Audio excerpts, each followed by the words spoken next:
All right. Well, welcome everyone to our special Working People Morning Riot collaboration live stream fundraiser for striking Kellogg's workers and their families. Today is December 17th, 2021, and 1,400 workers at the cereal giant Kellogg's have been on strike since October 5th, holding the line, demanding a fair and better contract, demanding the respect that they deserve. And we're going to be digging into all of that over the course of the next 6 hours. We're going to have folks from the different union locals of the bakery, confectionery, tobacco workers, and grain millers international union, or the BCTGM. We're going to be talking to folks from the union locals that have been on strike, where there are Kellogg's plants, which includes Omaha, Nebraska, Lancaster, Pennsylvania, Memphis, Tennessee, and Battle Creek, Michigan. So all of us know Kellogg's. We've probably all eaten their cereal and grown up on their products. And, you know, frankly, we put this live stream on because we felt that it was wrong and unjust and horrifying what this company is doing after seeing, you know, record demand over the course of the past year and seeing, you know, a very healthy amount of profit. Kellogg's is demanding that workers give up more, and workers are standing up and fighting back for what they deserve. And they're fighting for each other. They're fighting against two-tier employment systems. They're fighting for the wages and benefits that all workers deserve. And we should all be supporting them. The holidays are coming up. The winter is coming. And these folks, as we said, have been holding the line since October 5th. We did get news as we were planning this live stream and preparing to put it on, that a new tentative agreement has been proposed. And the union membership is currently, as we speak, reviewing that tentative agreement. They will be voting on it in the coming days. So we will know what that decision is early next week. But obviously, we wanted to stay the course, put on this live stream, because being on strike is very hard. Being on strike is very taxing. You make, you know, just strike wages, basically, which are barely enough to get by. And as we said, with the holidays coming, with rent and mortgage payments and everything else, you know, it takes a whole hell of a lot to hold that line for as long as workers at Kellogg's have done.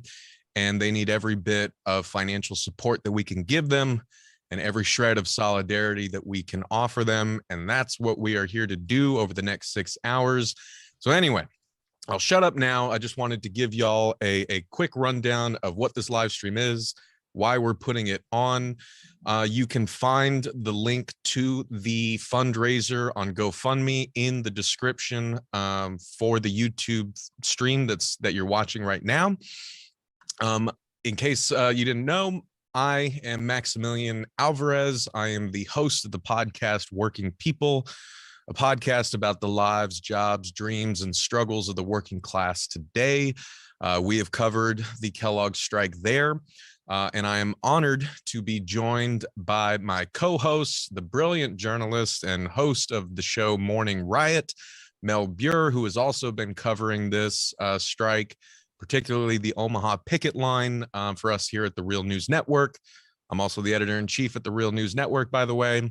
Anyway, Mel, why don't you introduce yourself to the good live stream viewers? Yeah. Hi, I'm Mel Buer. I am a freelance journalist and educator based in Omaha, Nebraska. A lot of my news coverage over the last year and a half has covered activism, movements, protests, and now partially the labor movement and the strike, the Kellogg strike in Omaha, Nebraska. I have been following this story since it broke, since they went out on strike on October 5th. I have spent a lot of time on the picket line, talking with workers, picketing myself when I'm not covering stories. This is a story about my neighbors and the fight that they have against a corporation that is, quite frankly, screwing them over. So, I think this is an extremely important event. One thing to note as well is even if a tentative agreement has been reached with the Kellogg's workers, they ratify it on Sunday. They may not go back to work until the 27th. That means they get to go all the way through Christmas without potentially Christmas presents for their children, food on the table. And again, this is a long-term hit to the finances of every single person who is courageous enough to step out and be on the picket line. So every dollar that you donate over the course of the next 6 hours to the GoFundMe is going to be split equally between the 4 plants and is going to go a long way toward helping them get back on their feet, even after ratification. So huge thank you to everyone who's donated so far. Prior to this fundraiser kicking off today, we have already gotten $2,000 in donations, which is fantastic. Our goal here may seem lofty, but it's $20,000. That's what we're hoping for. That's what we want. Hopefully we can get as far along as we can. Every dollar donated is going to go directly to the workers. I'm really grateful to be here. We have such a great lineup of guests as well. I think that's going to be really fun for a lot of folks. Some names some names you may not be familiar with if you're tuning in from elsewhere. Our schedule is stacked for the next 6 hours. So it's going to be fun. It's going to be really fun. It's going to be fun. And, Mel and I had to repeatedly tell each other, because when you organize something like this, right, everything seems to go wrong, or you get a bunch of surprises thrown at you and you get really stressed about it. And you're like, oh, what if people don't watch? What if we don't hit our fundraising goal? And, ultimately we had kind of a moment of clarity. We're texting back and forth with folks at the different union locals. We're texting with workers around the country who want to voice their support. And we're like, that's what it's all about. We'll see what we'll come out the other end. Live streams are always fickle beasts, but the point is that right now, even as we start, we, as you said, we're already $2,000 in to the fundraiser, and thank you so much to everyone who has donated. That's $2,000 that Kellogg's workers did not have before this, before today, right? So any amount that we raise, right, is hugely appreciated. It's all, as Mel said, going to the strike funds at the different locals that have been on strike since October 5th. And every little bit helps. So even if you kick in $5, $10, $20, whatever you can, it's so appreciated. We cannot thank y'all enough. Another way that you can help throughout the live stream is, like, comment on the YouTube channel. That kind of tells the algorithm that people are watching and pushes it out to other people. Of course, Mel and I are hosting this, so we can't be as active on social media as we'd like to be. So if you could all give us help in pushing out the live stream link, the fundraising link, help us spread the word, that is also hugely appreciated, because as always, this is a collective effort. every single one of you who's watching, everyone who's going to be tuning in at some point tonight, everyone who's already donated, everyone who's going to donate. All of that is part of this, Solidarity Fest. All of that is part of this effort to support workers and their families in this really troubling time, because we have to be there for one another, right? We're going to talk a lot about this as the live stream goes on. And as Mel said, we got a lot of great folks coming on. We'll give y'all a little bit of a hint in a minute. But we're also going to, be hearing from other workers who have been on strike or who have been, embattled in unionization efforts.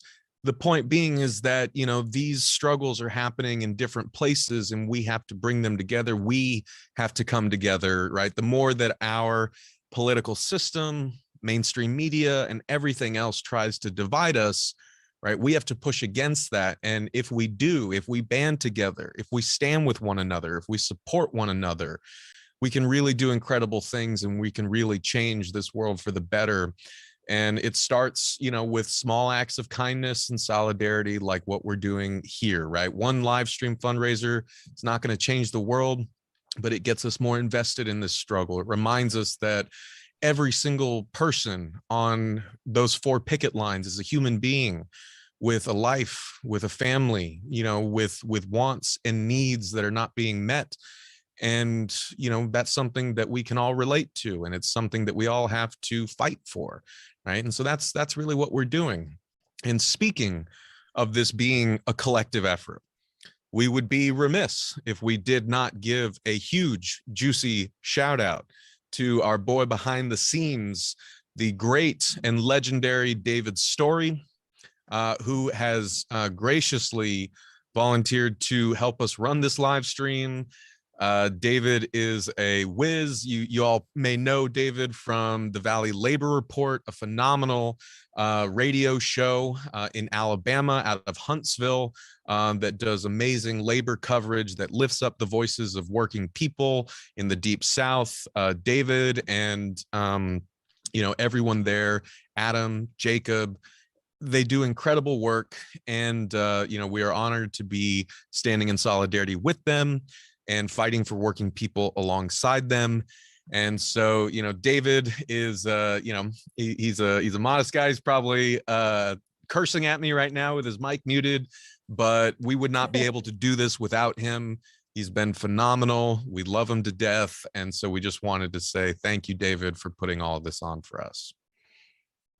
Really appreciate it. There was a question in chat. Thaddeus Stevens said, have the striking workers called for a boycott? The answer to that is somewhat yes. Officially, not really. But they have said multiple times over the course of the last 2 months that not buying Kellogg's products is definitely hurting the company in a way that lends strength to the strike. So as long as the strike is ongoing, I would recommend not buying their products. You also have to think about the fact that replacement workers, scabs, are the ones who are making the cereal.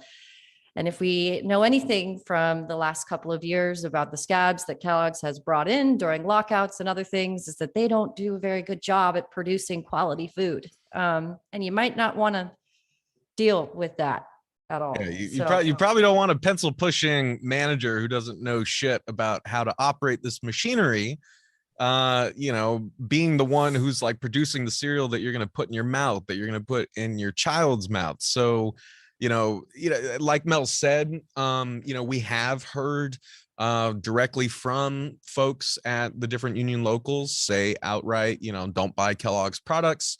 The question of whether it has been an officially sanctioned boycott, that is not exactly clear right now, but we'll talk to more of the folks from the different locals when they come on the live stream, and we'll kind of ask them that same question. But please do keep directing those questions to the live chat. Tweet at us. Again, we're going to be busy keeping the live stream going, getting guests on, but we will try to be as responsive as we possibly can to that. So thank you, Mel, for that. But yeah, you don't want cereal made by scabs is basically the way that we would put it. Right. And we've gotten these reports of Kellogg's trying to say, is like, oh, we don't need you guys, we're doing just fine without you, we're going to replace all of these trained union workers. And that's all smoke and mirrors, right? I mean, like, we've also seen news stories of workplace accidents that have happened since the strike has happened. We've seen, like the hit that Kellogg's has taken to its sales. So obviously, you got to take everything that Kellogg says, with a huge spoon of salt, because they're trying to maintain the fiction that they're doing just fine.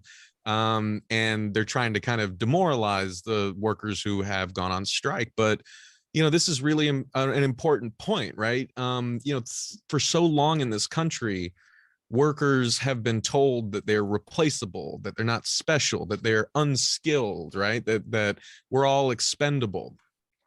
And moments like these really show how much that's bullshit, right? I mean, like, workers at Kellogg's, if you talk to any one of them, they are incredibly proud to feed the country, as they say. They put a lot of heart and soul into the work that they do, and that work is done up to the union standard.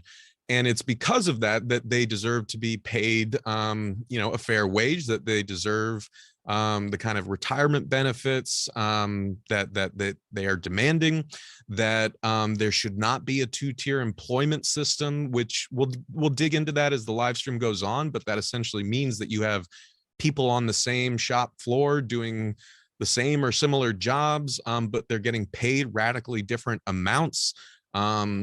And they have radically different retirement and benefits packages, right? And we're seeing that kind of two-tier crap all over the place.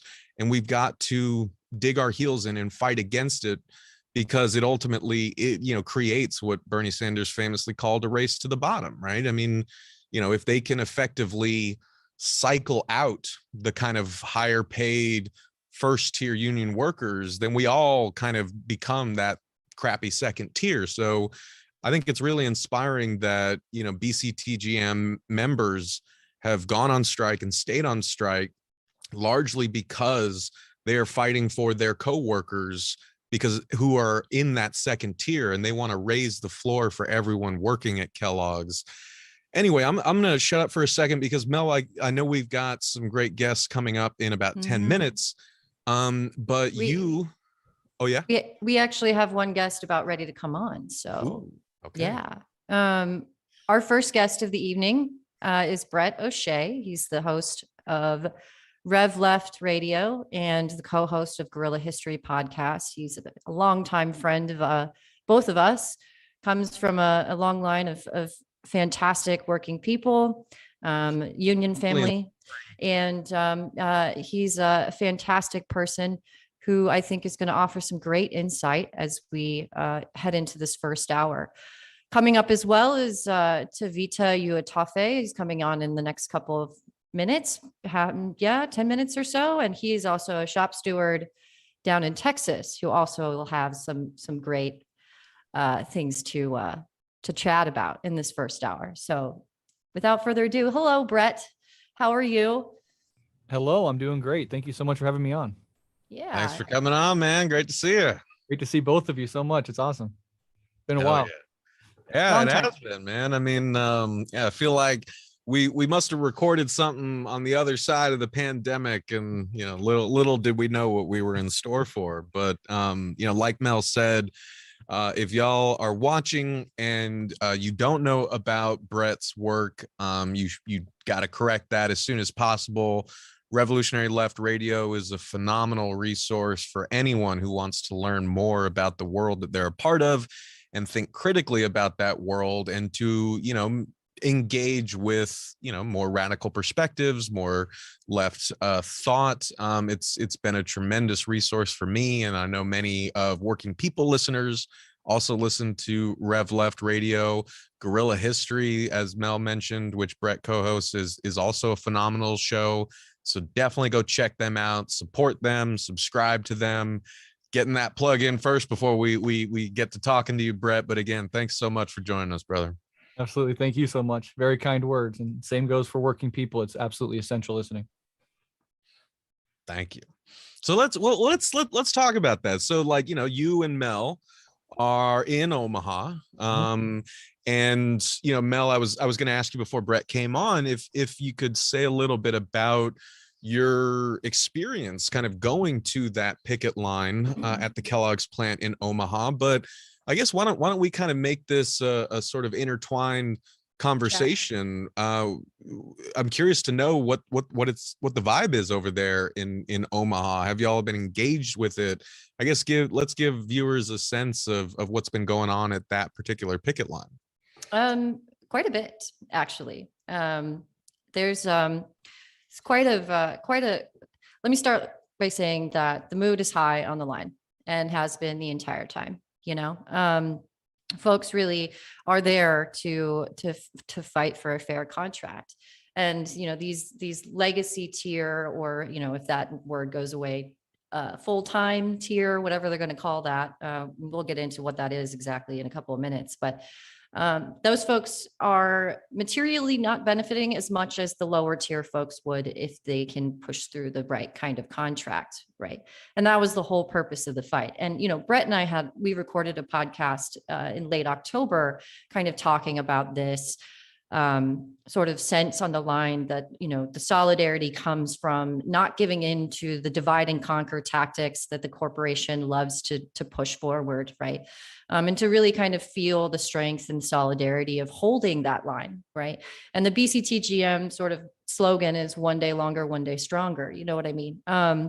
And they're no stranger to the BCTGM is no stranger to having these contract fights. They've had 3 strikes this year now. And so I think that combined expertise and the sense that folks feel supported, both the community supports them. There's a strike support group that sends food and coffee and hot chocolate with regularity to every shift on the line every weekend, local unions here have also stepped in to stand on the picket line with the strikers, to build shelters that after the other day, 2 days ago now, that storm that happened here in Omaha, I drove by yesterday and nothing got knocked down because the bricklayers put in storm shelters essentially that could withstand any conditions, which was super cool to see. Yeah, that's like one of my favorite details of the Omaha picket line is that the Bricklayers Union came out and built these little like temporary shelters for workers standing there on the picket line. If you're watching this, if you've seen the poster that we made for this live stream, you probably all know that picture of the striking Kellogg's worker holding the sign in the middle of the night in the pouring rain. That's from the Omaha picket line. So it's, it's not exactly, easygoing conditions there. And so the Bricklayers Union built these little shelters, and they do such a good job because again, that's the union difference, that even like a massive storm that like came through didn't even, budge. That's just really cool to me. Right. Yeah. And and just, I guess for folks who are listening, the other 2 strikes that Mel mentioned that happened earlier this year and that involved workers with the BCTGM, that was Nabisco and Frito-Lay, correct? Mm-hmm. Yep. Brett, how about you? What's your sense of the vibe there in Omaha? Yeah, no, it's really a beautiful thing to see. You always love to see a solidarity, and here in Omaha, when other trades step up and show solidarity with a different union that's on strike, it's always a beautiful thing. All of my high school buddies are all in the trades here, the electricians union, steam fitters, insulation union, and they're all abuzz with what's going on.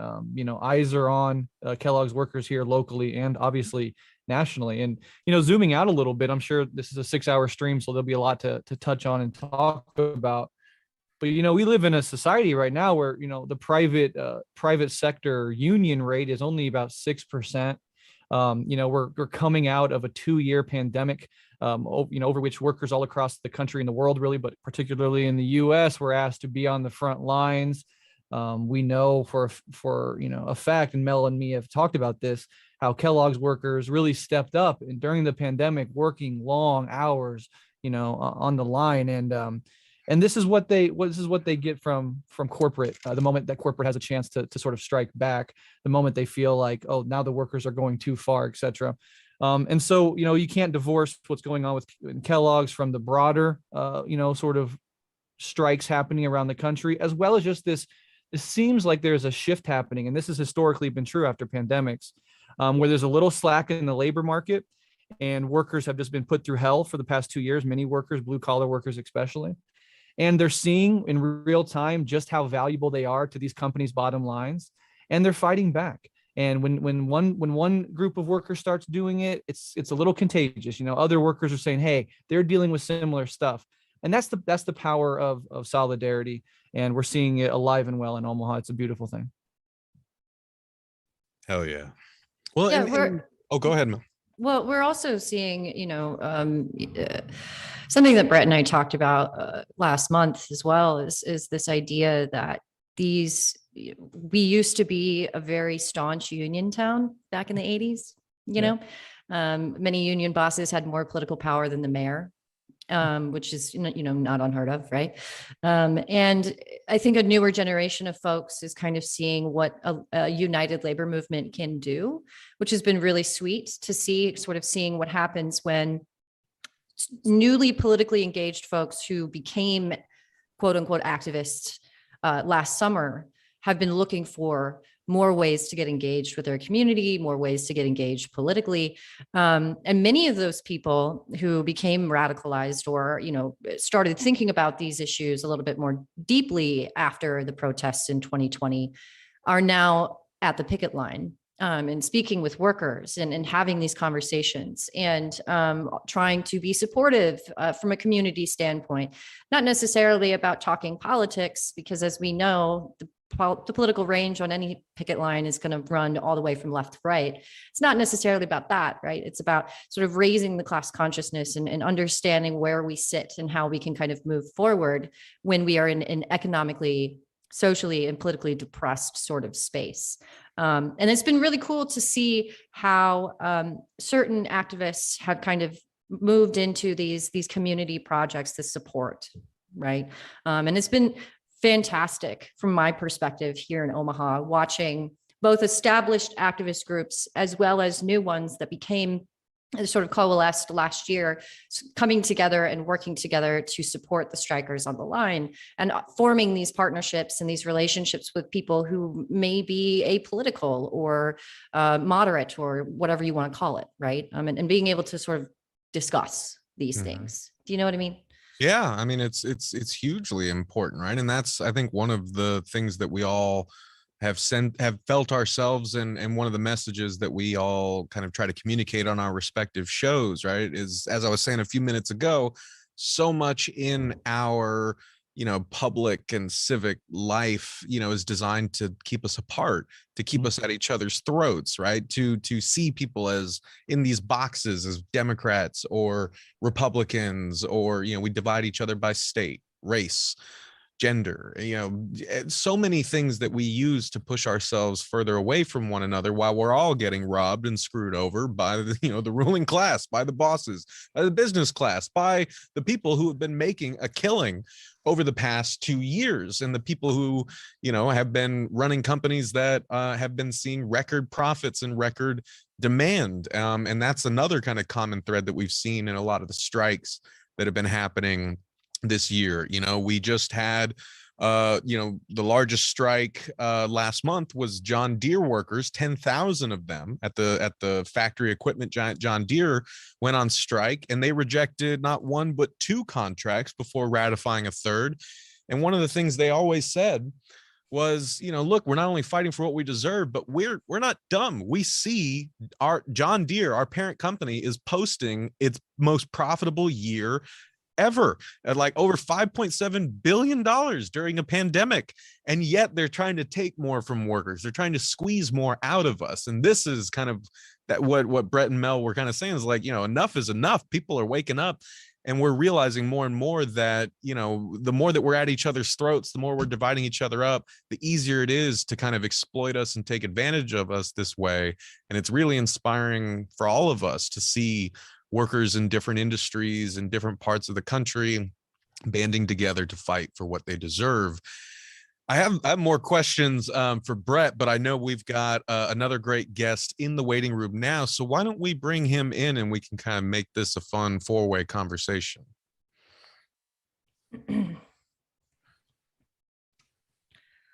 Hello.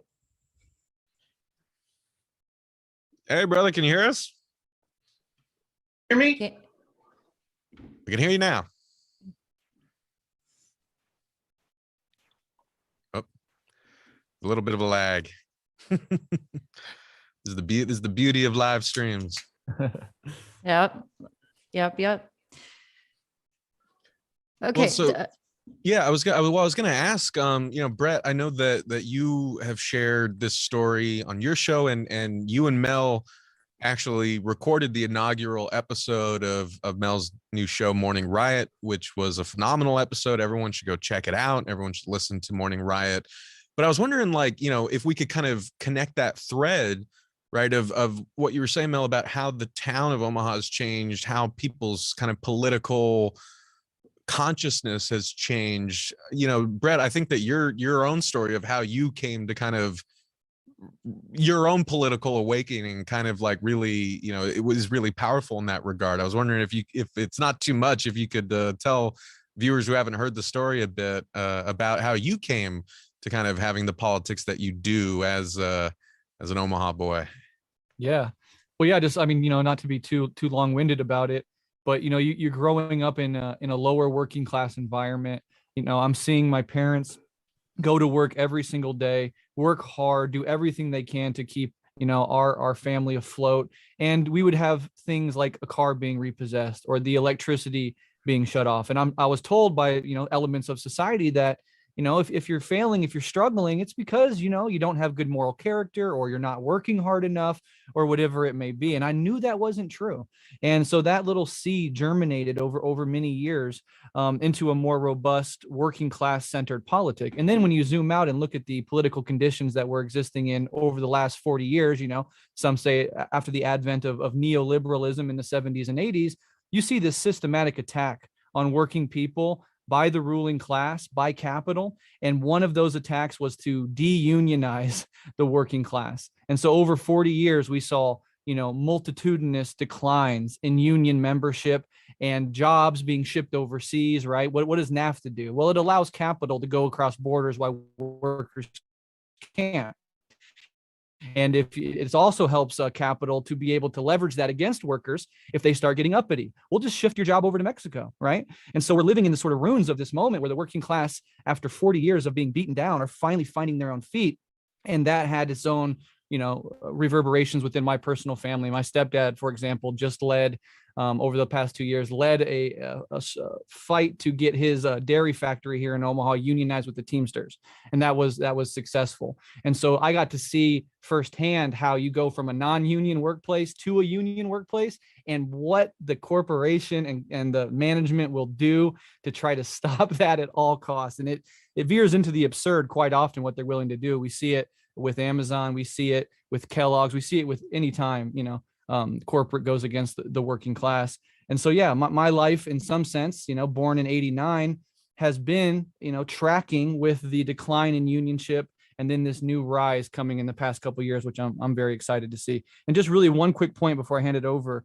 You guys were talking about the ability for class to unite people. And in our media environment today, I think what we're really seeing is, the powers that be want us to fight each other. They want you to hate your neighbor, to distrust your neighbor, to see them as the real enemy, and to not point your eyes upwards to who has all the wealth and power in society. And when you have class struggle, when you have a picket line, it unites people across different political opinions and across identities.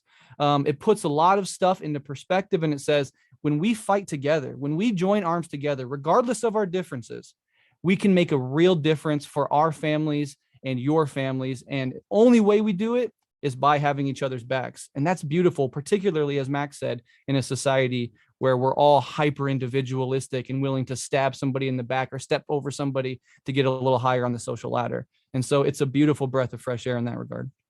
I agree, 100%. Before we move a little bit forward, I just wanted to introduce our next guest here, Tavita. He is a local 513 shop steward out of Texas, air transport worker. If you want to just introduce yourself to everyone who's watching, and where'd you get that T-shirt? Hey, good Your evening, viewers want to everybody. know. Y'all, my union mom made this for me. So she's executive board member, the first female for my local to hold that position.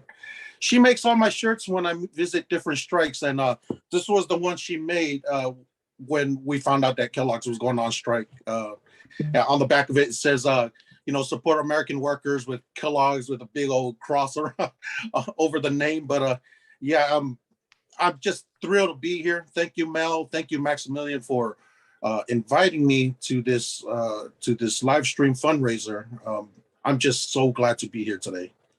It's You, an honor to have you here, brother. Yeah, you've brought in some good donations by really digging into your union brothers and sisters to publicly to get them to donate. And I appreciate that. We've raised, since we've been live, about $500 more. We are now at $25.90, which is fantastic. Oh, yeah. If you're watching now, please continue to blast that strike fund, GoFundMe, and keep watching. We have a lot of fun stuff coming up.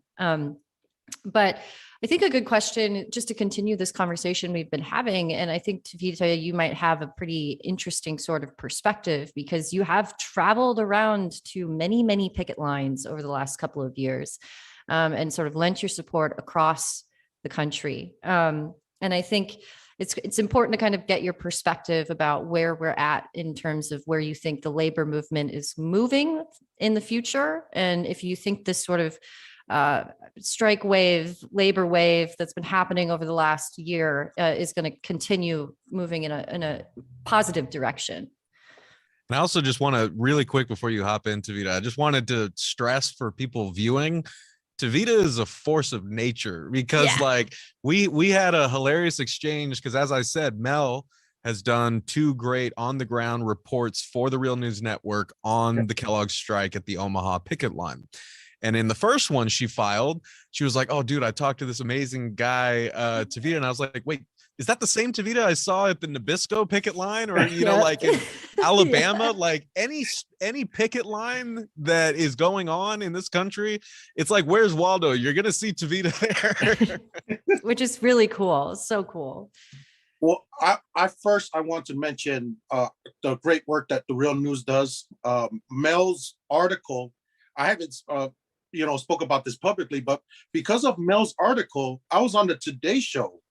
So the producer, when you released your article about the Omaha strike, the following Monday, a producer from NBC News by the name of Kayla McCormick, she contacted me and was asking me if this is all true, like you're traveling around the country. And I said, yeah, you should support the Real News because that's the people who are publicizing me right now. So if anything, thank you, Mel.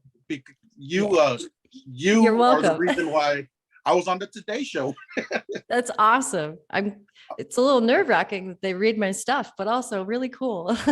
Oh, awesome. It was high praise from that NBC producer, and it just just the article itself, Mel, was great, but just the fact that we can put mainstream media caught on to Striketober because, and due in large part to your article, it was good. Really it really helped catapult this issue, these strikes, into the national public's view.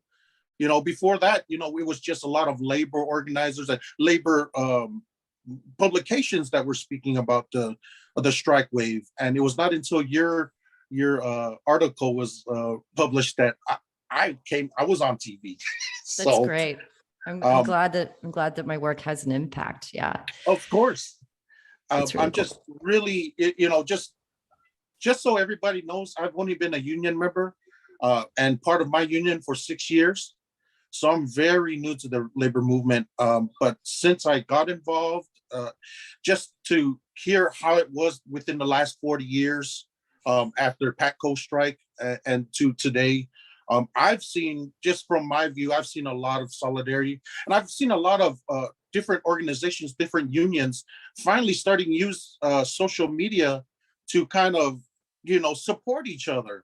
It was, they used to, pen letters to each other, and then they'd release it on the press release. Well, today, we're just, I'll throw on the TW hat.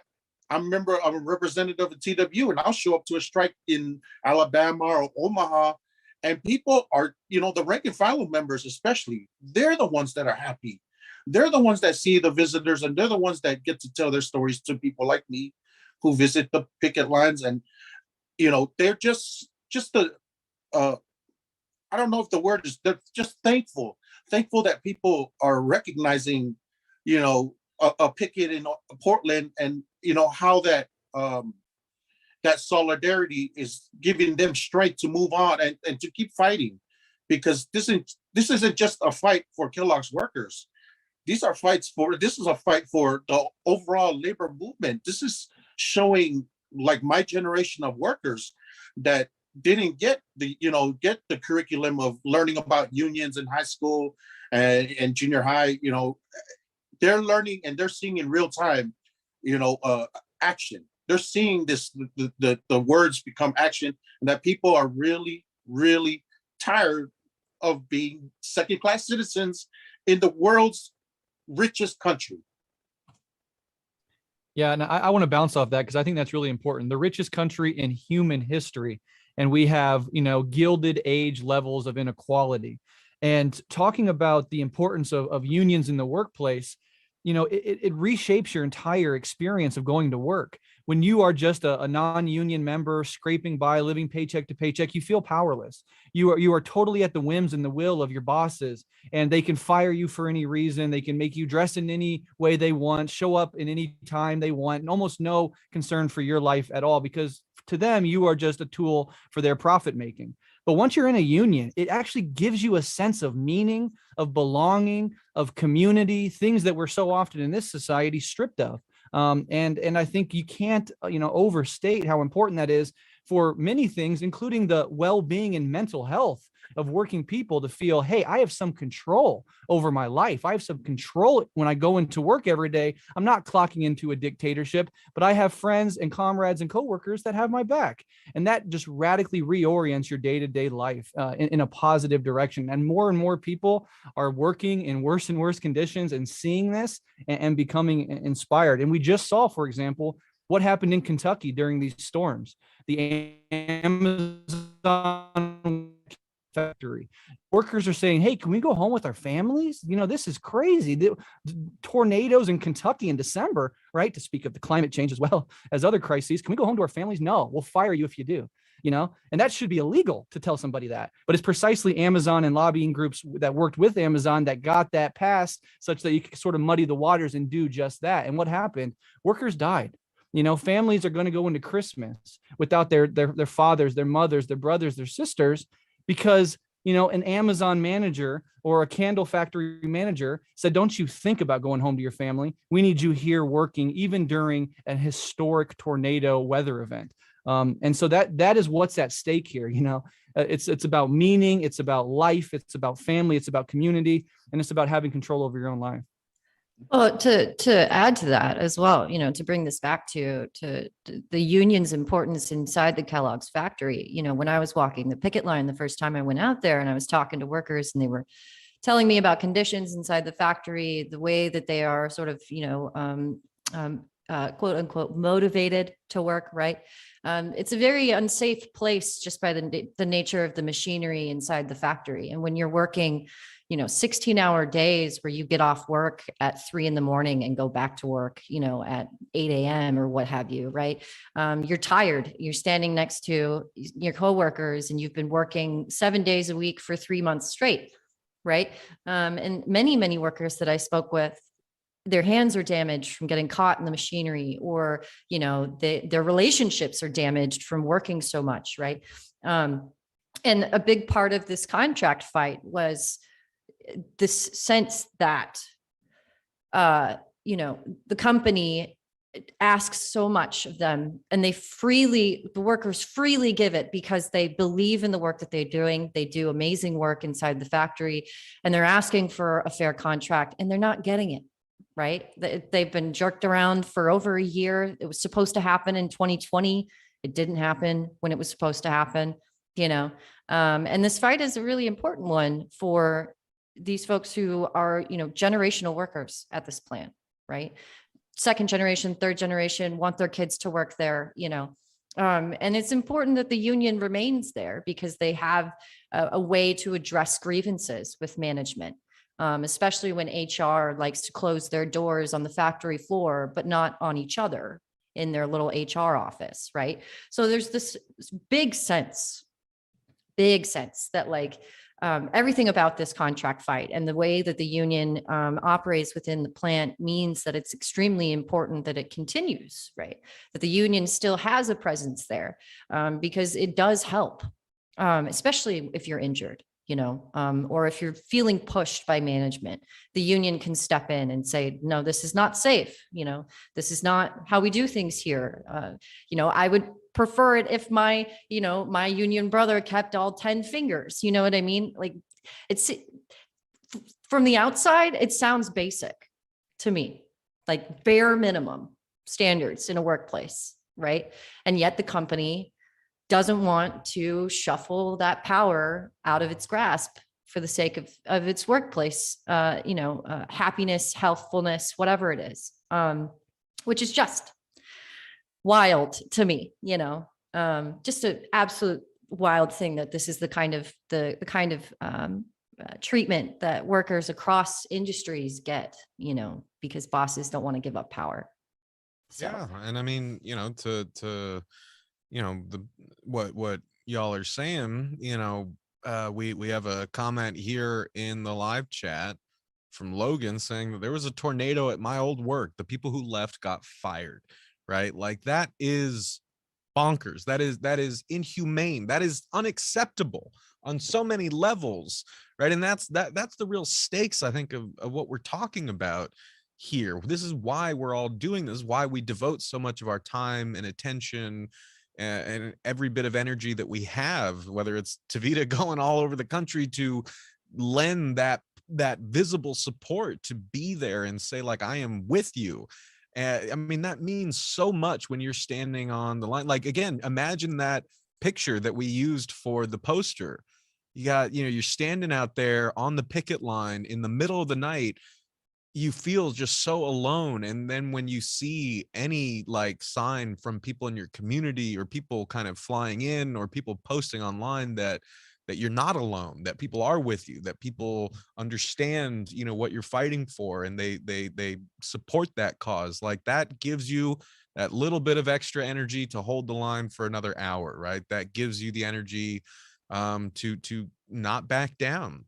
And when we talk about not backing down, it's not just like in the abstract, right? We're talking about these real issues that impact our lives, like whether or not you can leave during a tornado, whether or not you could have a phone on you during a major weather event and get the update saying you need to vacate now, right? But also, like, even all the little indignities that we just sort of accept, right? Like, the one that I always think of is the last time I saw my oldest brother Jesse, he had his goatee back, and I was like, I haven't seen you with a goatee since high school, and he just looked so good, and I always loved it when he had his goatee.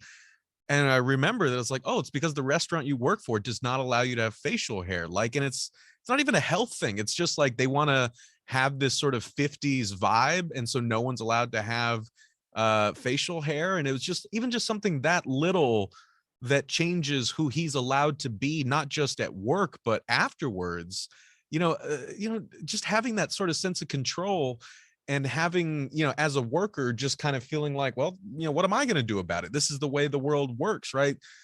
Unions like the BCTGM, or workers anywhere who band together and say this is not right, we won't accept this, they are speaking, I think, for all of us in some little way, and reminding us that it doesn't have to be this way, that we don't have to accept this, that this is not necessary. And Tavita, I wanted to kind of throw things back to you as someone who has been traveling to different picket lines. I was wondering if you could kind of communicate a little bit more to folks watching, like what you're hearing from folks who on the surface appear so different and appear and do such different work. I guess yeah, what have you been hearing at the different picket lines that you've been to?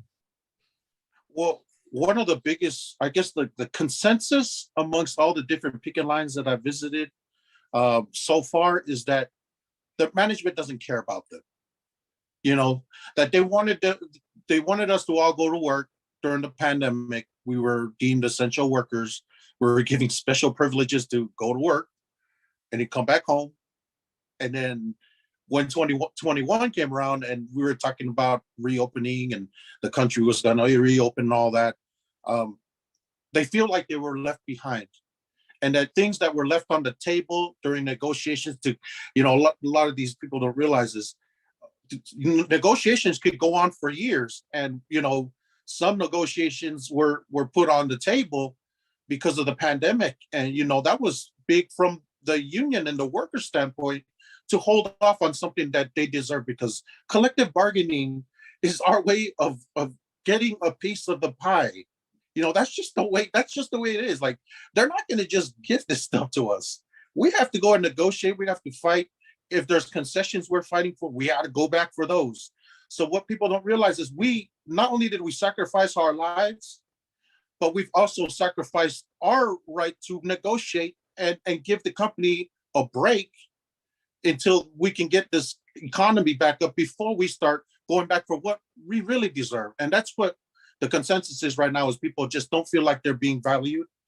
And there's like, for example, the strike in LA, which is going on with the Rich's dessert factory workers. A lot of those workers it's a predominantly Latino workforce. So not only are they dealing with having to make bare minimum just to get by, but their managers are also telling them, we don't care if that's the offer that you don't want. That's going to be the best offer we give you, and that's it. Living in LA for $15, you can't even live in Dallas, Texas, and make $15 an hour, let alone the state of California. How is this? Why is this okay? Why are we allowing this to happen to people? And the worst thing about the whole ordeal anywhere with this is that people are, they're putting a lot. They're putting a lot on the table in terms of sacrificing more for the company, showing up early, leaving late, lost time. That's time that they don't get back. The Kellogg's workers who have to work 16 hours a day. When do you have time to go and see your daughter's recital or your son's football game? When do you have time to do any of that and still get rest, still be able to eat, and still be able to drive back to work? Because remember, you got to if you're working 16 hours a day, you're barely eating, you're going to probably shower, that takes time. By the time you make your commute, you probably would have had only maybe 4 or 5 hours of sleep. And then we're entrusting these people to make good quality products, which I believe that the union will make the best product out there, or none. But if we have scabs that are doing the same thing right now, that don't care, that don't know about the union difference and what it means to really make a union product, that right now, that it's just, I'm flabbergasted that Kellogg's even decided to say that they were going to hire scabs, because I'm looking at it from, a parent standpoint. My kids eat Kellogg's, they eat Rice Krispies and all that. If I have somebody that doesn't give a damn about their job and, word is they might not be there long if there's a contract ratified, whatnot, what are they going to really hold up the standards and the quality that the union members have did, when they were working those machines? And of course, they're not going to know the machines like the union members are, so we're going to be the ones that know, because a lot of times these plants, the machines are not the same in every plant because they make different products. So, you know, there might be like a union member in Omaha that specializes in this one particular machine. Well, management only has the instructions, but they don't know all the, you know, the little things that make the machine continue to work in proper fashion. You know, you only got what the manufacturer tells you. But we as workers, we're the ones that go around the machine. We look at it, we study it, we find the ways to make the product with efficiency while not compromising safety. See, those things are not happening right now because the professionals are not there. So the products that are going on the shelves now, I wouldn't trust it. Even if they didn't call the union didn't call a union a boycott, I'm not trusting my kids to eat something that came from, you know, a scab worker who doesn't care. I want that union worker in there because I want a union bug on there, so I know that whoever made it, they were paying attention, and that they cared about me and the people who are consuming their products. So that, you know, it's just the overall consensus that the managers don't care is what I hear from John Deere to the Rich's Desserts to even Nabisco. You know, in Chicago and Portland, they were saying the same thing. It's just management doesn't care. What they say goes, and if you have a problem with it, grieve it. That's not how it works. The grievance process was there to uphold the contract when you break it, not to just blatantly break it and tell us that you to grieve it. I mean, who, you know, it's like telling somebody you're gonna kick a.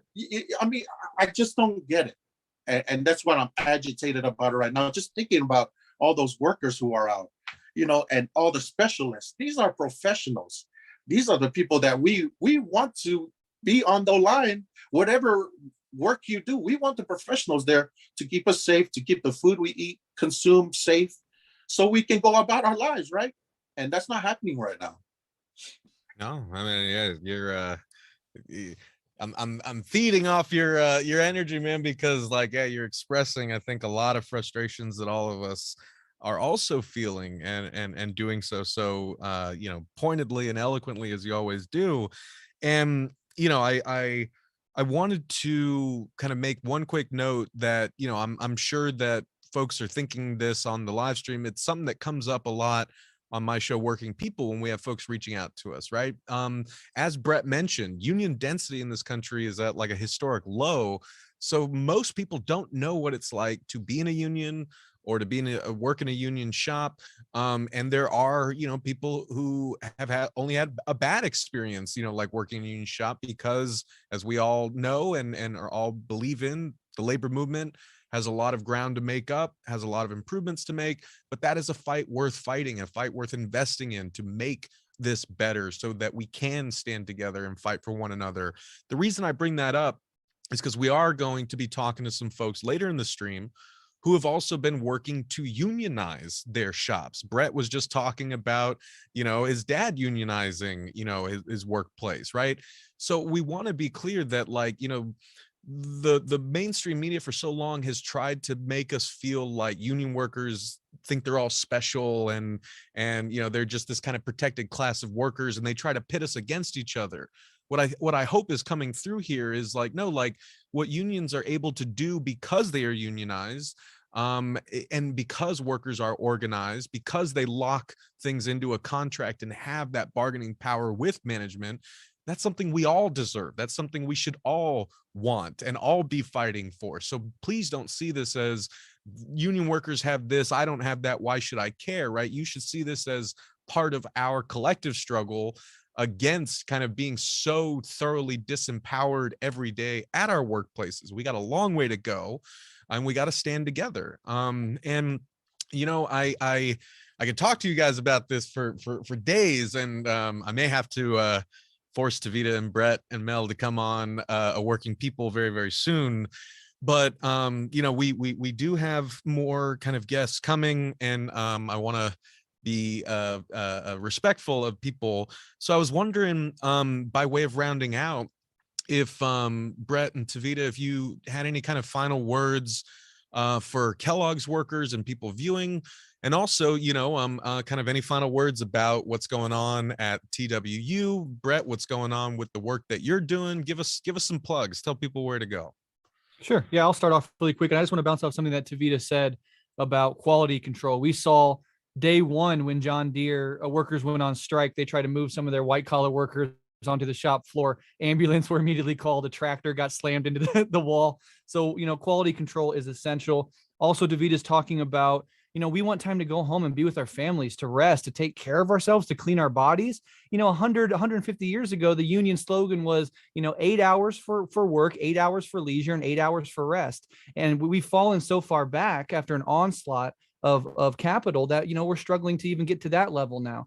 And then the very last thing I say, and I always want to drill this home, especially to non-union workers, because this does come up, and you're right, Max, there is this attempt to pit union workers against non-union workers. I tell every non-union worker, if you don't have a union, I hope you get one. I believe every worker deserves a union, but also unions being successful lifts the floor for all workers. It rises the wages and the conditions for all workers and creates a broad base of working class solidarity between union and non-union workers. And that's essential. So when a union wins, non-union workers win too. And I think that's really essential to remember and to fight against that attempt to pit us against each other. And the last thing is, working class organization, i.e. unions, are the way that working people get a seat at the table of power. And when there's not a strong union movement in a country, it's just CEOs and bosses and politicians talking to one another, and their interests get prioritized, their taxes get cut, their profit margins are protected.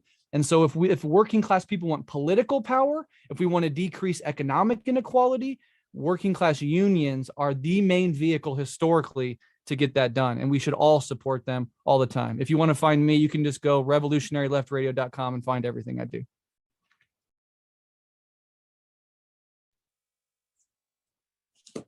Thank you, brother. So I got some final thoughts and some final words for the Kellogg's workers.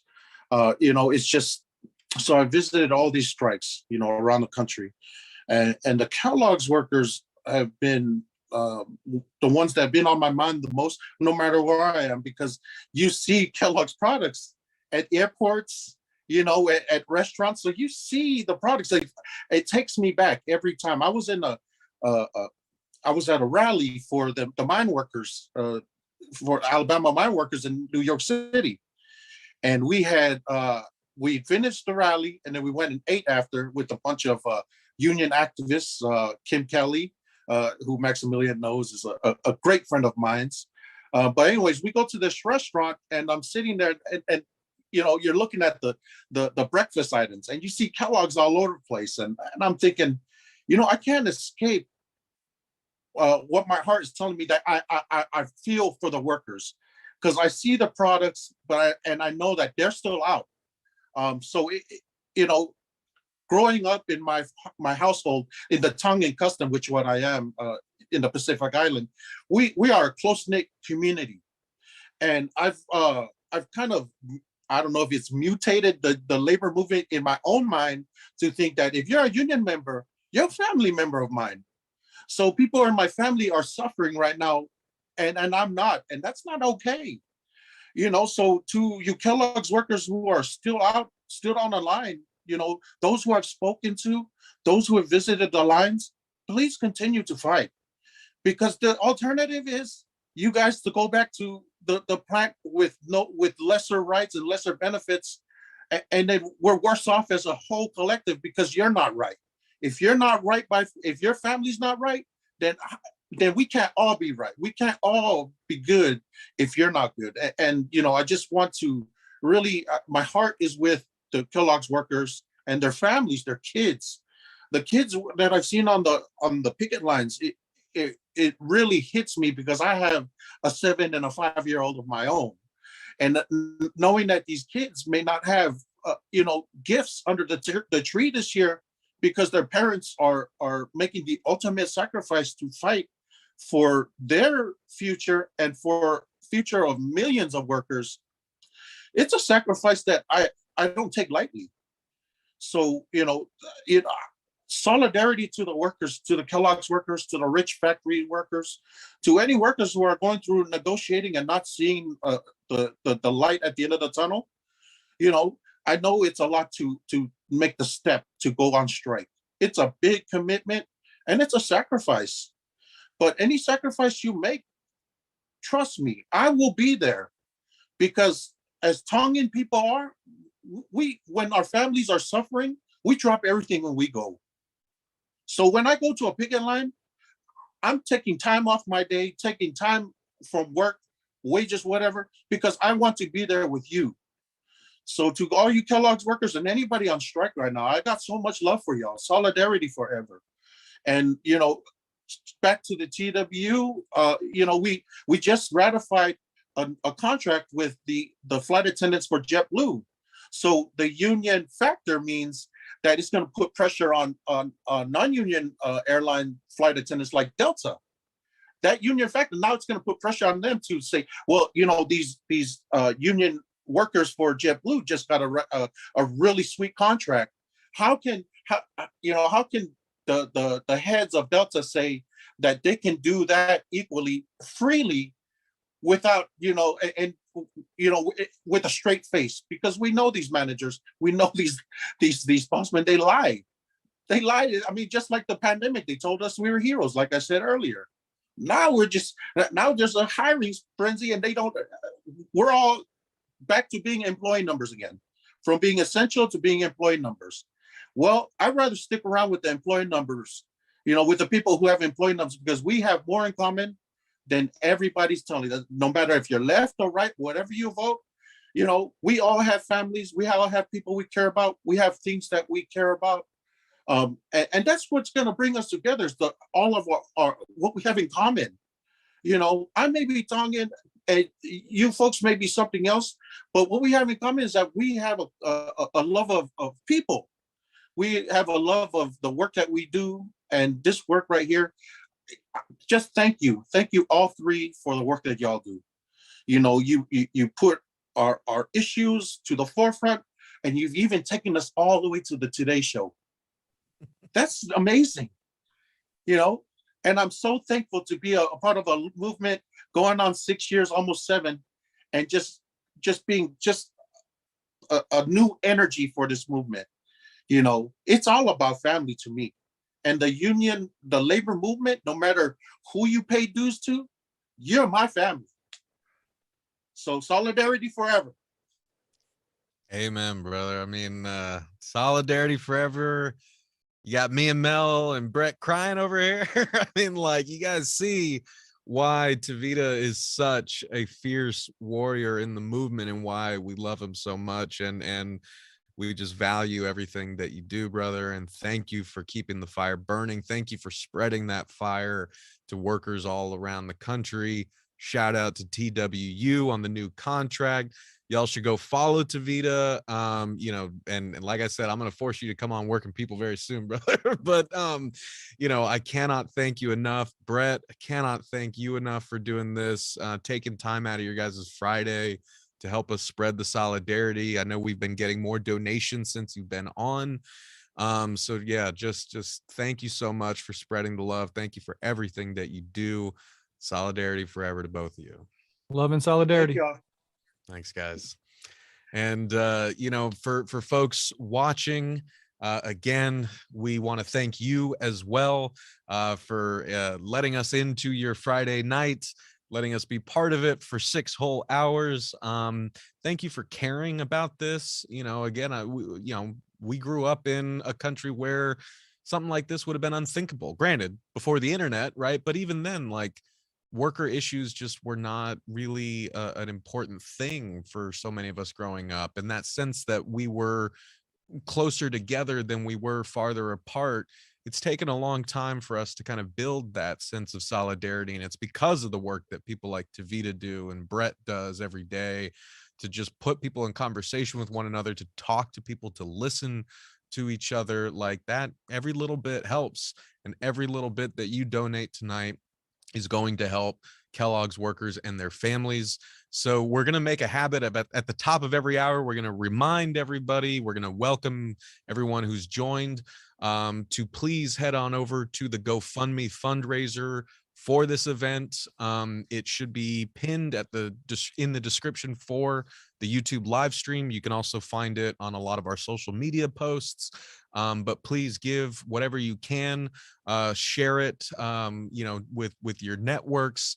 Let's keep the love going. And speaking of love, we've got two beautiful people whom we love dearly calling in to the live stream right now. Let's see, who do we got? So we got the amazing, the one and only Hayden Wright, from the United Mine Workers of America Auxiliary. Folks may know Hayden. She's been holding it down for union mine workers in Alabama. She is actually calling in from the strike pantry down there in Brookwood, Alabama, where workers at Warrior Met Coal have been on strike since April 1st. They have been holding the line for months and months and months. And as you see behind her, they have really, shown us all what solidarity looks like. And we've also got another special guest. Mel, why don't you introduce our other guests? And then Hayden, I want to get your thoughts on what we're looking at here.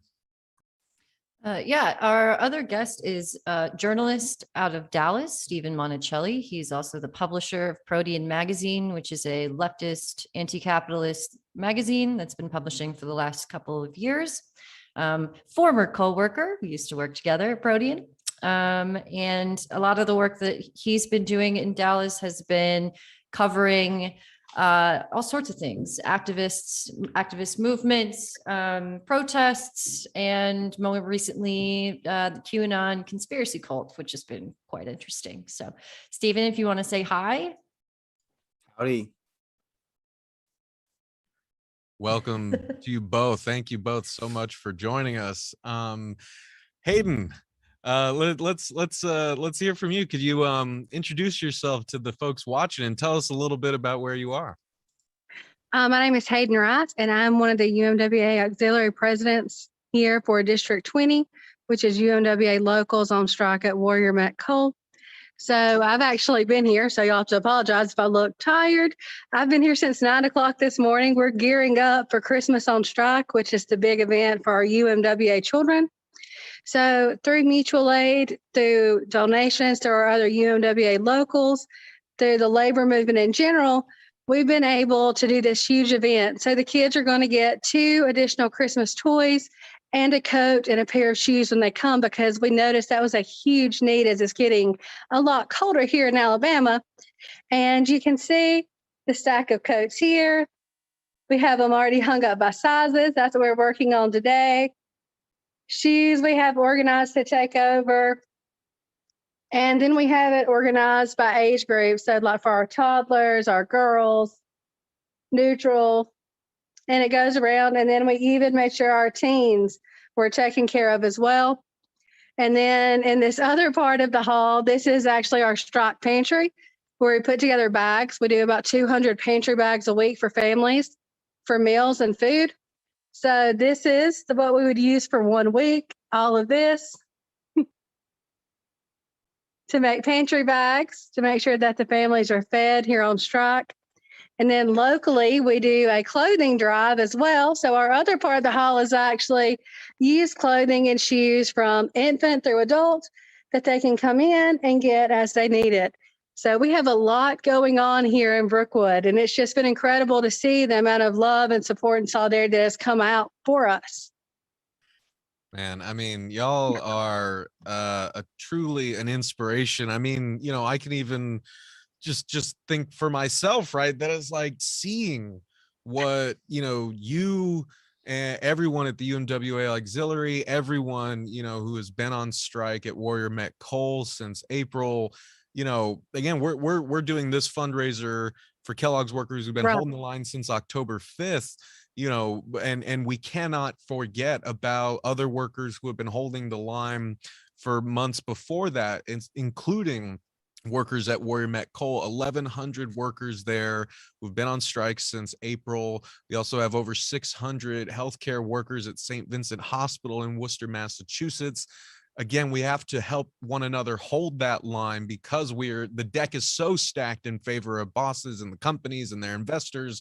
We need to counteract that with people power. And you are seeing on Hayden's feed the result of that people power, and Hayden herself and everyone there at the auxiliary has really just shown us like what heroism looks like, because you don't put that Thank you. together overnight. You do that through a lot of love, a lot of labor, and we know it's not easy. And Hayden, I was wondering if before we toss things to Stephen, for folks watching who maybe are just kind of hearing about the strike or who maybe don't know where things stand now, if you could maybe just tell folks a little bit about what's been going on there down in Alabama.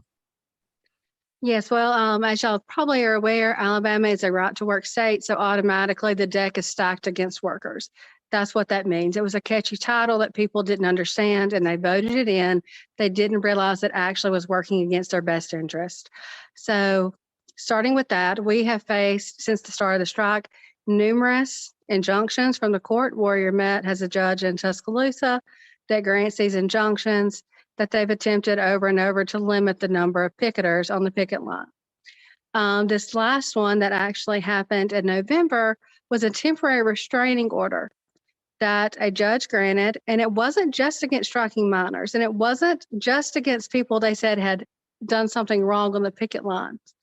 This temporary restraining order said anyone that's an affiliate of the UMWA, anyone that's an associate of the UMWA, or a supporter of the UMWA. So, for example, if you had contact with me via Twitter, social media, we had met, you went out to the picket line, they would say that you're an associate of mine, you would have been held in contempt of court and arrested on the spot as well. It was a blatant disregard for First Amendment rights. We have the right to assemble. I have the right to free speech. I can call a scab if I want to. That's what you are. You made that choice to be a class traitor. You turned your back for capital. That makes you a scab. Sorry. If it hurts your feelings, maybe you should have made better choices. So that's what we've been dealing with. And it wasn't until about 2 weeks ago we were able to go back to court. It went back to an actual formal injunction. It's 28 pages long. We can now have 2 people picketing at a location, but we don't get to decide them. So it's not at the entrances and exits. It's in a diagrammed area set up by the court in Warrior Met. So those are the type of things we've been facing here, as well as just the police presence consistently coming in and escorting scabs into work. So we're seeing our tax dollars that we're the workers, we're paying into, and it's being used to police a company to bring scabs in and out of a place of business and to stop us from being able to stop production. So I think it's been really eye-opening for people, the lack of support that we've seen from some of the political factors that people here kind of thought would. Personally, I wasn't surprised. I wasn't expecting Kay Ivey and the Republicans to jump up and down, but a lot of people were, because they had claimed before, oh, we're going to be pro-coal, That hasn't been the case at all. It's been our fellow workers, labor unions, Democrats, Democratic Socialists. It's been those people that have actually been here on the ground and giving support. So I think that has been kind of an eye-opening thing here in Brookwood with us.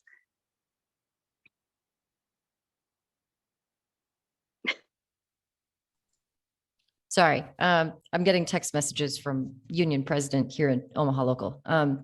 Anyways, the question I had for you, as I'm looking at this incredible pantry behind you, what is really in your mind, what is the importance of, keeping this stocked and being able to provide this material support to striking miners and their families? How big is the group of people who put this together? Is it just miners and their wives, or how does that work, and how important is it to keep this sort of donation cycle moving, if that makes sense? Well, actually, it's a relatively small group of us. The ones that are actually in the auxiliary for 2245 and 2368, which is the auxiliary I'm the president of, we actually have about 10 members. So it's about 10 people that are here every week. We're putting in normally 10 to 16 hours or more when we have an event like this going on. All of us are also parents. We're spouses. We have young children. For 2397, which is another auxiliary that's on strike, it consists of retirees, so actual female and male retired miners, to where we are all spouses. And so it's a big mix, and it's a big age mix, all the way down from the youngest member that we have being in their late 20s, all the way up to the oldest ones they have being in their 70s. So it's generational, it's everything that you could think of when you think about what solidarity should be and what we should be doing when we come together for a purpose. The big thing is providing for families. Like the big thing for us, and especially me as an educator, making sure that the kids were taken care of. So even back in August, we did a big push and did back to school bags. And I actually have one of those right here too, like to make sure that the kids had not just backpacks, but they were full of school supplies. So it takes some pressure off families. And especially since a lot of our miners are parents, it ends up being about 80% of the people on strike are a parent or guardian of a child, at least one. One of our biggest needs that we see every week is actually, you can see behind me here, is baby items. If any of you have children, I know you know that things like diapers, formula, wipes are extremely expensive. And sometimes when you're on strike, you don't have that. Even if you've taken on a part-time job somewhere else so that you can still do your duty striking, you sometimes run out at the end of the month. Things that I know that I personally took for granted, like when you were sick, being able to go buy new toothbrushes for your family. You don't have that now. So we provide that here. We have baskets that can come get toothbrushes, razors, deodorant, things that you think about as being the things that kind of make us human, that make things feel normal, that when you've been on strike this long, sometimes it's hard to be able to afford. So Right. just to be able to take that stress and the pressure off families, that they don't feel like they need to cross, and that the kids, because I know like my own daughter and all of our kids are here at the pantry. Like mine, we were just in a store yesterday here in Brookwood, and she was like, "Look, Mama, there's a scab." They know because they've lived it. Right. My 1-year-old has been, most of her life has been here at the pantry and on strike. So I think it's important that we're teaching them that you fight, and you fight for as long as it takes. And it might Right. be hard work, but it's worth it because we're fighting for everyone. Because we can know that if Warrior Met and BlackRock get away with what they're trying to do here to us, the next fight will be even worse, no matter what your industry is, because it's going to set a standard of that. Right. So we want to help everyone by not allowing that to happen. Right. Well, especially when you're on strike for as long as you have been, what, 9 months now, you would do anything for your children. You start running out of the things that that are used the most, diapers, right? Formula, used all the time. It becomes really difficult. And same thing with what we're doing here with this live stream, right? These striking workers have been on strike for 2 months. They lost their health insurance immediately upon going on strike. Many of these folks have family members who relied upon medical treatments. One worker on the picket line had a stroke in the factory like 2 months ago, and he's out there, and you think about these sacrifices that need to be made in order to remain firm in these contract fights, right? It's a lot. And being able to do fundraisers, being able to do, bring in support from the community and to be able to build these things up is extremely important in keeping these fights moving forward, because certainly if it's an impossible choice a lot of times, especially when you are a union worker who believes wholeheartedly in solidarity and standing firm against the company. And the company is going to do whatever it can to divide and conquer. And a lot of times it's the loss of the resources that divide and conquer in these fights. So I think it's really important what you're doing. And I think it's an important lesson for anyone who is even remotely sort of adjacent to a picket line like this, that our support, even if it's minimal, is important, right?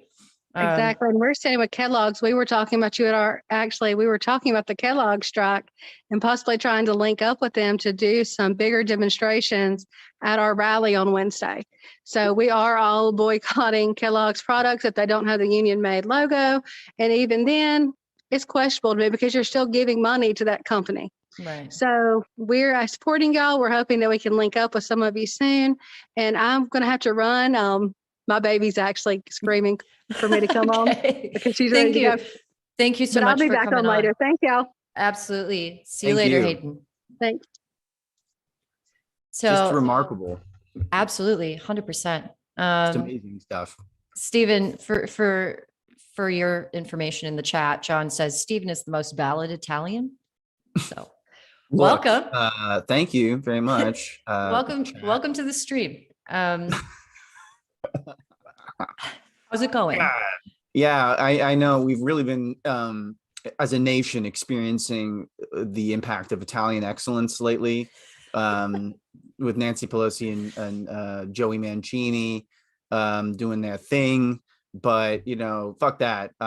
What is really cool, and I'm glad to be here to talk about, is just like the resiliency of these strikes and how it is so much work for these strikes to go on for this long, 9 months. Max mentioned the St. Vincent strike, which I reported on when they a few dozen of them came down to Dallas to protest outside of Tenet, the corporate headquarters that owns St. Vincent.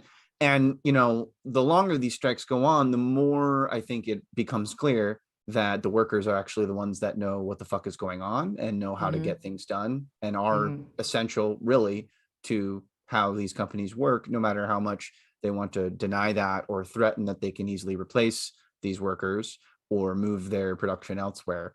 Right. They bring in these people who are inexperienced or are third parties who don't have a stake in the community, and they make it work for a little bit. They muddle through, but it all starts to collapse. And it's pretty awesome to see. For example, the St. Vincent deal, like they got all their jobs positions back guaranteed in this latest offer. Whether they decide to choose that or move forward with it, that's entirely their choice. But I think it's pretty amazing to see the outpouring of support to allow for that to play out and demonstrate itself, because this is like a big myth that we have to fight against constantly, is like, where does the value actually come from? Who gets the work done? And I think we all understand why. That's why we're here. We understand what that actually is, and it's just nuts that folks who are already dealing with rising cost of living, while corporations have massive piles of cash like fucking dragons in fantasy novels, just like clawing on top of them, saying that we create all the value. It is amazing that they are playing chicken with these dragons, and are capable of actually winning. And it's only possible through people chipping in with what they can, which is everybody knows this, right? Like, the people who have to fight the most to get their liberation are the people who are the most oppressed. And it is awful to watch that and not do anything to support it. So like, I'm really just glad to be here to be able to lend whatever little stuff I can, because 9 months is a long time. That's scary. Most people don't know how to commit to a fight like that for that long. Yeah. I'm in awe. Yeah. And, 2 months is a long time as well with Kellogg's. Like, you have this momentum that you start with, uneasiness, but excitement, militant excitement that happens on a strike is what I witnessed, right? We're ready to do this. We're in this for the long haul. And then the weather gets colder. And then the company starts suing individual plants, right? And, now the negotiations break down and they drag them out, and they walk away from the table with nothing but like disappointment, and the feeling of betrayal grows, right? You would think that a company that, just like Tavita said in this previous hour, a company that calls you essential and then doesn't treat you as if you are essential, it's hard to reconcile with, because you understand your own value. Your own labor is your own value. And when you are at an impasse like the Kellogg's workers were back in October, the only option you have is to withhold your labor collectively, because what else can you do when you're up against, a giant dragon like Kellogg's, Yeah, when these, there's a huge difference in the sort of resources that they have access to just at a whim, right? Like if you're a big corporation, fuck, even if you're just like a wealthy capitalist, you can get lines of credit and just float. You can float that shit for years. Like that's why so many of these motherfuckers, excuse my French, I don't know if we're doing that here. So many of these people don't pay income tax and stuff because they're floating it like that, and then they wait for these advantageous years to like report certain things. And the average union worker or union even doesn't have that ability to just like take out money from the bank, and the bank's not going to give it to them. It's a completely different landscape. And just so cool to see the outpouring of support to support these people and their fight. I'm inspired. I don't know. There's a lot of, for as fucked up as things are right now, there's a lot of inspiring things that are also happening. Oh yeah, and I mean, I just wanted to thank you and Protean for covering the St. Vincent strike, because it's hugely important, for a number of reasons, right? For all the reasons that we've been saying here, about why we got to support Kellogg's workers, why we got to support, anyone fighting for more power in their workplace, for more say in their workplace. But also, I mean, like, we all depend on healthcare workers, and they have really borne the worst of this pandemic. They have been pushed to work harder and longer, and they have been doing so under the kind of control of companies like Tenet in Texas, who own this hospital in Massachusetts, and who are basically trying to turn it into Tenet made just an incredible amount of money this past year, and they're trying to just squeeze as much profit as they can out of healthcare, and workers are the ones who are being run into the ground there. So I wanted to thank you about that, Stephen, and I wanted to ask if you could maybe like tell us a bit about the importance of what y'all do at Protean and how it plays into this, because then we got more great folks in the waiting room, but I wanted to make sure that folks follow you and follow the work. Yeah, I mean, I was actually really thankful to be able to publish that article in like a local paper, because I think we need to be imbuing class analysis and labor struggle into reporting that can reach as many people as possible. In terms of Protean, I mean, yeah, we are. We publish a lot of stuff. We publish sort of critical essays. We publish fiction. We publish poetry. We also publish some what I would call sort of news analysis. We're not breaking news because we're not a large journalistic institution that's focused on a geographic region. But we put out stuff that whenever I think it merits attention and we have the capacity, we like to focus on it. So, for example, in collaboration with StrikeWave, or at least one of the editors there, we put out a great piece on the upset in Buffalo, for example. We just put out a really wild piece about how in Mobile, Alabama, the right wing they tried to elect a dead man in order to basically in a plot to annex a part of the area that would make the town white majority.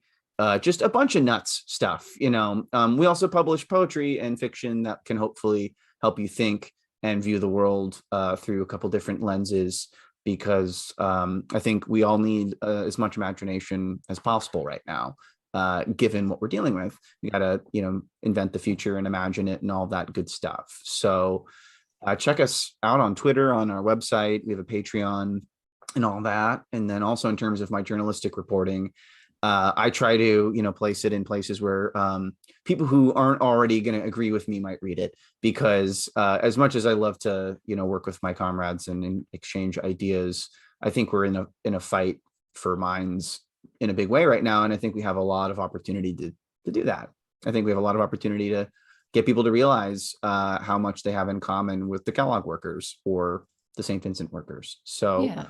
that's the kind of stuff that we do. It's all Great. good leftist stuff, and there's no advertisements because fuck that. So Well, Speaking of Protean Magazine and lifetime supporters, we have director, documentarian, actor, and writer Alex Winter, who's about to come on.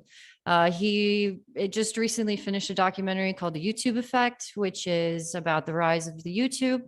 He also did a documentary on the journalists who published the Pentagon Papers.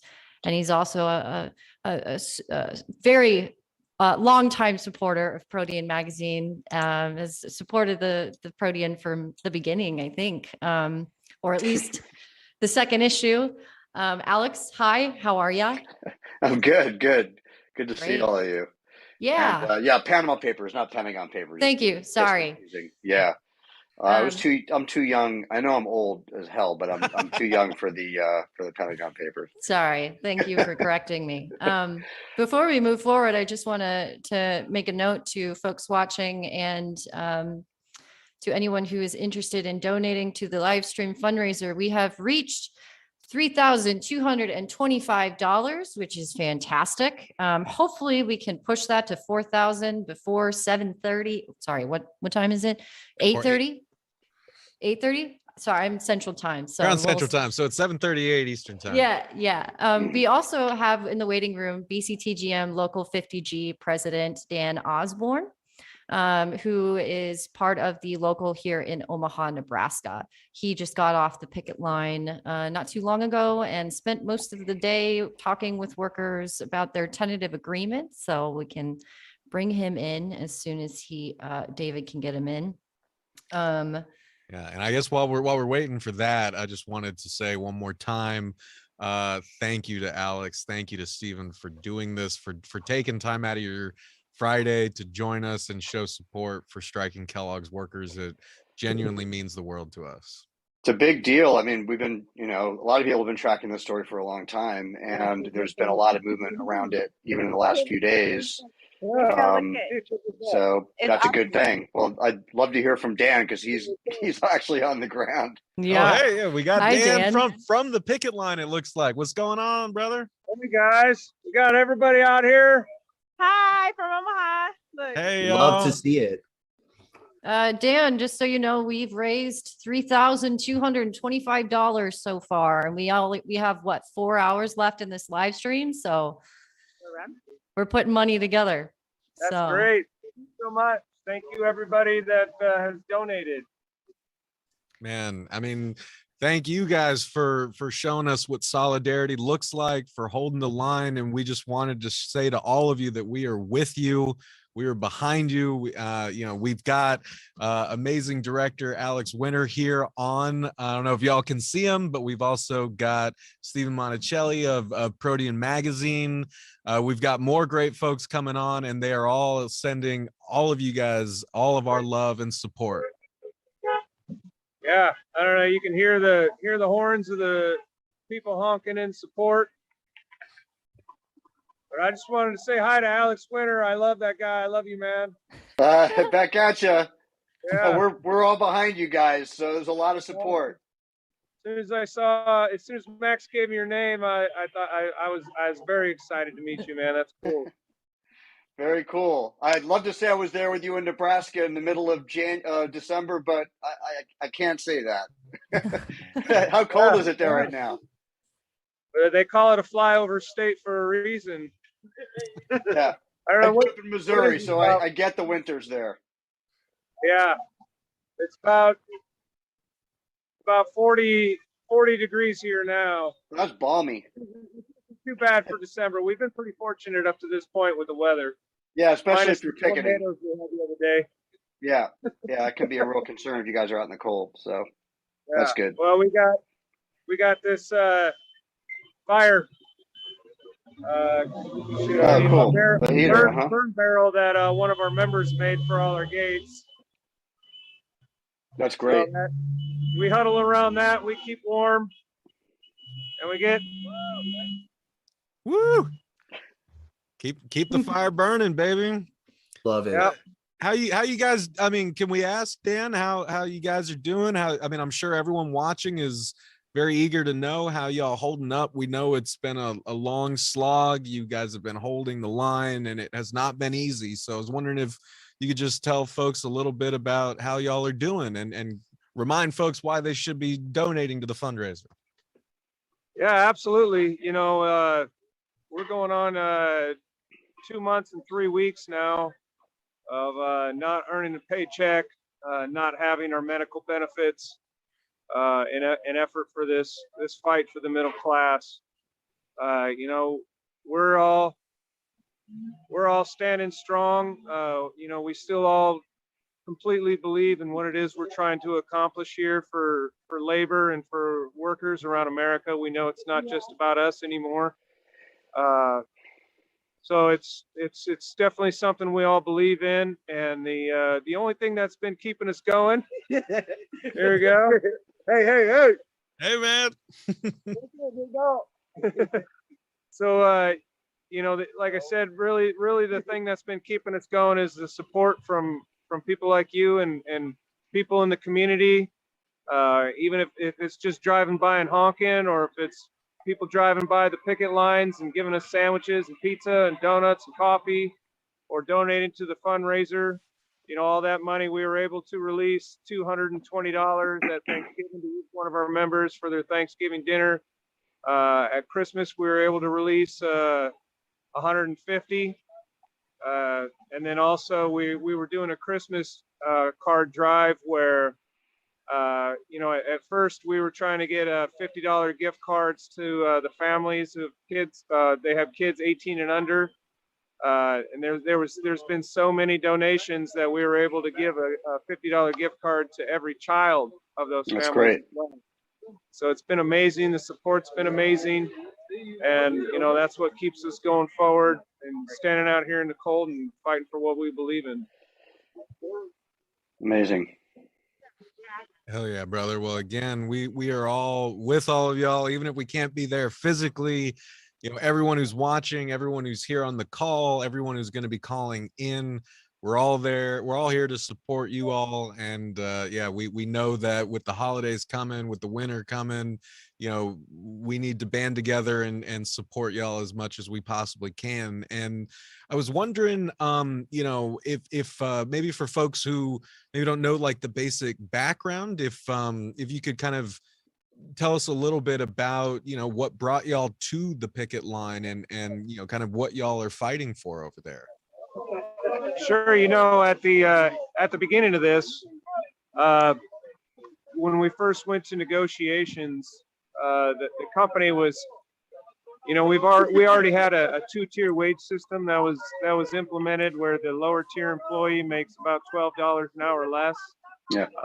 They pay higher insurance premiums. They get less vacation and less vacation pay, but yet they stand with us 7 days a week. We work 12 hours a day most weeks, and they do the same job as us. So the majority of us are out here for the equalization of wages, and they were also trying to take our cost of living away from us.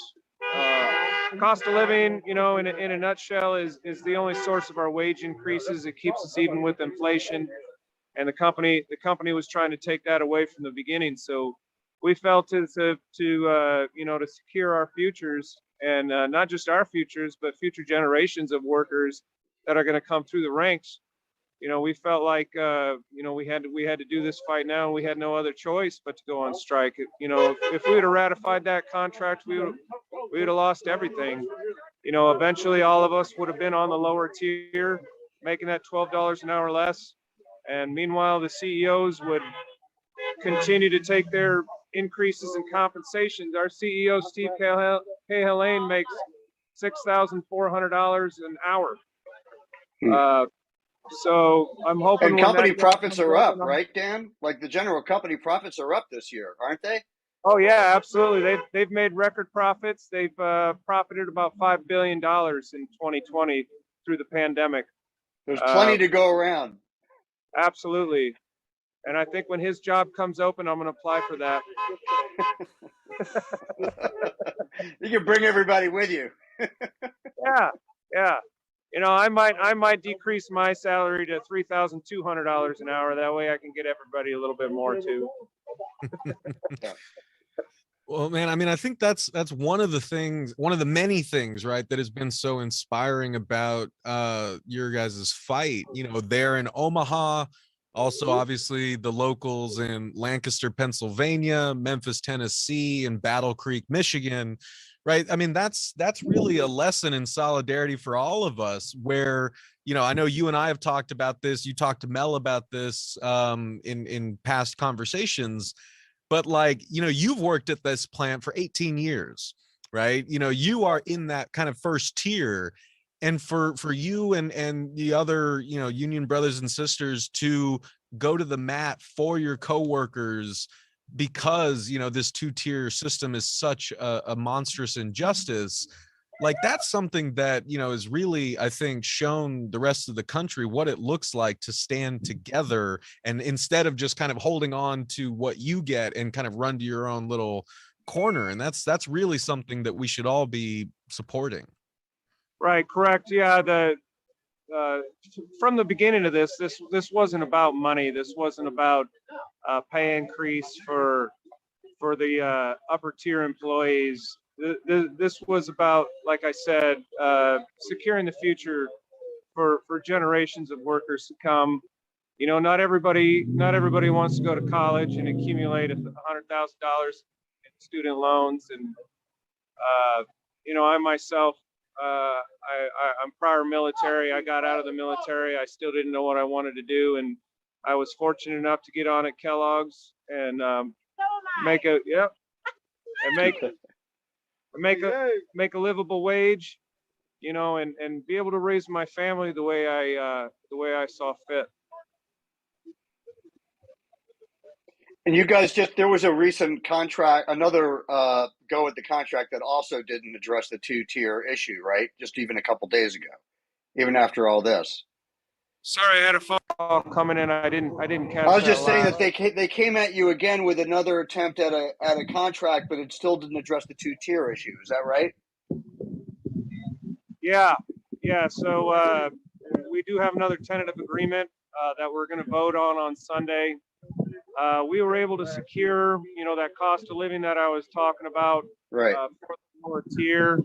But that's really the only change from that last contract to this contract. They didn't touch the two-tier language and make it any better. So it's up to the body now to vote on whether they want to stand strong and continue the fight or get back to work. You know, it's a democratic process, and whatever the people decide, I'll respect that. If they want to keep fighting, you know, I'm going to keep fighting. You know, I got a lot of fight left. But sorry to hit you with one more thing, but just from the punter side, isn't the concern with the two-tier situation that if you guys agree on it, that they're just going to use it as a door to jam open in order to lower wages in the future period? Doesn't it give them that possibility? Isn't that why it's important? Yeah, sorry, let me move over here where I'm out of traffic a little bit. All right. So could you repeat the question? I think that's something the public wants to wrap their head around. Like, it seems to me the two-tier issue is important because companies will often use a precedent like that to drive wages down in the future for everybody. And it gives the workers less protection. It isn't really just about two tiers and you versus someone who isn't in that tier. It's about a future where nobody's in a top tier, right? Yeah, absolutely. And that's what they attempted to do this time, you know, by making it a permanent system. Eventually there would be no upper tier. We'd be on the lower tier. Right. You know, I think it's important to say that, you know, the two-tier system, I believe, was implemented in the 80s, and it's a union busting tactic, because what it does is it creates division amongst the ranks. You know, hindsight's always 20/20, right? In 2015, when that two-tier system got voted in, you know, they were threatening to close 2 North American plants. They were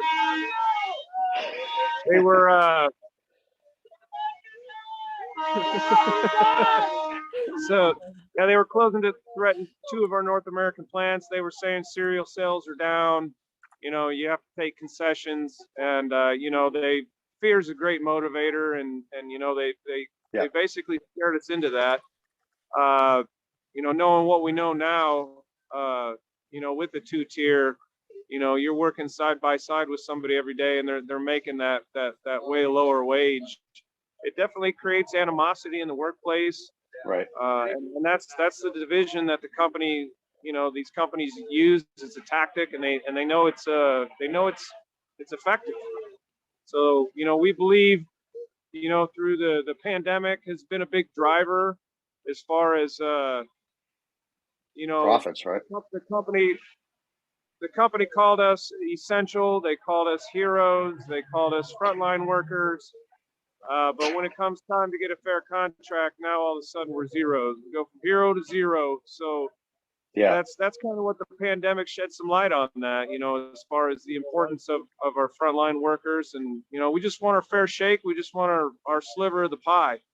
Well, it's pretty chilling what just happened in Kentucky, right? I mean, being in the middle of the strike that you're in, and then to see really like the ultimate worst case scenario of workers being forced to continue on in adverse conditions for, Yeah, absolutely. And, and if that candle factory was unionized, that would have never happened there. Oh, for sure. I hate Yeah. to say it, Yeah. This is like a my heart problem goes from like out to- 300 years ago. Yeah, exactly. I mean, that would have never happened in our plant. We've practiced tornado drills here, and to tell people they can't go home and they force them to stay through a storm, that's absolutely insane. Yeah. So, my heart goes out to all those people suffering in Kentucky. We had some devastating storms come through here in Iowa. A lot of damage, and that's worst case scenario, and it's unfortunate. We were fortunate enough here, at this location. We suffered some damage with our structures. You can see they're just scaffolding with plastic wrapped around them. We had some damage, but we were able to repair it pretty quickly. That we didn't get hit too hard with that storm. So we're gonna try a little bit of Zoom magic here. So it's great that folks in the live chat are excited that we've got Dan and everyone here at BCTGM Local 50G. What's up, everyone? We were able to talk to them from the picket line, and we actually have in the waiting room Trevor Biddleman, who's the president of the BCTGM Local 3G in Battle Creek. So we're gonna see if we can get everyone on the same call right now. So let's see if we can get some solidarity from Battle Creek to Omaha. I think you can do it, Max. We're working on it, brother. We got the amazing David Story behind us, and we can do anything. And just a reminder to everyone watching, we are currently joined by the amazing Alex Winter. We are joined by Dan Osborne, president of the BCTGM 50G. We've got our boy Stephen Monticelli from Protean Magazine, and we are now. What's that? Oh, nothing. Just Italian jokes. Oh, did I get it? The Italian. And we've got Trevor Biddleman calling in from Battle Creek. Trevor, can you hear us, brother? Yeah, I can hear you. I'm not sure if that's me giving you all that feedback.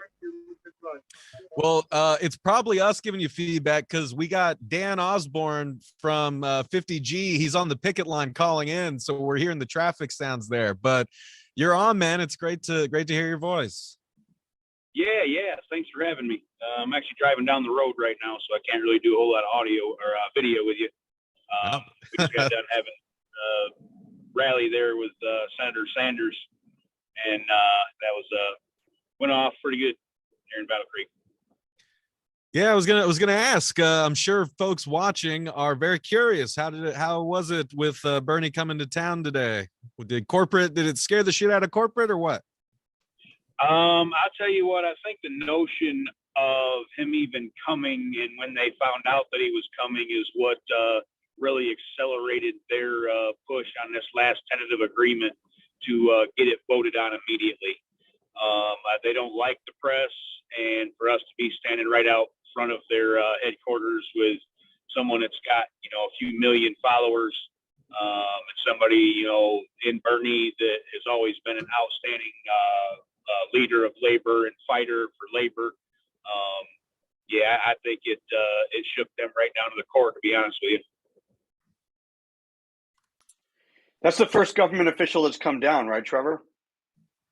Or high level? There was one other. It was the labor secretary. Right. Who they sent the Secretary of Labor to Marty Walsh to the Lancaster picket line as well. That's right. That's right. Yep. Well, that's good movement forward. Yeah. Yep. And Stephen, I have to apologize because I see what your Italian fingers were coming up, and I've been getting your last name wrong like an asshole. It's Monticelli. So that's my bad. Hey, no, it's all good. I respond to both. Well, Dan, I don't know if you can hear me. We had to mute you real quick so that we didn't get the feedback. But I was wondering if you guys had any messages for Trevor and your union brothers and sisters over there in Battle Creek. Yeah, we're standing strong and we're holding the line. You know, we had our membership meetings today. You know, we addressed the members and our concerns on the current agreement. So, you know, again, you know, we respect the democratic process of voting, and we'll see what the body has to say about this contract. Great. And Trevor, I guess, you know, again, we've got folks donating to the fundraiser. If anyone's watching, you can see the video of BCTGM Local 50G members there on the picket line in Omaha. You can't see them, but we've got Trevor Biddleman from BCTGM 3G in Battle Creek, Michigan on the phone. We're joined by the brilliant Alex Winter and Stephen from Protean Magazine, my amazing co-host Mel Buer. But we just wanted to remind everyone to please donate. Every little bit helps. Donate what you can so that these workers can keep holding the line, that they can, you know, have a good holiday. They've been out there since October 5th.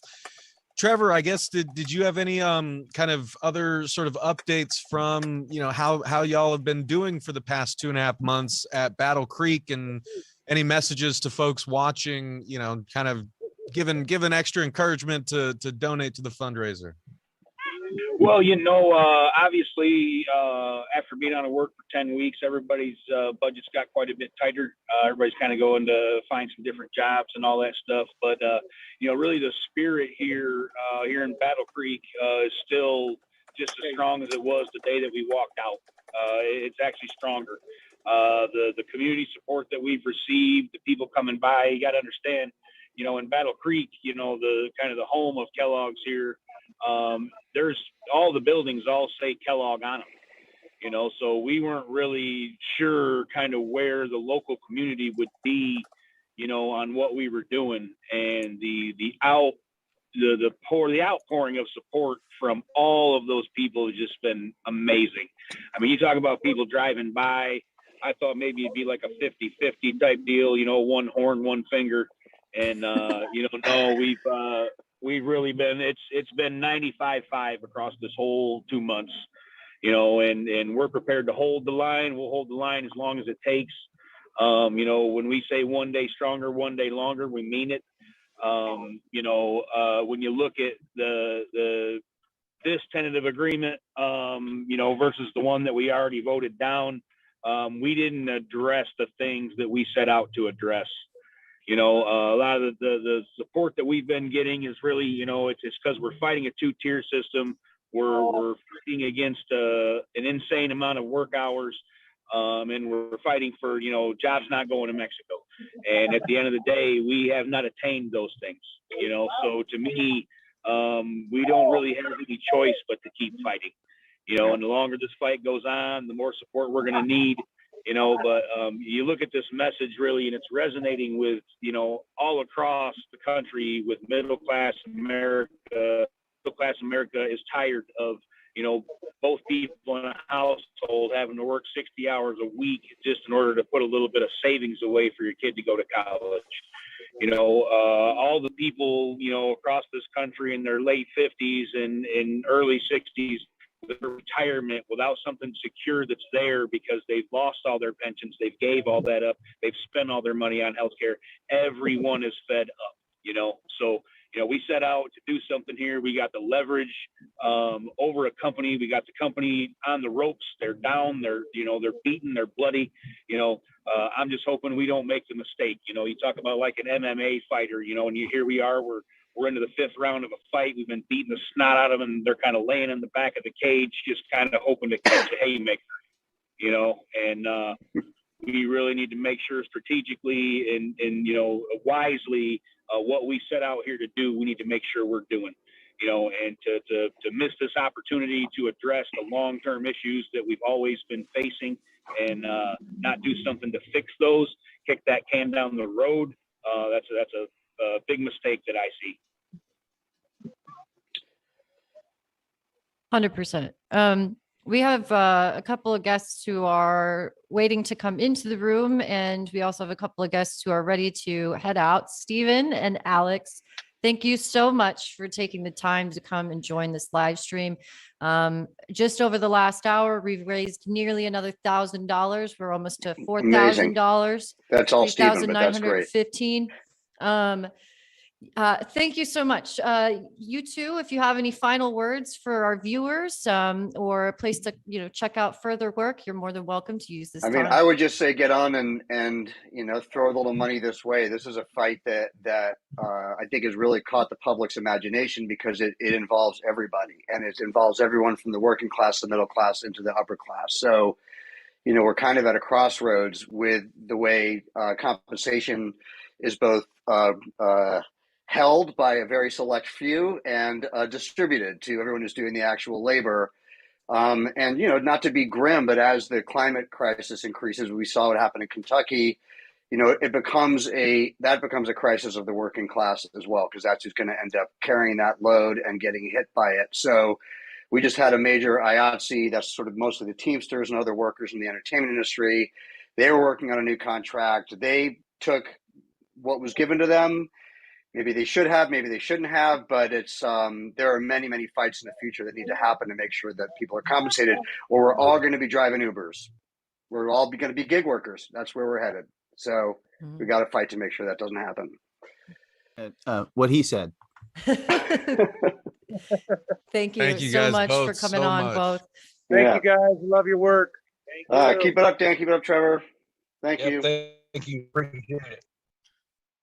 All right. Well, Alex and Stephen, what can we say? We can't thank those guys enough for hopping in. If you are just joining the live stream, we've been going since 6 p.m. Eastern Standard Time. We will be going till midnight. Right now, along with my amazing co-host Mel Buer, we have Dan Osborne, president of the BCTGM Local 50G down there in Omaha. He is on the Kellogg's picket line there in Omaha. You can see his union brothers and sisters behind him. And we've also got Trevor Biddleman from BCTGM Local 3G in Battle Creek. You can't see him, but he's on the phone. And we also have two more special guests who we're about to bring in, who I'm sure want to send all their love to Trevor and Dan and everyone there on the line. So, David, let's go ahead and bring in our next amazing guests. Hey. All right. Hey, so How are you? got we're great, Marianne. So thank you so much for doing this. To everyone watching, we have the one and only Marianne Williamson here calling in, standing with striking Kellogg's workers. Marianne, I don't know if you caught the last part before we brought you on, but you may be able to see here on the Zoom, we've got Dan Osborne from the Kellogg's plant there in Omaha. He's there on the picket line. Nice to meet you, sir. His members are there behind him. And Hi. we've got Trevor Biddleman from the Battle Creek local. He's on the phone here too. So yeah, I'll shut up real quick and just let Marianne say her hellos to the folks out there on the line real quick. Well, hello to all of you, and thank you, Max, for doing this, and thank you, gentlemen, for making such a brave and powerful stand. I'm old enough to remember the 1980s. I'm old enough to remember when this advent of trickle-down economics really began the war on labor that we have seen over the last 40 years. When I was growing up, it honestly was different. I grew up in a home where my parents would say, you cross the picket line, don't bother to come home. And everybody kind of knew that, whether their parents told them that or not. There was a sort of general consensus, oh, you don't mess with the picket line. I've been really shocked as the years have gone on, as generations have been born into this sort of post-Reagan era, where people really haven't even known what was going on here. The massive transfer of wealth, this horrifying philosophy where, you know, the only responsibility, fiduciary responsibility of the corporation was to its stockholders at the expense of other stakeholders, primarily the workers. And the way I see it, Max, and everyone else here, the bad news and the good news is that people have had enough. And it was going to take it getting like this. And now the resurgence, whether it has to do with Kellogg's, whether it has to do with Nabisco, whether it has to do with John Deere, whether it has to do with Amazon, whether it has to do with Starbucks, I just think that all of us need to be involved, because this is about the economic system of the United States that imperils our democracy. It's not just what's doing to workers. I loved Bernie's speech today. I didn't quite understand reading the letter at the end, because I want to hear more from a Democratic president than that you should keep the faith. I want to hear a Democratic president take a stand for the PRO Act. This is not a moment for performatives or, a little bit here. This is not a moment for incrementalism, and especially when we're seeing the bravery that's being displayed by so many people on these lines. So at this point, there does seem to be a rediscovery of labor. It seems to be a resurgence. But like I said, I'm here because this matters to our democracy. You and I were having a conversation the other day, Max, that, more Americans are workers. And I love Bernie Sanders' line today, you can't love America without loving its workers. So I think, and I hope anybody who is listening will remember the importance of the fundraising going on tonight, because people can't afford to strike if they can't. I mean, that's part of what survival wages are all about, is to put you in a position where you are not financially able to complain.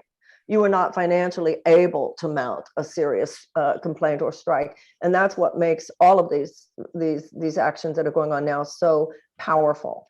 And the fact that, at least from what I've read, what Max, you have told me, there does seem to be a tentative agreement. I know that you're on the move here, but this is not a moment for any of us to let up. And I'm just glad to lend my voice to that of millions of Americans that were saying, it's not just that it's time, it is so beyond time. This assault should not have been able to be this successful for 40 freaking years. And there's a revolutionary fervor in the air now, and there needs to be. It has to be a peaceful revolution, a nonviolent revolution. But people on these lines, such as those that you're showing here, are showing that they're serious, and the rest of us have to be as well. Hell yeah. And I mean, again, Marianne, I cannot thank you enough for lending your voice to this struggle. As you can see, you got folks there on the picket line kind of watching Dan's phone right now. We know we got folks on YouTube watching, and Marianne's been sharing it with her millions of followers, and that is translated to money that is going directly to these 4 union locals where workers have been holding the line since October 5th. Dan, I know we had to mute you real quick because of the traffic, but I was wondering if your folks over there had any words you wanted to say to Marianne Williamson. We got to unmute you. Oh, Dan, you got to unmute yourself. There we go. Perfect. I was like, points well taken. And then just throwing back to when the time and age of like during Reagan and we're corporate, and then how progressively we move forward we're at now. It's to see that, what, we as a people still stand, and how that baton is always passed. Sorry. Thank you. Look, all the support. And just being able to share words, know that, just across the board, how we are all able to come still together. And it's just an unconditional amount of support all the way around. And those honks mean people are saying yes and supporting you, right? Yeah, absolutely. Yeah. Like I said, we come out here daily, and it's just just having you come out just to share your words. Like I said, just and looking at the overall review is just amazing. And again, it's support from everybody, and just even passing buyers, even the kids that wave. I had even put a little post. It was a little girl who came out and just handed out thank you stickers with her dad. And I got to tell you, I hope that maybe we'll be able to post that and send that out. But she was so adorable. She came right up to me and she was like, thank you. And I was like, just thank you. It's you who we take care of, She's got good parents. Mhm. These are things we have to teach our children. Yep. And I mean, people are not being taught in school the history of the labor movement. Too many people not being taught the struggles and the sacrifice. I mean, I was taught that when I was a little kid. My father talking about how his father took him to see Eugene V. Debs. I mean, Joe Hill, don't grieve, organize. I mean, these were stories I was taught as a child. And I hope you feel not just, the support from the honking where you are and the little girl, but, all the people Max is bringing together. People are waking up. People are and looking at you guys and going, wow, they're really doing it. Yeah, we're the face of it, and along with everybody else, and just having this moment to share it with you. And like I said, I really appreciate just how you brought it in with how your parents and how you're raised. It's something else where I can share that as a moment with even my own mom, who's back in the days when she striked, and it's like a repeat of history, but again, it's that strong movement. And I think also, talking about this river of history, one of the things I've been saying to people, and Max, you and I have had some of this conversation, it is the most traditional and patriotic thing in the world to push back against capitalist overreach. We're the patriots here. And these things have become so inverted, right? Absolutely. So, and you brought up a really good point, as far as the labor movement not being taught in schools. And I can't speak to around the country, but I know a lot of schools in Omaha, they cut shop classes, and as far as children, learning those skills at a young age, to be able to get into the trades and to be able to get into the trade unions, we're losing that as a country.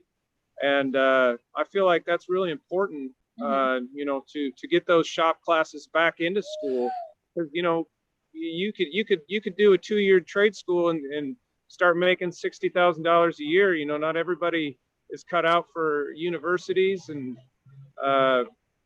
is that whole thing with that. But it's definitely important to get that back in schools. You are so right. When I was a kid, there was shop. It was called shop. Absolutely. And also, when we do talk about free colleges and universities, we need to make sure that we include world-class tech schools and trade schools like you're talking about.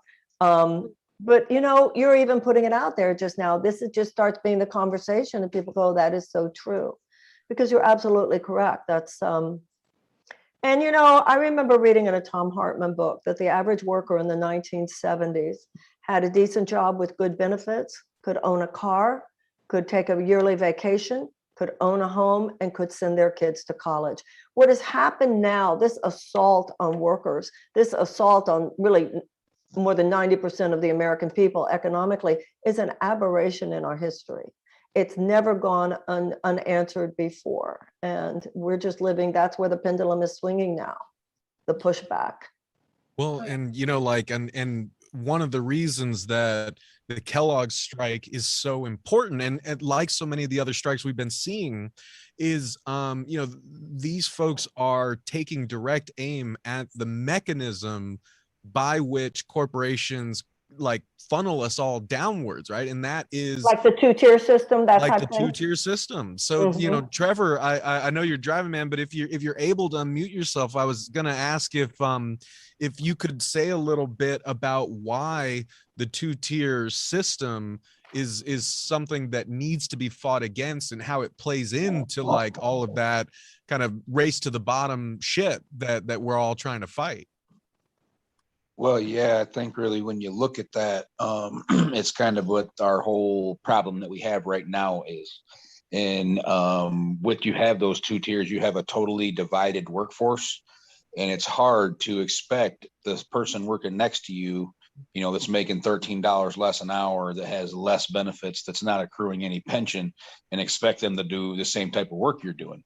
You know, I think there's something to be said about progression, right? You know, you start at a place, you obviously don't start right where the 30-year guy does.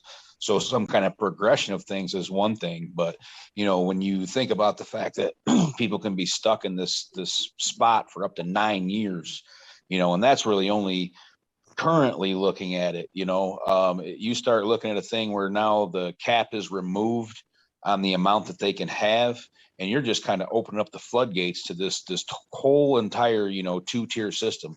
And that's what it is. It's a race to the bottom.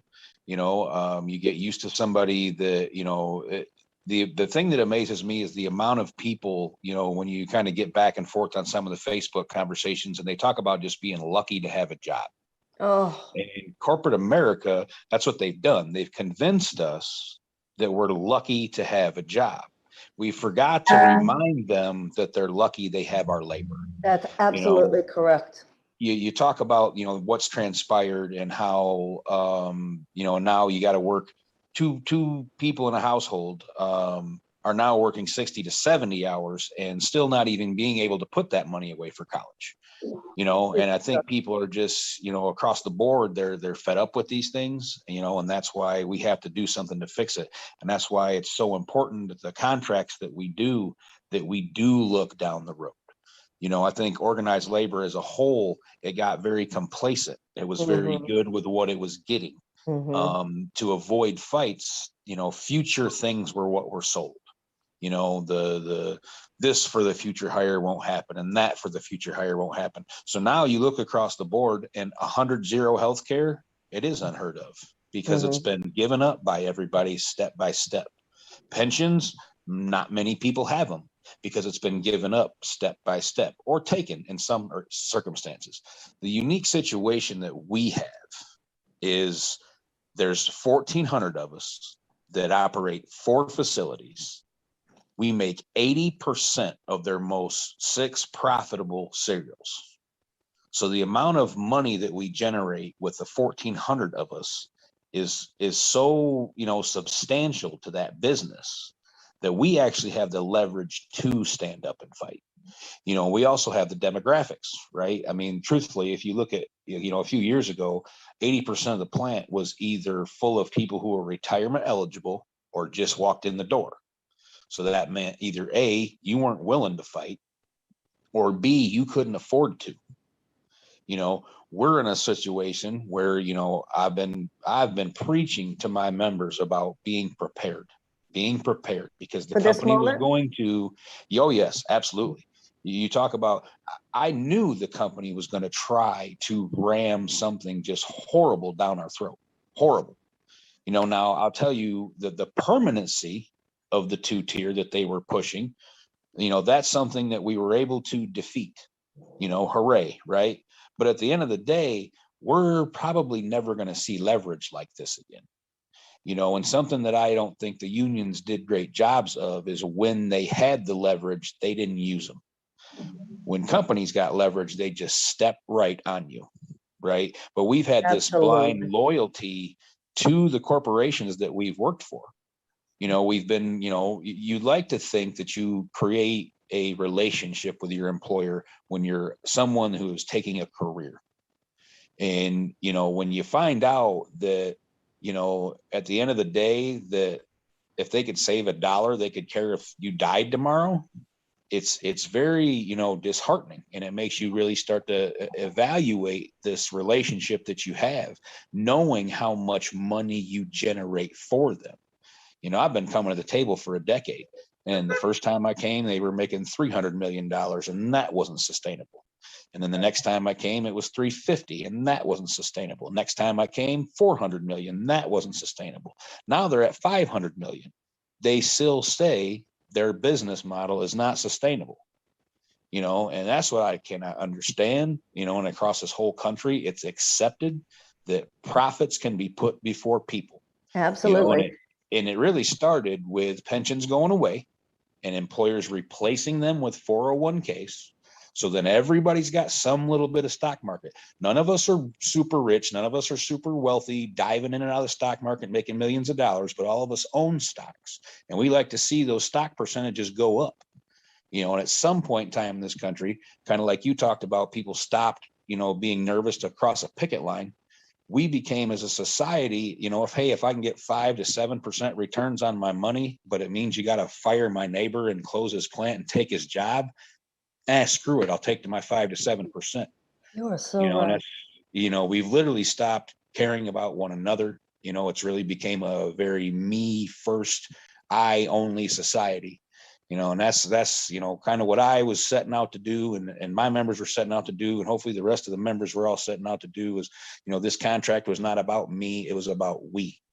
And that's why we were fighting to get rid of the 2-tier system, not just elongate it, not just make it a little better, not just make it a little more passive for those that are currently in it, but to get rid of it and get back to a progression type system. Well, every word you just said, not only do I agree with, but you articulated it so well, including how it turned us against each other. Desperate people are just struggling for survival. And when you're struggling for survival, you start dropping your ethical principles, like caring for your neighbor. What you just said is so true. It's just been a moral breakdown of the values of this country. And with leaders like you, though, who are laying it down and saying it the way you are. I mean, there's no one in America who could hear what you just said and not know it's true. No one could hear that. People know that, right, Max? I mean, now it's like, it's just, and also I read, what the CEO makes over 11 million a year. Oh yeah. Yeah, Dan, what was the figure you gave us of the CEO? Yeah, I broke it down, to about $6,400 an hour. I believe I included the amount of time he spends on the golf course too. So Right. Well, he's paid all that money because he's really good at exploiting his workers. And Yeah. one of the things also that started in the 1980s under Reagan was that CEOs before the 80s could not be paid in stock options. So once CEOs could be paid in stock options, it was to their financial benefit to squeeze money from the workers. I mean, you're leading people, but your own financial benefit comes from just increasing, stockholder value, shareholder value. The whole system just rotted from within. Absolutely. And I think it's important to note too that our CEO in 2014 had since till now, that CEO position has had a 49% increase in compensation. He had an increase from 2019 to 2020. So, they're reaping the lion's share of these compensations, of the profits. So, we're just asking for our slice of pie. Like Trevor said, we're not rich. I'm not going to jump in my Ferrari and drive home from the picket gate. We're just trying to maintain a livable wage and maintain it for future generations to come. And the dignity that it's not just the economics, it's the level of dignity. There's something that is insulting to people when we are willing to allow them to live in ways that make it hard just to provide for your family. And I think that's what people are responding to, the sort of moral rot at the center of this kind of exploitative business model. And like you said, you're not asking to be rich. If you want to get rich, that's fine too, but nobody should create wealth at the expense of other people having a chance to. And that's the problem with CEOs like that. His wealth is created at the expense of other people having a chance to. And that's just wrong. That's just wrong.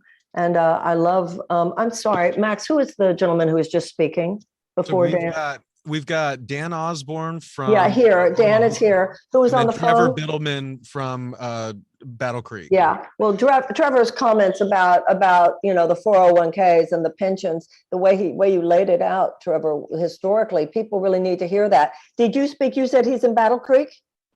Trevor's in Battle Creek. He was there. So with how Bernie. was this afternoon with Bernie incredible, Trevor? Yeah, that was that was real awesome. To have someone come, of that stature and have that kind of following, and just the true labor leader he always has been. It was absolutely amazing. Everybody there was so supportive and happy that he was there. I'll tell you, it's kind of funny because actually he called me for the first time like 6-7 weeks ago. So like I'm just driving down the road. I get a call. I was getting all sorts of calls at that time, and this, oh, this is so and so with Bernie Sanders campaign, and I'm thinking, okay. He says he wants to talk to you, and I'm like do like an interview or like a podcast or something. Like, what are you talking about? Nope, he just wants to talk to you on the phone. And then did he tell you I want to come out there? Well, that time, yep. Again, this was probably 6 weeks ago at this point, the first time that we talked. And he said, of course, it was interesting. The call was supposed to come at like 7:00. And then I got a text from this number that said it wasn't going to happen until 7:30. Then I kept kind of going back, and I'm thinking, okay, there's been lots of people getting a hold of me. I think somebody might just be yanking my chain, So then when the actual call did come through, I was like, oh, okay, wow, I'm getting called by Bernie Sanders. This is pretty cool. And then, he said he'd like to make it out, but with his schedules and this and that, probably couldn't happen. And then it was actually just last week, or maybe even earlier this week. No, it was last week. Yeah, last week. Call again. Hey, Bernie wants to talk to you for a minute. So I'm just trying to. Hey, Bernie, how you doing? And we kind of hop on the phone. He says, hey, look, I want to make this happen. I want to come see you. What you guys are doing.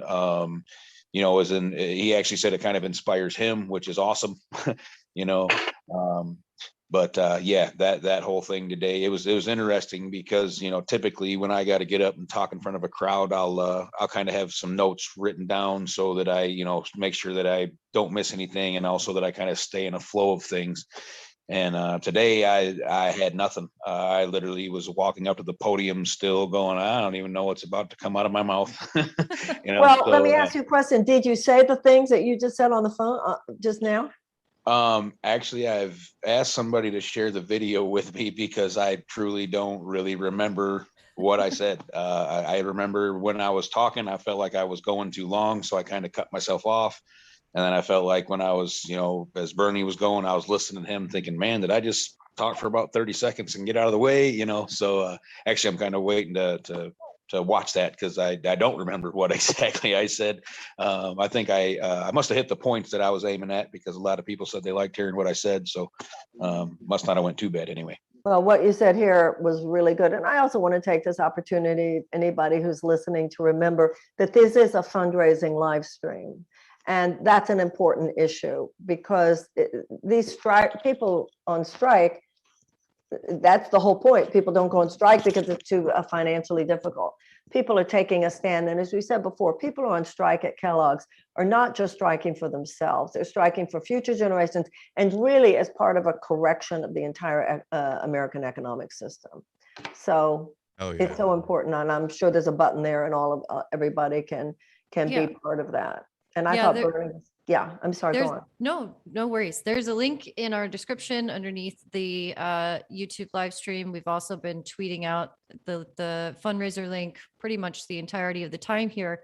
A bit of an update. We are now at $4,390 with a couple hours still left in the stream. So keep sharing it, keep sending it to whoever you are, rib your family members to get them to donate if need be. We have a bit of a lofty goal of $20,000. We are going to do our best to hit it tonight. I also wanted to take a moment to introduce a friend of our podcast, Dwight. He's the co-host of the Eat the Rich podcast and is a very good friend and comrade. And he's been waiting patiently to be introduced. So Dwight, if you want to say hi. Good evening, comrades. I apologize for not having a video feed. I'm at the Winter White House and my handlers told me that they could only get an audio line out. So I apologize for that. I'll be behind this at the moment. What an absolutely astounding thing that we're seeing here. We actually on Eat the Rich, we did a episode on John Harvey Kellogg, but we're not going to go into all the details of his intricacies. Very interesting guy.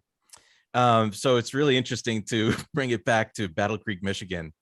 And it's very, very cool seeing the striking going on. I mean, typically, on a Friday evening, I'm spending my time looking at, the productivity pay gap that has been widening since the, late 1970s, and the erosion of, like Marianne, you were speaking about before, like the living wage that people were being able to be paid on a single, income family.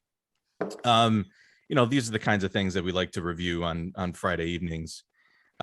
That in conjunction with the precarity of everybody's employment, as the capitalist sort of machine has been over the last 100 years, really, since there was a popular alternative to capitalism being, expressed in other parts of the world. They've been trying to erode our ability to have solidarity with each other. And there's not a day that goes by that I don't start thinking about, like, the ways in which our society is purposefully atomized to keep us away from ourselves, all the way down to our own, like, infrastructure and roads that keep communities separate. Not to mention, the interstate highway system that has literally driven, communities of color away from their neighbors. So this, in my view of this, is, and especially over the research that we've done over the last few years through our podcast Eat the Rich, it is so total in its purposefulness to atomize us and take us away from any feelings of solidarity as workers. And to see this now, literally looking at the front lines of the American 21st century labor movement, it is beyond anything more inspiring than I've seen in a long time. It is absolutely fantastic to see. Right there with you, brother. Ditto. Ditto. We love it. Well, so exciting. While we have this amazing group of folks on the call, and again, for folks who are watching who maybe just joined, we've got an incredible panel of folks on the call right now, including Dwight, our friend Dwight from Eat the Rich podcast, a phenomenal show. They do really in-depth, deep dives on figures like Kellogg. My amazing co-host Mel Buer, our brilliant studio production manager David Story is behind the scenes, and we've got the one and only Marianne Williamson on the call. We've got Dan Osborne from the BCTGM Local 50G in Omaha.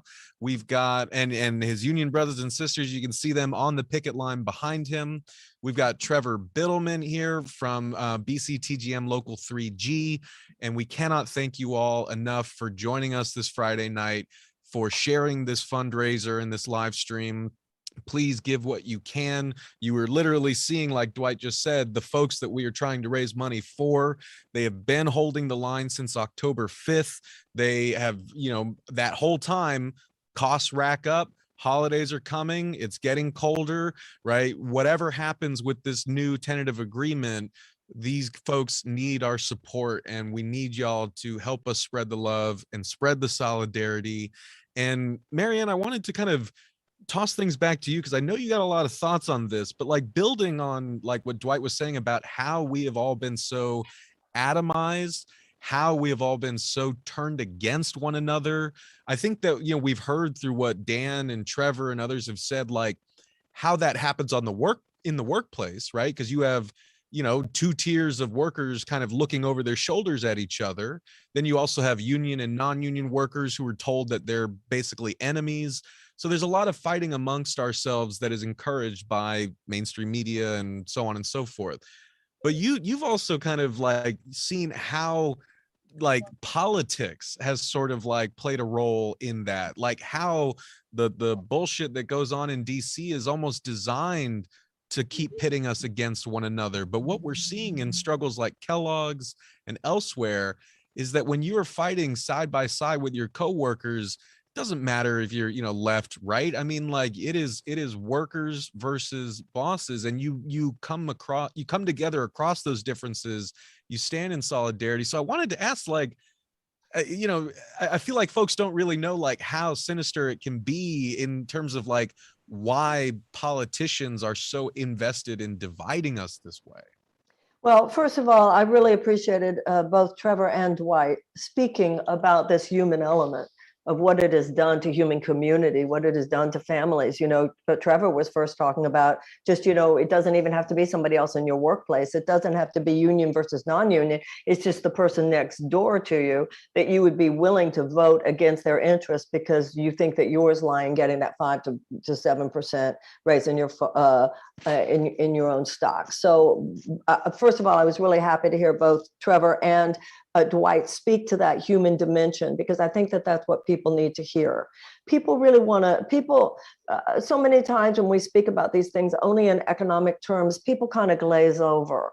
But when you start talking about what this is doing to human beings, not only our relationship with each other, but also the despair that people feel within themselves. So much of the, deaths by despair that we have in this country, so much drug addiction, mental health issues just have to do with the fact that people live in chronic economic trauma. Now, as far as the political issue is concerned, it was politics was the conduit, the election of Ronald Reagan and that whole crowd of trickle-down economic people. This had all been planned. The Powell memo, the Koch brothers, et cetera. I mean, politics was the headquarters for all this. It was public policy that did all this. I mean, these huge tax cuts, like the 2017 tax cut, where 83% of that $2 trillion tax cut goes to the very richest individuals and corporations. That's politics. That was a legislative action. This entire massive transfer of wealth, this has all been enabled. Once we open the floodgates to corporate donations, especially through Citizens United, but even before that, one Supreme Court said that free money was free speech. Washington gave away this country. Washington betrayed the workers of America. Let's be very clear here. And so what's happened, so yes, did it begin with the Republicans? Yes, but no Democratic president has stopped it.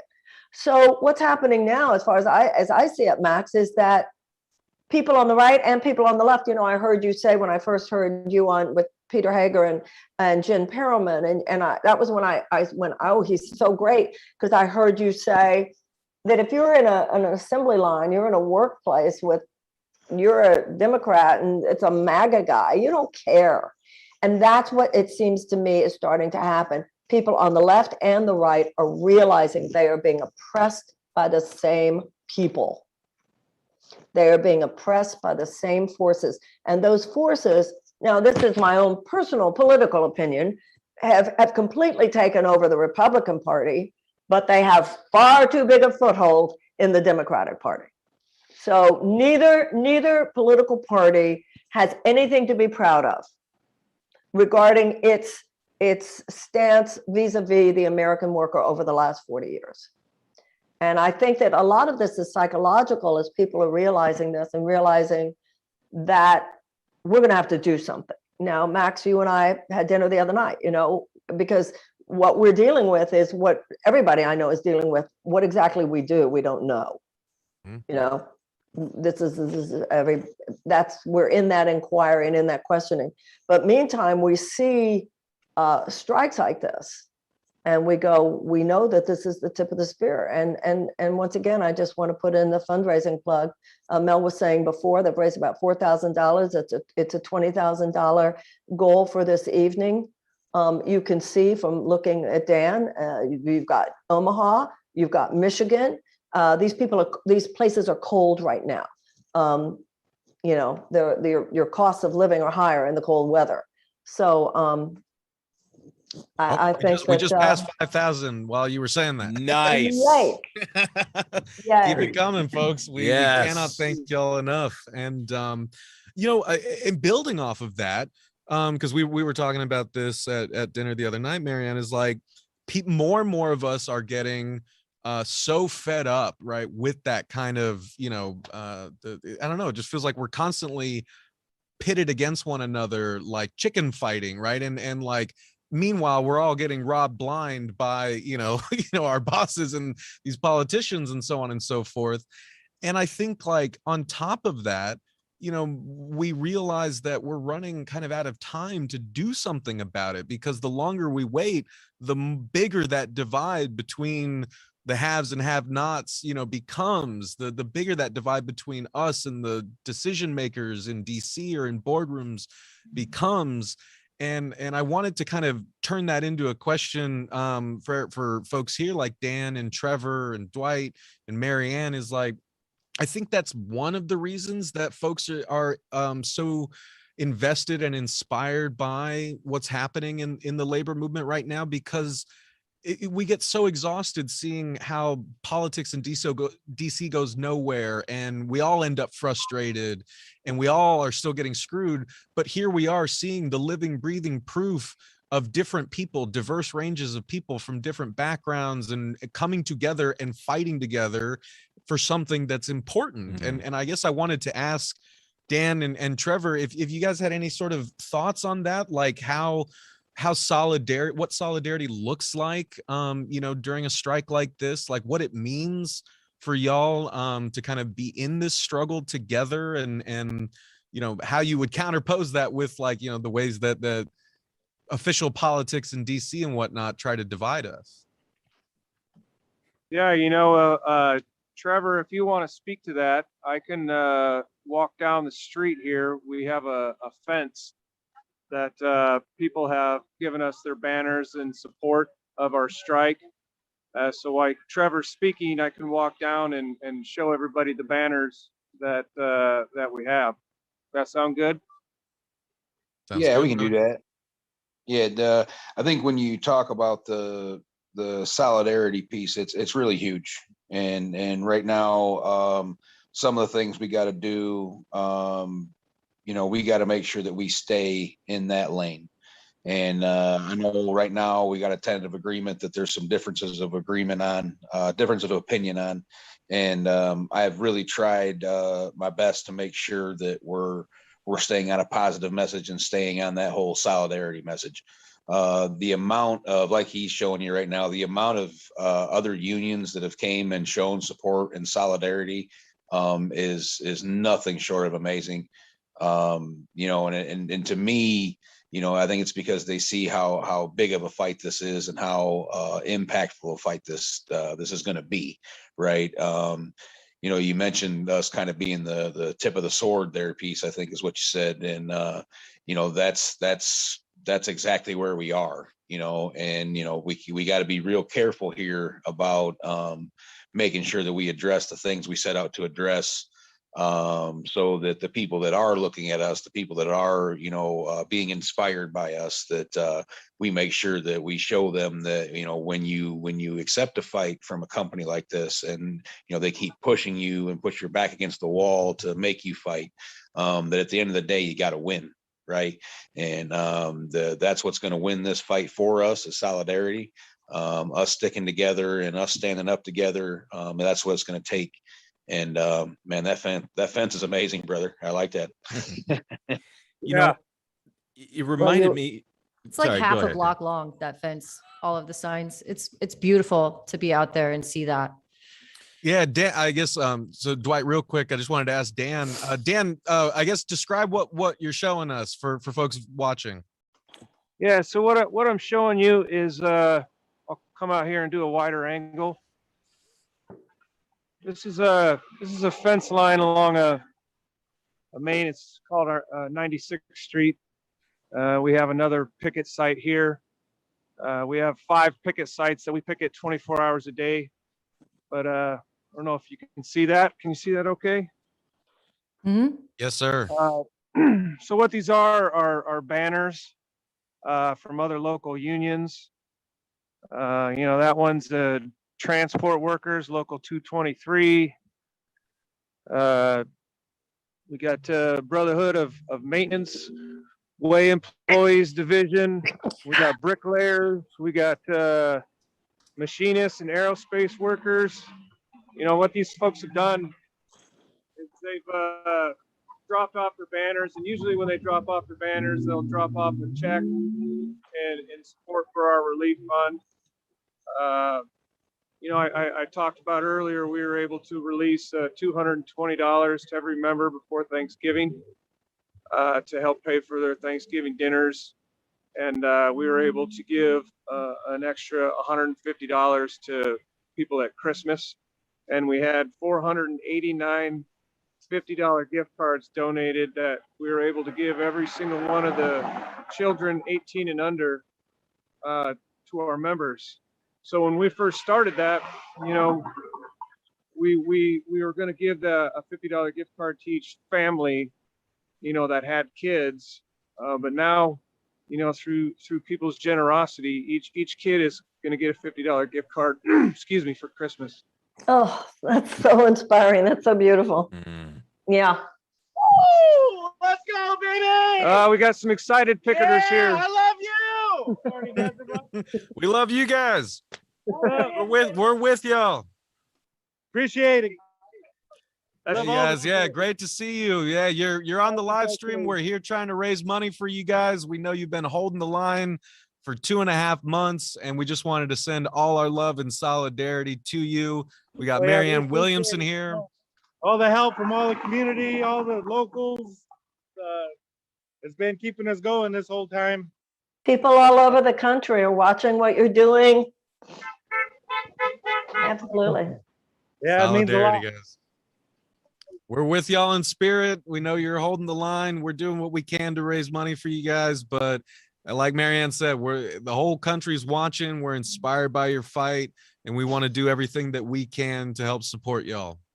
And I hope all the other smaller locals see what we're doing out here, that, we're not scared to stand up to the corporate giants and get what we deserve. So, oh yeah, David taking on Goliath, baby. Yeah, right. Yeah, but I think that's I always something say, that we wake up all every need to- morning and do everything you possibly can to inconvenience those who deserve to be inconvenienced. That's sort of like a daily motto. Did you inconvenience the right people today? Did you needle the right people? My father used to wake up every morning. He used to go through the house going, beat the system, kids, beat the system. Hell yeah. Trevor, sorry, did I cut you off there, man? Yeah, just a little bit. That's what I was going to say to the brother there that from Omaha. He mentioned how important this is to the other locals, the smaller locals that see what we're doing here. And again, that's why I keep preaching about the long-term fight and what we're fighting for, and really the people that have been looking at what we're doing and how important it is that we hold the line and we keep this fight going.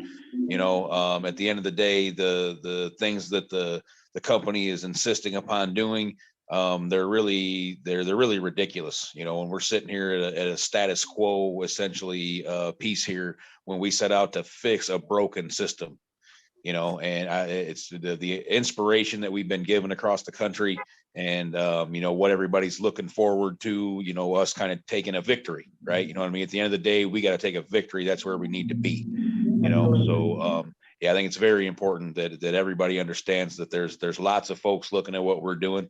Locally they're looking, across your region they're looking, and across this country they're looking. And one thing I would like to kind of get back to Marion a little bit on, some of the things we were talking about with the whole corporations and kind of the way they are, right? Yeah. And we talk about the morality of it, the people of it, right? It wasn't that long ago when there was all the storms down south, and there was the gentleman that was down there that was selling water bottles for like $11 and $12 a piece, right? And everybody can see and say and look at that guy and go, what's wrong with you? You're literally in here taking advantage of a situation where people have to have these things, and you're just skyrocketing up this water because they can't even get to it.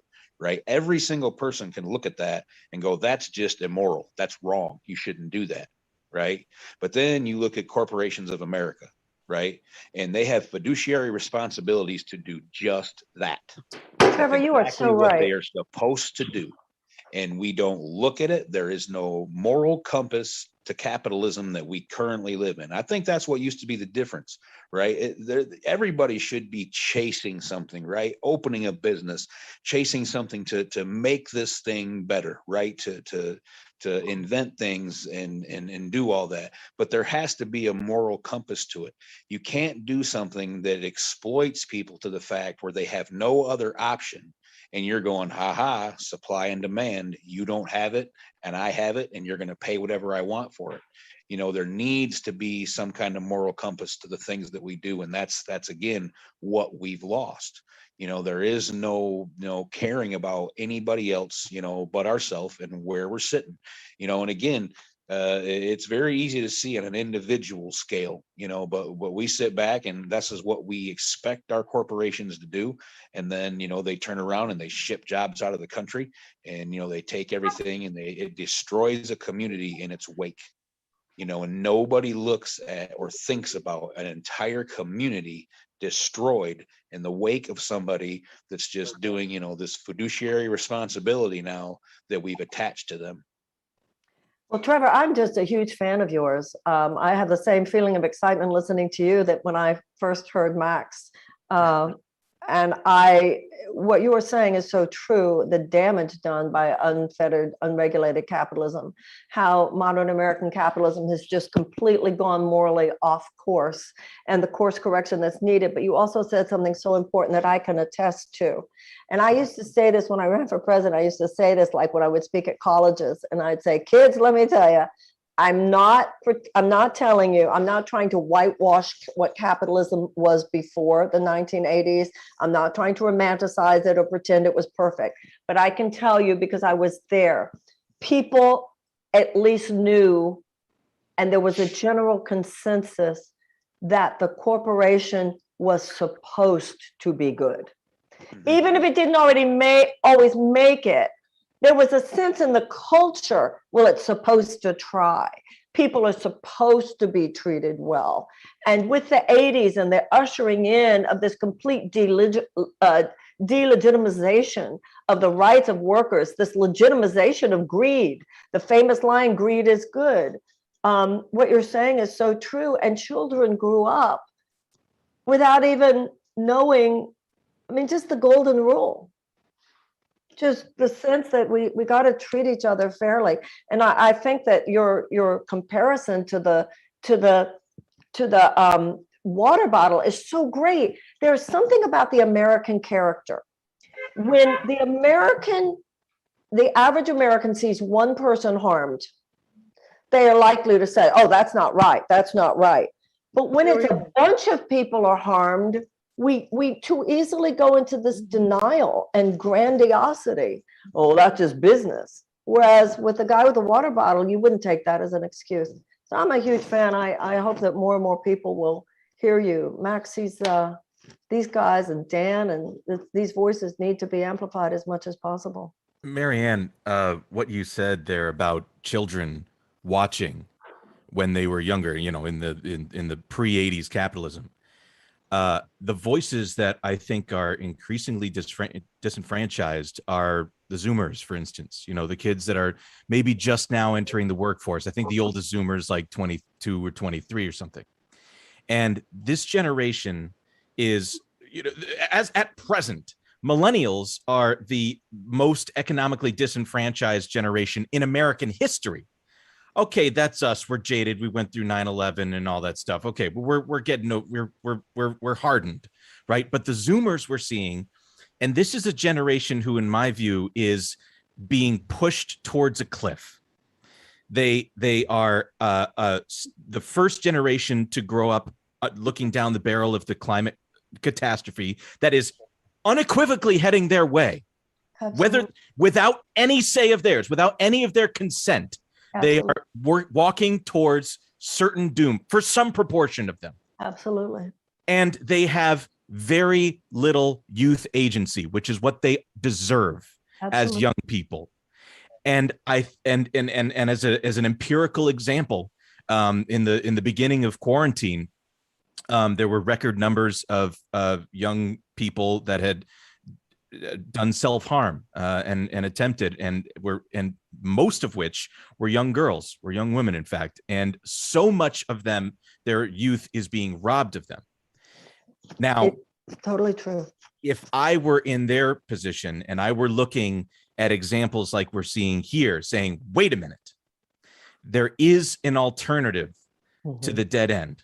There may be, you know, through solidarity, through workers coming together cohesively as a unit, maybe we have a chance. We, you know, think about it from their point of view. If they were listening to Democrats just this week alone, between the lack of admonishment of insider trading, nay, the exuberance of insider trading by the leader of the party, Nancy Pelosi herself.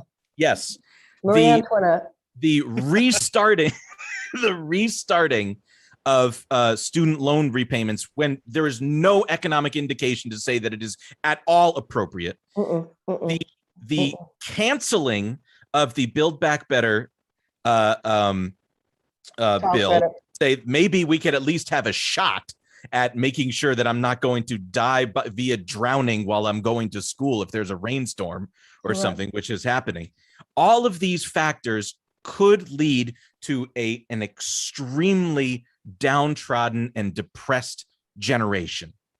And Dan on the picket line and Trevor, and I hope you see that young people especially are seeing this movement and understanding that, hey, there is an alternative to this, because they understand better than probably any one of our generations, you know, post World War II and the economic boom that came with it, understand that they're screwed, that there is basically no redemption to the current system that we have, unless you take a reactionary mindset, which the opportunities to be propagandized by reactionary mindset is abundant. It's ubiquitous for them.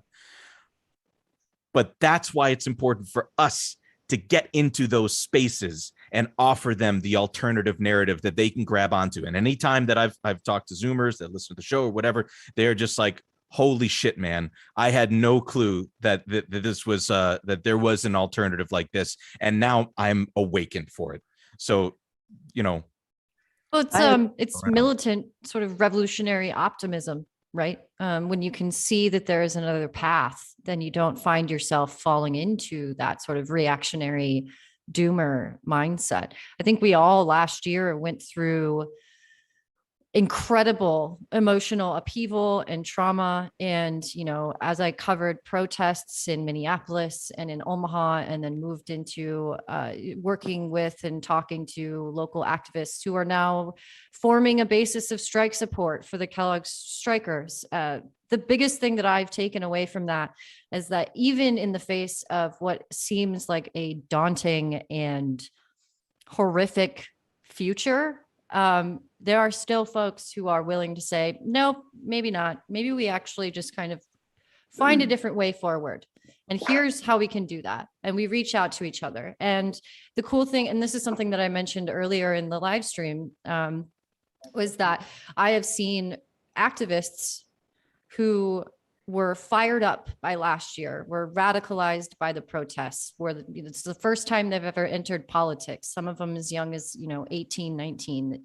Last year was their first presidential election that they voted in. They found themselves galvanized by this political movement.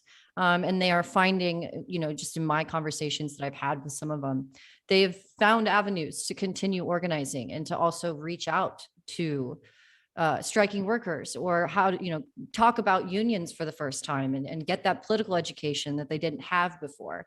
And I think it's, for me, over the course of the last couple of months as well, is also kind of strengthening my own political education. And it's made every day so much easier to take a look at.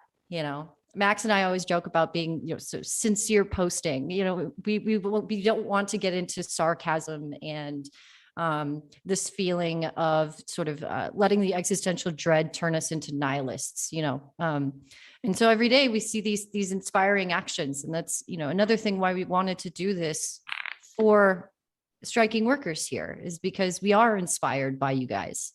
And we are so excited to be able to use this platform and bring together people who normally wouldn't be talking, to really kind of show you guys that you have support, and you always will. You're our neighbors. Of course you will, so.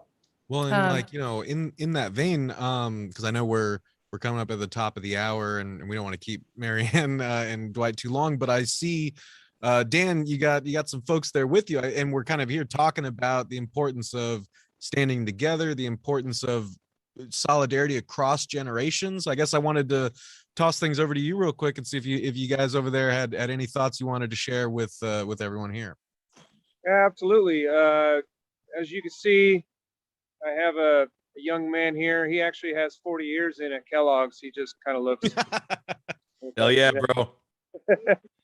But you know, if you guys wanted to, you know, you could talk about your experience on what it's been like. You know, the amount of hours your dad works, and what's that like for you when he can't get to your ball games, or because he's here at this building working. You guys go ahead and feel free to talk. Go ahead, speak up. We'll say your name first. I'm Noah. I've kind of gotten used to it. Over the years, every time he's always taken off, I've always thanked him for it, and I just savor those times that he's off,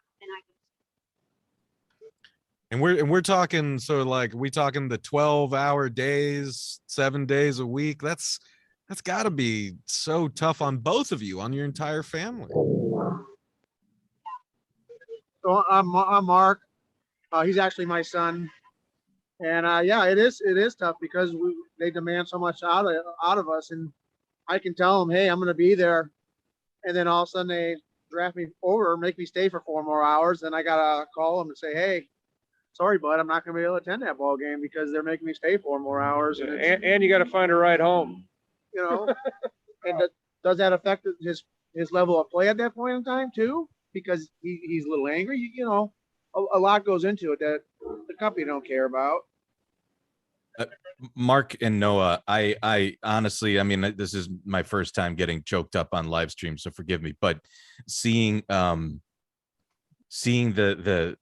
father-son solidarity and understanding the weight that is on both of your shoulders, because the children are often looked at as an impedance, as like a roadblock to being able to exploit workers more by capitalists. And it is not only stopped it doesn't only stop at the worker. This follows through the entire family. The entire family works at Kellogg's, right? The entire family feels it every time that there's some boneheaded manager's move, right? That they have to just deal with because we are economically precarious. And what say do we have? The difference is, and Noah, this is why I'm so jazzed that you wanted to come onto this and speak up about this, is that you support your father, and your father is showing an exceptional example to you by having the guts to be out there and striking along with everybody else. So God, you guys rock. How cool is that? Thanks, we appreciate that. thank you. And as people were saying before, as one of you was saying before, we're treating the entire Zoomer generation. I've been saying recently, it's like it's collective child abuse. You know, this government should not be run like a business. It should be run like a family. You want to set your children up to succeed.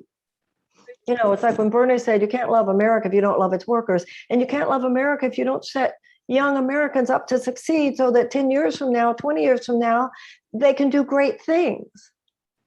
It's just we have public policy that does more to thwart young people in the actualization of their dreams than to support them in the actualization of their dreams. And everything that's being said here tonight, Max, you've got just a great group. I'm really grateful I'm honored that you invited me to be part of this conversation of really eloquent, very well considered people. It's really powerful what you've got here. I mean, we cannot thank you enough, Miriam, for taking time out of your Friday and to be with us, to lend your powerful voice to this struggle. I mean, like Dwight said, we're literally looking at, you know, the folks that we're in solidarity with. You know, Dan, you guys, everyone there at Omaha, like, you know, solidarity is much more than a word, right? You know, we are with you. We feel your pain, and we don't want you to have to endure that pain. We want Kellogg's to treat you the way that you deserve to be treated. We want you to have time with your dad, to be able to go to those T-ball games. We want you to be able to, Marianne was mentioning earlier, right? Like all those old sayings that we learned when we were kids have just gone out the window. Like whatever happened to work to live, don't live to work. Like Kellogg's at Warrior Met Coal in Alabama, you know, John Deere, so many of these workplaces are acting as if you don't have lives, or that like, you know, that it doesn't matter that your kid's playing a baseball game. And I think it's, again, so inspiring for all of us and so necessary when so many of us feel so downtrodden, like we've been beaten back by, you know, all the stuff we've been talking about, whether it's our boss or our landlord or politicians who don't give a crap about us. It just always feels like we're kind of on our heels. And to see y'all out there on a Friday night, to hear Trevor talking about folks there in Battle Creek. And of course, we're also raising money here for the local in Lancaster, Pennsylvania, and Memphis, Tennessee. Those folks couldn't be with us, but they're here in spirit. To see y'all kind of say, no, I'm a human being. I deserve more than this. Life, there's more to life than this.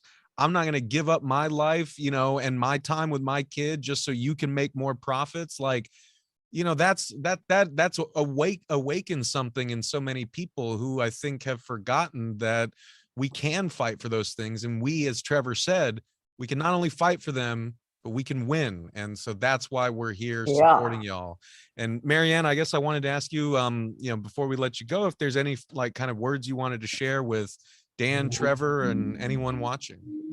Just to keep talking, because I do think every day, you know, we're taking an inch. I hate to use battle imagery. We have to come up with something different than war imagery, but it is like that. It's a process. It's a journey. It's every day. And I think the energy is rising every day. Don't underestimate the difference that you're making. Somebody's listening tonight. Even if they don't give $1, some of them are giving $5, $10, $20. Some of them maybe aren't, but they've heard something that somebody has said here tonight. Everybody who has spoken, there's been such wisdom, such information, such insight into new ways that people are understanding what's going on. Each and every one of you, I know I felt that way, and I'm sure that everybody listening felt that way. Never forget. And that, you know, don't, on these live streams, people hear and they'll listen later. Just keep going. And I think we all, that's part of the solidarity is I'll wake up tomorrow and do it again if you'll wake up tomorrow and do it again. That's in the essence of it. And that we all know that, you know, Max and I were talking about that the other night, that we kind of know each other is out there. And, you know, one of us asks the other, will you help with this? Will you help with that? It's happening. What we want to have happen is happening. We just need to step it up. We need to keep doing it. We need to keep inspiring more people. And I think if you know, I've always, you know, Winston Churchill once said, you can always count on Americans to do the right thing after they have exhausted every other option. Americans are very slow to wake up to a problem, and a 40-year massive transfer of wealth into the hands of a tiny, it shouldn't have taken this long for Americans to go, hell no. But we're saying hell no now in the most gracious way, of course. And I'll get up tomorrow and do it again if you'll wake up tomorrow and do it again. Absolutely. Let's do it. Thank you. It's an honor to be with all of you. Thank you, Max. Thank you, Marianne. God We bless you. appreciate it so much. Thank you, everyone. Night. Cheers. Thank you so much for joining Love us. and solidarity. Thank you. Hey, Max, if you don't mind, just parting thoughts for me, because I got to split too. We're coming up next, my man. Go for it. This one's for my buddy Noah here. In 2018, this is actually happened. This was a Freedom of Information Act thing that came out. A division of the Pentagon called the Joint Land, Air, and Sea Strategic Special Program did war games around what they called a Z-bellion, which would be a Zoomer rebellion within the United States. And they say here, like, a scenario in which members of Generation Z, driven by malaise and discontent, launch a Z-bellion in America in the mid 2020s.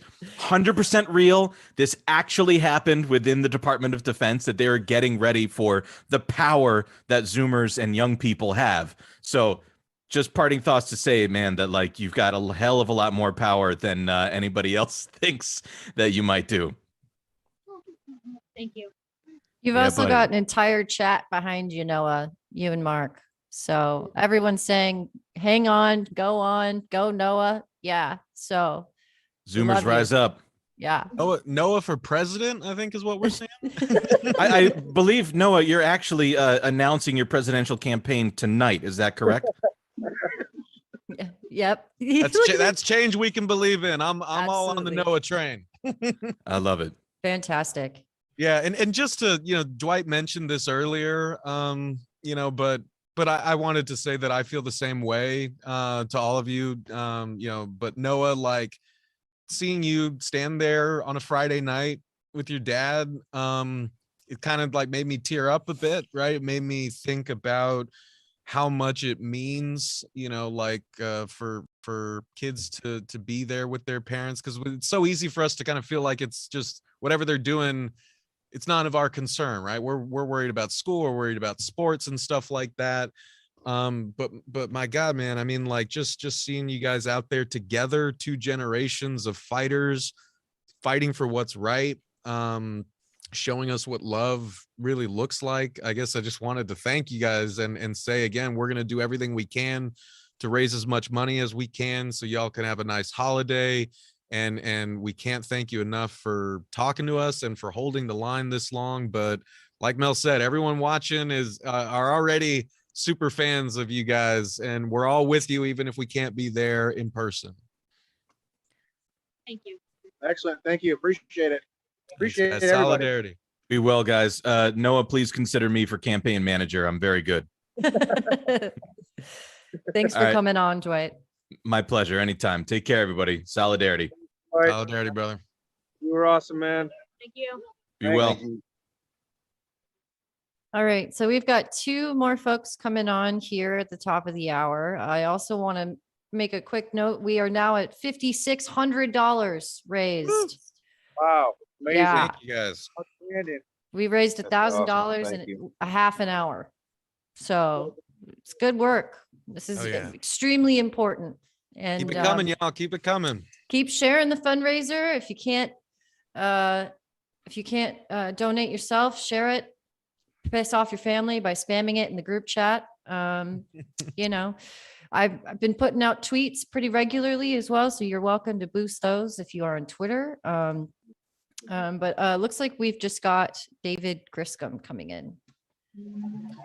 So we may have some other folks kind of hopping in a few minutes, but we do have, as Mel said, our dear friend David Griscom on the feed. What's up, brother? Hey, how's it going? Let me make sure I'm getting y'all. You're not getting feedback from me, are you? No, it's great. Okay, good. I'm so stoked to be here. I just heard that, what is it, $5,600 so far? Yeah. We've got 3 Incredible. hours left, so plenty of Wow. time to make Can more. I jump in for a second, guys? Yes, please. Absolutely. So my phone's telling me I got about 10%. I'm gonna go ahead and log off and jump on somebody else's phone, and we'll be right back. Yeah. Sounds great. Sounds good, man. Okay. All right. We'll see you in a minute. All right. Yeah, unfortunately, I'm kind of about in the same boat. I'll probably go charge my phone and then hop back on maybe here in a couple hours or something. But That sounds I good, did want to man. hear from David. David before I got 6% left, so I can hear what David had to say. Maybe answer some questions if he's got any. I mean, I'm just thrilled to be here with everybody. It's been really great, seeing the conversations we were just hearing before were so inspiring to me. I'm just really thrilled to be here and hoping that we could continue raising some money. Oh yeah. And I guess Trevor, before we lose you, did you have any particular questions you've been wanting to throw at David? Oh, no, not really. I got one. How hard are you going to lose in the fantasy playoffs, my man? Dude, I'm sorry. I think I'm ready to go. My boys, the Cowboys are ready. They're ready for the next couple of weeks. I gotta say, we got some easy matchups. I think I might be a sleeper for number 1 even before the season's over. Yeah. When you say Cowboys, you're talking about that's the name of your fantasy team. You're not a Dallas fan, are you? Oh, I'm a Dallas fan, friend. You inherit it. You don't get born birds, here. man. Go Birds. Yeah, man. David is like we're in a podcaster fantasy football league, and David is he's the Joker to my Batman. Yeah. And he's like, yeah, probably the favorite to win. after losing Derrick Henry. And so I'm like, man, this sucks. So I'm hoping for a miracle, but Trevor, I'm going to beat him for you. In the name of Michigan, I'm going to beat David Griscom. Hey, there you go. There you go. Anything to take a Cowboy guy down, I'm good with that. my fantasy season has not went so well. Neither did mine. One league I'm still alive in, the other three, dead last actually in three of them. It's like, ouch. It makes you watch football in such a ridiculous way. Yes. But it's Outside fun. of watching the Eagles games each day, every Sunday, watching football, you can't really tell anybody what the score of any football game was, but you can say, hey, my guy went for 216-2. I know that. Trevor, were you a homer? Did you go for Lions players? Because I can probably explain why your team sucks if that's why. No, really a lot of it was just timing was shit not working out. Miles Sanders did kill me this year. One of the leagues I bought in, I bought a team that was from a keeper league, so I knew it was a donation year. They didn't after I bought in, after we kind of did everything, they were letting me keep Clydesdale for an 18th round. And I knew that was because I didn't have these other keepers, but that was also, I didn't know that was because the guy before me had traded away my first round pick. Jesus. So by the time I had no first round pick, then the very back half of the second, I grabbed Miles Sanders. So between Allaire and Sanders sitting out pretty much the whole season, that league was pretty much thrown out the window. I'm in the same boat with losing Derrick Henry.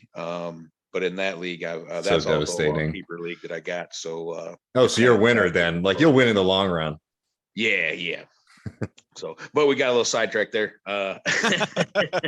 Sorry, it's all love and solidarity until we're talking we about. got 6 hours. Football. Yeah. Right. Yeah, we got some time left. So, like I said, I'm gonna hop off here for a little bit. Probably get the phone plugged in, and then get the kids to bed and stuff, and then I'll probably hop back on maybe here in an hour or so.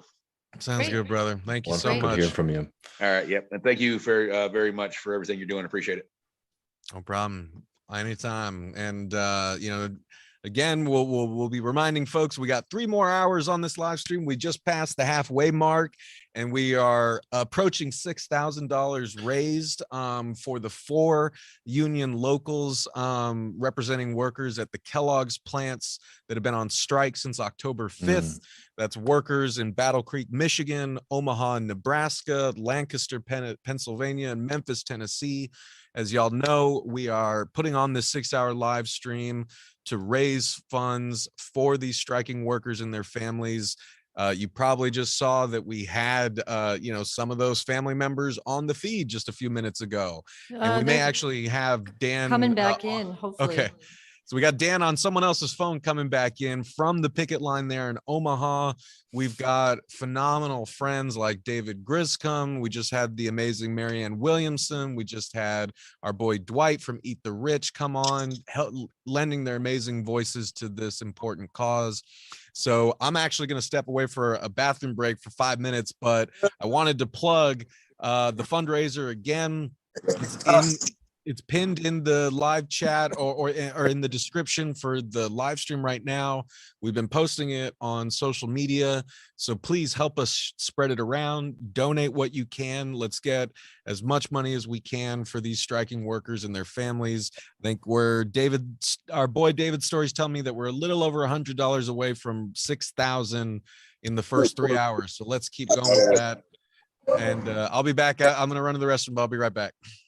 That's good. I want to shout out right quick if y'all don't mind. Go for it. I've seen some of our friends just noting on Twitter, the international community showing up. So we've got some Australian folks donating and spreading the word. And, it's just been something that, doing this kind of, talking politics and stuff online, it can feel a little, individual, but you remember that there is really this global audience out there. And all these people all around the globe are recognizing that like your fight is our fight and our fight is your fight. And it's just so powerful and beautiful to be able to be a part of these conversations and like to see people, showing up from Perth for our friends all across the United States right now as they're standing up for, fair wages and, respect on the job, man. It's beautiful. Mm-hmm. Yeah. We also in chat, excuse me, I also have a cat who won't leave me alone. So I need to get a little closer to the microphone. Hi, Peach. Peach says, we love union workers. Go that way. Thank you. Yeah, we've got, Hear me at all? huh? Can you guys hear me? Yep, we can hear you. Yep. Can you see me yet? Not yet. Okay. So Well, I'm well- super sorry to interrupt you there, but we just jumped back on, and the guys whose phone it is took off for a minute, and then it shut off, and I don't know his passcode, so we'll be here in a minute. Okay, sounds good. But yeah, we've got people in the chat from Brazil. We've also got people who came in from Germany, it looks like. Solidarity from the UK. Yeah, greetings from faraway Germany. Solidarity, have some fun tonight. Robert B says the battle may feel local, but Kellogg's is a global company. Folks all over have stakes in this. So, you know, and folks are definitely taking the time to pay attention. There's currently some things moving around Twitter where Kellogg's removed their Kellogg's logo from the Pop-Tart boxes. And when, Oh, wow. when someone asked, Kellogg's officially said it was because people tend to look at the Pop-Tart branding when they look at the box. And it's like, I wonder why. Yeah. Well, it's, I mean, it's Yeah. pretty good if the you know, the concept of Kellogg's has been dragged through the mud, rightfully so, for not standing by their workers. I mean, and that shows that the campaign is winning and people are really responding to it. Right. And they're trying to trick people into buying Pop-Tarts during an unofficial boycott during a strike. But yeah, so we've had a lot of really good guests on, and you know, David, some of the folks watching may not know who you are or what you do. So if you want to introduce yourself really quick before we get moving forward into the next half hour or so. Yeah, I'm a podcaster and journalist from Austin, Texas. I've lived all over the South. I run a show with my good friend Matt Leck called Left Reckoning, and the show is essentially about trying to tell stories about, you know, working people across this country, politics, and history, and sort of always trying to present it in a lens that sort of helps us in our political and social struggles. Before that, I worked on the show with my late friend and comrade Michael Brooks, who would have been honored to be hanging out with Marianne Williamson, who he very much admired and respected. And we sort of were able to build a show that had a very strong internationals bent. So that's a big part of our project as well. And, you know, I mean, it's really about trying to get people all in the same room and starting having conversations, because you realize as time goes on that, like, that's the most powerful weapon that we have is our solidarity, is our ability to stand together. And it's a lesson I've learned time and time in my life, both as a worker and in like this kind of, you know, role as a journalist now. So very happy to be continuing, you know, that fight today, and really stoked to be hanging out with everybody here and standing up for this particular fight right now. Yeah, I mean, it's been a long slog for the last 2.5 months. So, you know, it's definitely something that's near and dear to my heart, being from Omaha and growing up down the street from the Kellogg's factory. I mean, it's been a mainstay in my life for my entire life. Always driving by it and getting a chance to speak with workers and to actually get to know them and to see their struggle and lend a platform, a voice to their experiences has been an extreme honor over the last 2 months.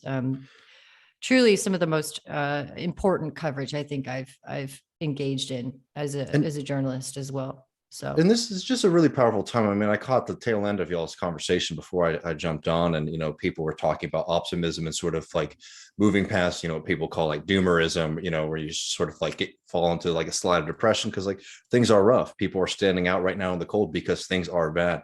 But the encouraging factor with all of this, when I always remind people when they're feeling a little bit down, is that it would be so much worse if we weren't seeing these kind of uprisings all around the country, right? The thing that it's like, it's bad that things have gone to the point that they've gone, but the fact that people, instead of just taking it, are now standing up and standing together and building all these networks, you know, from these fights against Kellogg's to, you know, the solidarity we've shown with our friends, you know, at Warrior Met in Alabama and across the country right now, people really are standing up, and we're building not only the capabilities to win these fights right now, but in the long term, continuing to be able to support each other with our solidarity through politics and, you know, through things like this, raising money to make sure that people are able to, you know, to have a happy holidays together.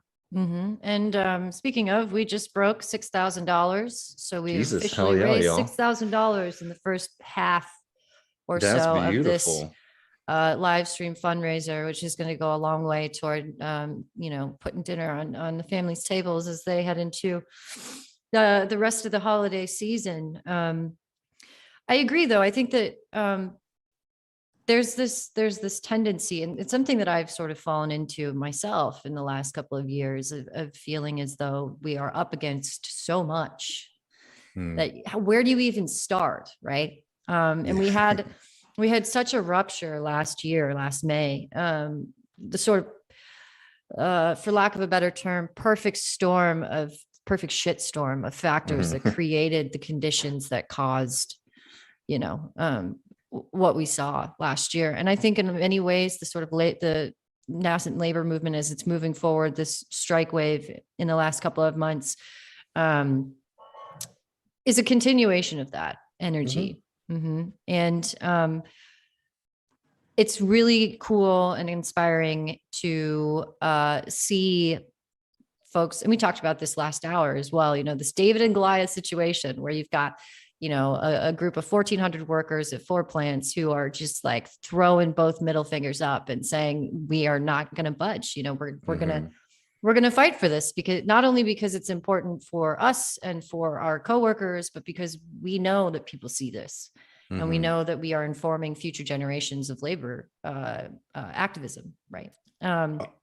I agree. I tell this story, from time to time. I know Max has already heard it, so it's good that he's on a bathroom break right now. But, this is like these kind of moments, like knowing how to show up for members of our class, members of the working class, like it really can, these kind of small actions sometimes that can seem small, like giving somebody $15, $20 to make sure that, we're building this kind of, solidarity across the country. And it has like a cascading effect. And I have my non-union story, or like a story that really changed my life. I was working in, I'm from Texas, but I went to high school, and my early adulthood was in South Carolina, and I was working concrete jobs out there.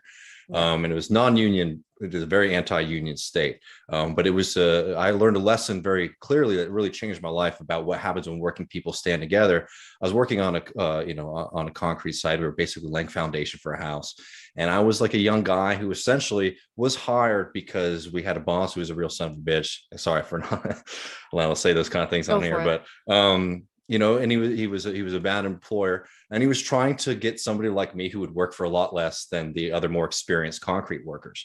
So I sort of have no idea, right? I come in and I'm just working this kind of job, very culturally different. Like I'm like a white kid, and these were mainly like Hispanic immigrant workers and Black folk from South Carolina, right? Very different backgrounds and all that kind of stuff. But anyways, I'm working this job. And we're about to lay concrete, and the boss looks at me and says, like, do you have, boots? You have to wear special boots when you pour concrete because they'll ruin your typical boots. And I said, no, I don't. He said, all right, well, I'll take you to Walmart. And he takes me to Walmart, and he buys me these boots. They're like $90, right? And he says, I'm going to take that out of your paycheck. And I don't think anything about it because I'm 18, right? It's like one of my first kind of jobs like that.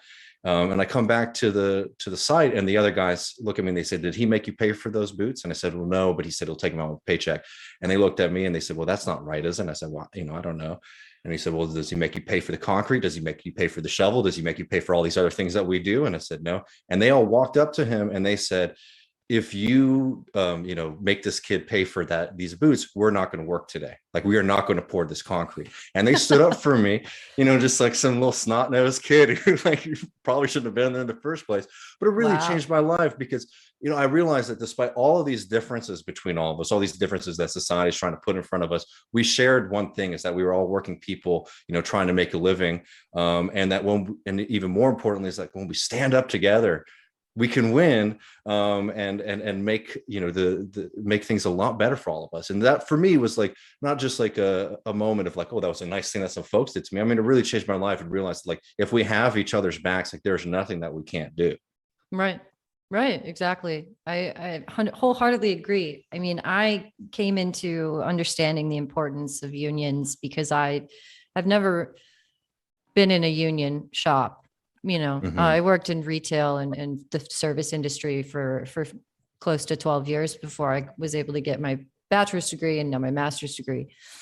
And that sort of solidarity didn't exist in many of the smaller businesses that I was in. But as I kind of brought in more political education from outside and really kind of started looking at the ways in which, a shop that isn't collectively organizing gets collectively fucked over, it became more important for me to really kind of dig into how I could join in on these struggles, and that's why I'm a member of the IWW, and I'm constantly moving toward and supporting these types of events and movements because it's important.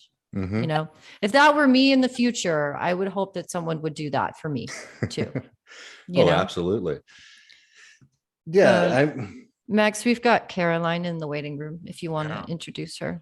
Oh yeah. So apologies. I had to take a break to get some more water and go to the bathroom. And I'm actually recording this from the Real News Network studio here in Baltimore because we have much better internet here than we do at my house.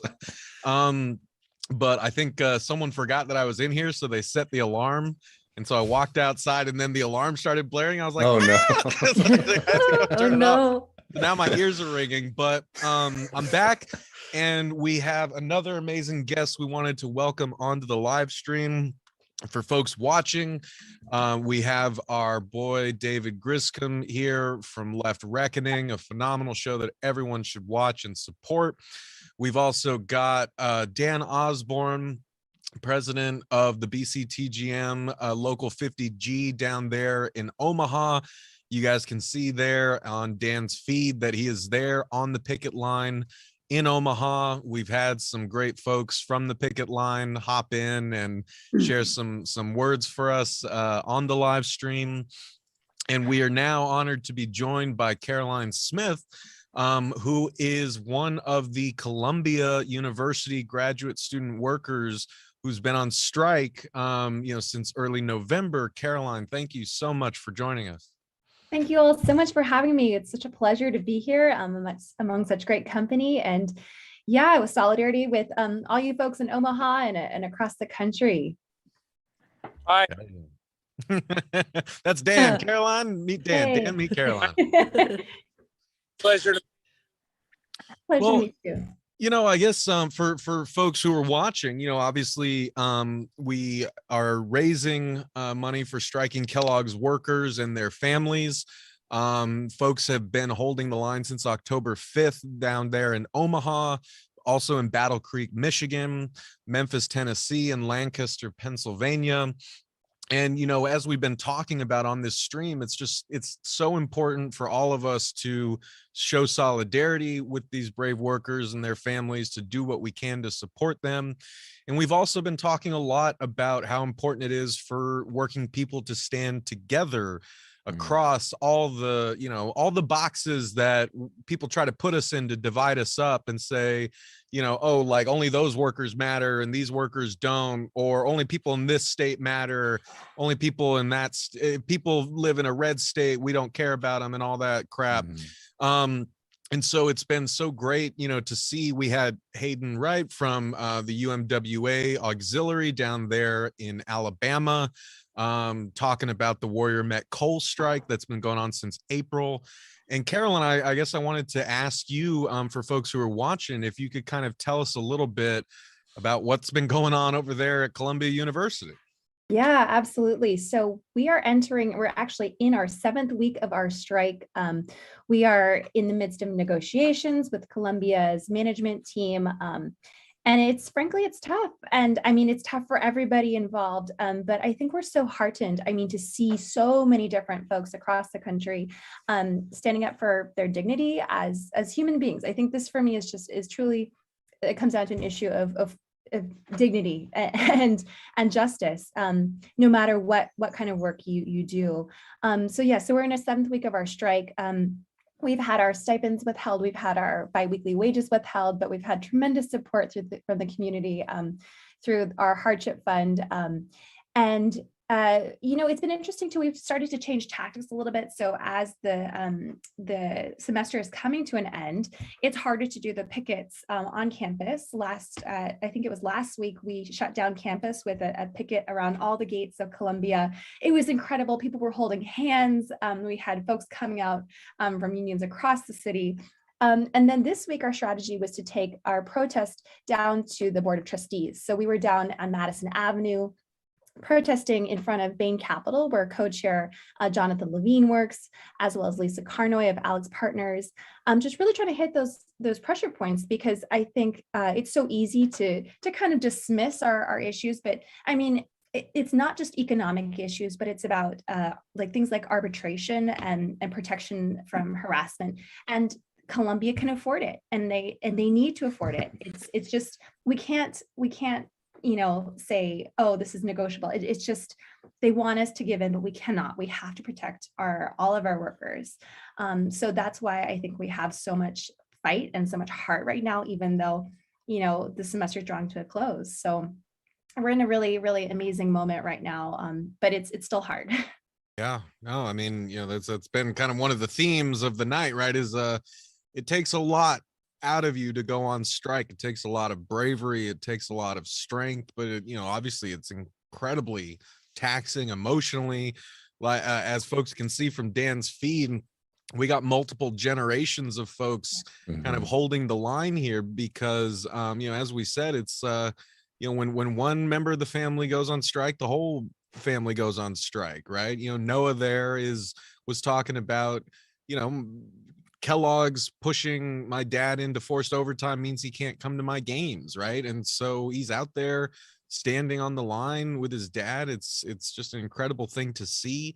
And I think like one thing that I really wanted to stress for people watching, right? If you're thinking it to yourself, well, graduate students and student workers at Columbia, workers at Kellogg's, totally completely different things. You look deeper at what these workers are fighting for. Columbia workers and Kellogg's workers have been facing a lot of the same crap, right? Columbia is telling the graduate student workers and other student workers who live in New York City that they're not going to get paid a living wage. They can't get dental, basic dental healthcare coverage and vision and stuff like that. At the same time that Columbia is out here, celebrating how much its endowment has grown over the past, year.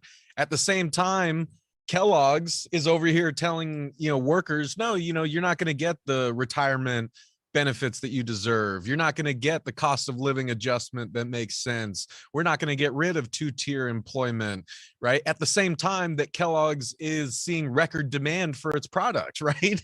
And not only that, both workers, Columbia and Kellogg's, have both faced threats from their bosses saying, we're going to replace all of you. It just happened this past, what was it, last week.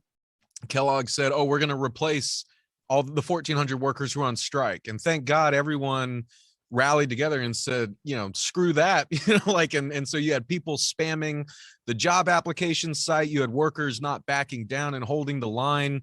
Same thing in Columbia. The provost or the president was just like, oh, we're going to replace everyone. And they were like, make my day, right? Let's see how you run a university without us, right? And then the two-tier thing, right? This is something that all of us need to fight against because it is happening everywhere. Caroline can tell you, in academia, we all tend to think that like if you're working in a university, you're wearing elbow patches, you have tenure, you're living a comfortable life of the mind. I can tell you, I was a graduate student at the University of Michigan. It's not like that, because you have some tenured professors, but actually the two-tier system has become like a four-tier system where you have adjuncts who are doing so much of the teaching. They're getting paid like $2,000 a course, no benefits or anything like that. You have graduate student workers like Caroline doing a huge amount of the teaching labor. They're getting paid way less than a tenured professor. And so I think it's just so important that just like Kellogg's workers, like you're seeing there on the picket line over there, through Dan's video are fighting for one another and saying we are going to raise the floor for everybody. Columbia student workers are doing the same. They want recognition of everyone in their bargaining unit. And anyway, I don't want to speak for you guys, but I guess I wanted to ask, Dan, Caroline, if y'all had kind of any thoughts on that. Yeah, absolutely. I got a thought on that. As far as Kellogg's publicly saying that they're going to permanently replace us, I've been a mechanic, in this facility behind me for 18 years. And Mike here too, that's holding the phone. He's been a mechanic with me. And we could tell you, we're still learning every day. There's 1 million square feet in this plant, and it's full of machines. And our task on a daily basis is to fix and repair these machines, to troubleshoot them when they go down, to do preventative maintenance on them.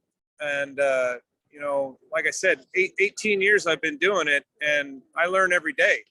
And if Kellogg's thinks that they could bring in a workforce of their own, even as operators, these machines, they have personalities of their own, and it takes a long time to learn the personality of the machine and get in tune with these machines. It's not just coming in and pushing the start button and sitting back and relaxing. It's a tremendous amount of work.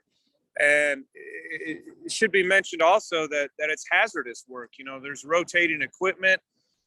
There's a lot of different energies involved, whether that's pneumatic or electrical. And if you don't come in and you don't focus on safety, you're going to get hurt. Like I said, it's a hazardous environment, and unemployment rate in Nebraska is 1.9%.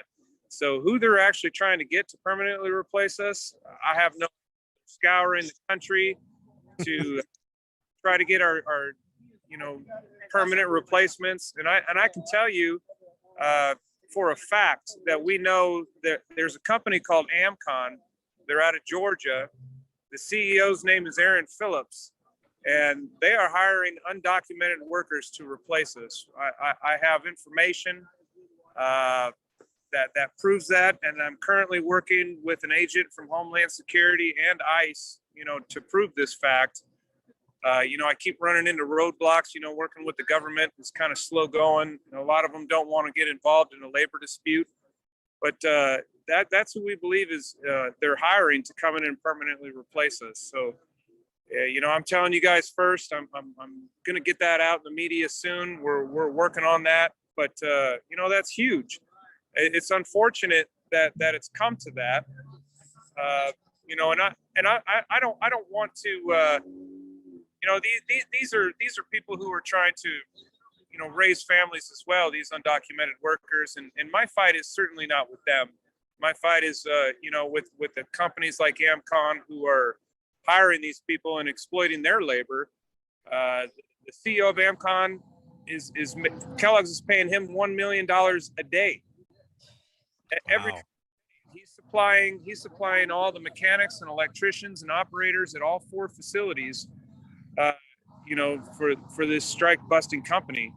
And that's disgusting, and it's unfortunate, but we need to shed light on that to the American people, what's going on here. But like in Columbia University, like you said, you're going to get to run a university. People can't just come into these universities and facilities and coal mines. I mean, these especially coal mines, that's dangerous work. And these companies, they don't care about people and their health and safety. So I can tell you firsthand that they could bring in all the people. They could bring in 10,000 people to try to take our jobs, but they're not going to do it as well as us because we're professionals. We're all professional cereal makers. We take pride in our work. That's a big thing too, right? That's what that union logo means on a box. It means there's pride being taken in that work, the quality of the food, and these temporary workers or permanent replacements. They don't care. They're just there to make a quick buck, and they probably know they're going to move on. So that's what I'm going to say about that. Yeah, man. I mean, I think you hit the nail on the head.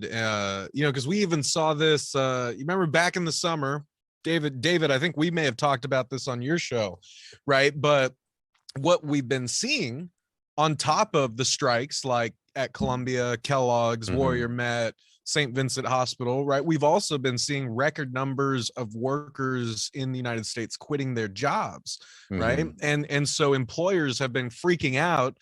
And all the while on mainstream media, they're saying, oh, no one wants to work anymore, right? Workers have gotten too lazy during the pandemic. They've gotten these unextended employment benefits, and now we need to force them back into low wage work, right?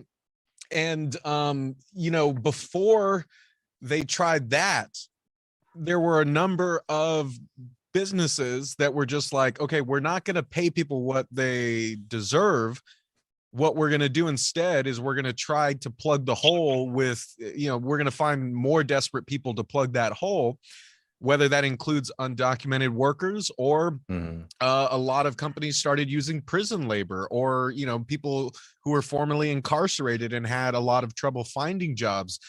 Like you said, Dan, it's like our fight's not with other workers. And like, yeah, like people who have been incarcerated, who, want a second shot at life and who have had such a hard time before this, like it's good that they're, like getting jobs, but like really what's happening here is these companies that are raking in record profits, seeing record demand, they're just looking for any way possible to pay the lowest wage possible and rake in as much off the top as they possibly can. And I think it's because of workers like you all down there in Omaha.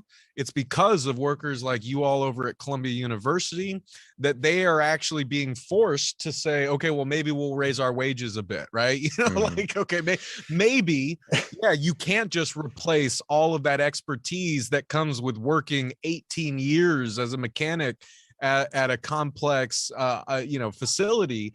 Maybe it's not as easy as just picking someone up off the street and saying, hey, come teach this class in sociology, right? It's like, Carolyn, David, did you guys have any thoughts on that? I just want to throw to them and just note one thing on this, which is that, like, I think y'all are both right in saying that, like, the Kellogg's executives and the folks making these decisions, they don't seem to really understand how these plants or systems work, nor do the administrators at Columbia. But I can tell you one thing right now that I'm very confident in, that if the folks who are on the picket line right now in Omaha and all the workers at Columbia were led into the room to look at the books and to say, here's what we can do, and here's how we can move money around, and here's how the things that we can cut, and here's what we can do to make these demands be met, y'all could do that in an afternoon. Right. They can't do what you do, but you could do what they do and a whole lot better. Yeah, absolutely. And something I was just listening to this conversation, it's so true. It's like, especially with teaching, it's not a transactional relationship where student submits paper, teacher submits grade. It's about relationship. It's about, passing on your research interest and your knowledge and building those relationships that happen over the course of a semester and beyond. And I think that's why we are so heartened by, we have a petition going around that over 600 academics in New York have signed to say that they will not replace their label. They would not accept scab jobs, which is tremendous. But again, it's like, it has to come to that because the university sees it as a transactional relationship. Students need their grades because they pay tuition. Correct. And that just is, you cannot do that. It is, you have to treat workers fairly, and you have to deliver then by doing these things. And so, yeah, it's I love this. Yeah. Across, industries across the country, these things resonate. And so, yeah. While I was taking a break, I was listening to what Max was saying, and what you all have been saying, particularly about educational tier systems and what it's like being an adjunct. I work currently as an adjunct instructor at 2 separate campuses in Omaha because I'm not able to get a full-time job, right? One of those jobs is hourly and one of those jobs is paid on salary, right? And, you get paid a couple $1,000s per section per semester when you're working at a 4-year university as an adjunct. And it's maddening to see, you're working I taught 3 sections at the University of Nebraska this last semester. And the way that they set up their hourly breakdown when you're on salary is a certain number of hours per week. They set me at 28.8 hours per week because if I hit 30, then they have to pay me benefits. And the university is not going to do that. Right. Because I'm not a full-time instructor. And, you know, particularly in the humanities, the full-time positions are very few. And the chance for tenure track is also minuscule. Right. And so you really do have this grad student workers, which I was a grad student worker before I became an instructor, and had to deal with, you know, the standards and low pay and, you know, these types of things. And at the University of Nebraska, if I remember correctly, there was a push for a graduate student union about 15 years ago, and 15 or 20 years ago. And the university came back and offered concessions, which the grad student workers on strike took because they didn't want to be on strike anymore. They felt they had won enough, right? And what that looks like is, you know, 70% subsidized health insurance that still costs you $1,500 a semester, you know, and that's factored into, you know, low wages, and you still end up taking out loans because you can't afford where you live because you're not getting paid enough, right? You know, I think I got paid a grand total of like $18,000 for a single year, and you don't get paid through the summer. You work 8 months out of the year, and then you're on your own for 4 of those months because, you know, you have to take on jobs or loans or whatever else, you know. And so you see this kind of fight across all industries at this point, where we have a group of dedicated workers, no matter what you're doing, right? That believe in our profession. And, you know, in academia, it sucks because you create this classroom environment where what it should be is a place to build knowledge, right? To impart skills. You know, I teach composition classes at the university, which is a skill that is necessary for students to be successful throughout 4 years of college, right? It's first year writing. And the amount of times that you sort of feel, whether or not it's spoken to you directly or not, you feel this pressure to turn it into a transactional relationship. And a lot of students also see it that way because if you don't get good grades, you lose your scholarships, right? Then it becomes a gatekeeping issue where gates get thrown up if you can't do well, right? And we're living through a pandemic that has made it nearly impossible to not feel overwhelmed. And at what point are you penalizing people for feeling overwhelmed? You know what I mean? I have a lot to say about this. I think you and I should talk more, Caroline, because, you know, this is my industry. This is what I do on a daily basis. And I care so much. And you find yourself just stuck, you know, especially as adjuncts. You don't have the benefit of a union. You know, it's difficult to join one. It's very hard to unionize part-timers who are only on campus, you know, 6 hours a week. It's nearly impossible. And most part-timers or adjuncts who would potentially be, you know, vocal advocates in a union choose instead to just leave academia because it's easier and you get paid more, you know, and you're not trying to organize across departments, which is a nightmare. You know, because departments don't talk to each other. So anyways, I have a lot to say about that. But, you know, again, it's this divide and conquer strategy. They bank on this. Corporations, universities, small businesses, big businesses, it doesn't matter. They bank on the fact that workers are going to be pitted against each other. And then there's no chance for collective organizing, right? Which has been a main theme of our conversation for the last couple of hours, is that we have to really take in the concept of solidarity and internalize it and understand that it does not benefit us as workers to give into any sort of attempts to separate us and alienate us and make it difficult for us to talk to our coworkers and anything else. And it can be a monumental challenge, but it's worthwhile because then we get to set these people on the back foot and again, throw our collective middle finger up and say, we don't want to do this anymore, you know? So I admire both of your fights, Dan and Caroline. I'm with you 100%. I think it's vitally important that we continue to draw attention to these. And And I think it's absolutely a worthwhile fight. So stick it out. Well, I had a kind of thought on that. I thought that was beautifully put, Mel. But like, I guess for folks who maybe joined the live stream in the past hour or so, obviously we're here to show solidarity with, striking Kellogg's workers and their families, to raise money for them, and to, show solidarity with workers, who are fighting crucial battles elsewhere, like Caroline and her coworkers at Columbia, like everyone down there in Alabama at Warrior Met Coal, like everyone at St. Vincent Hospital in Worcester, Massachusetts, and so many other crucial struggles, right? And, solidarity really is, the most beautiful thing in the world. It's what brought us all together. It's what keeps us going when things seem at their darkest. And I wanted to kind of just underline that point because if folks didn't see it a little earlier, Dan Osborne, who's over there, you can see him on the picket line from Omaha, Nebraska, and he's got some amazing friends there, including our boy Noah for president. Dan was showing us a fence there on the picket line with banners from all the different other union locals that have shown support for BCTGM Local 50G.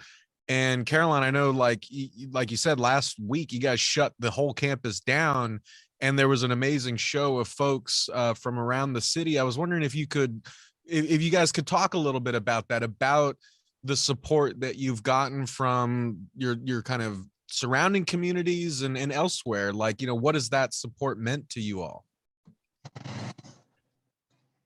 Yeah, I can just say for us, I mean, the outpouring of support, both financially through the hardship fund that continues to grow. But I mean, again, we're continuing to drain it because we are continuing to not get paid. That has been tremendous, but also to see other unions come out, CUNY, PSC, NYU, GSOC, and then of course from across the country. So the University of Oregon, GTFF, has just been tremendous. And it makes us feel like we're not alone. And it makes us realize that we have to hold the line, not just for ourselves, but for everybody else in these fights. And that we will also show up for them on their picket lines when it's their turn, because it will be their turn, because management will continue to try to shortchange everybody across the board and cut people out of unions.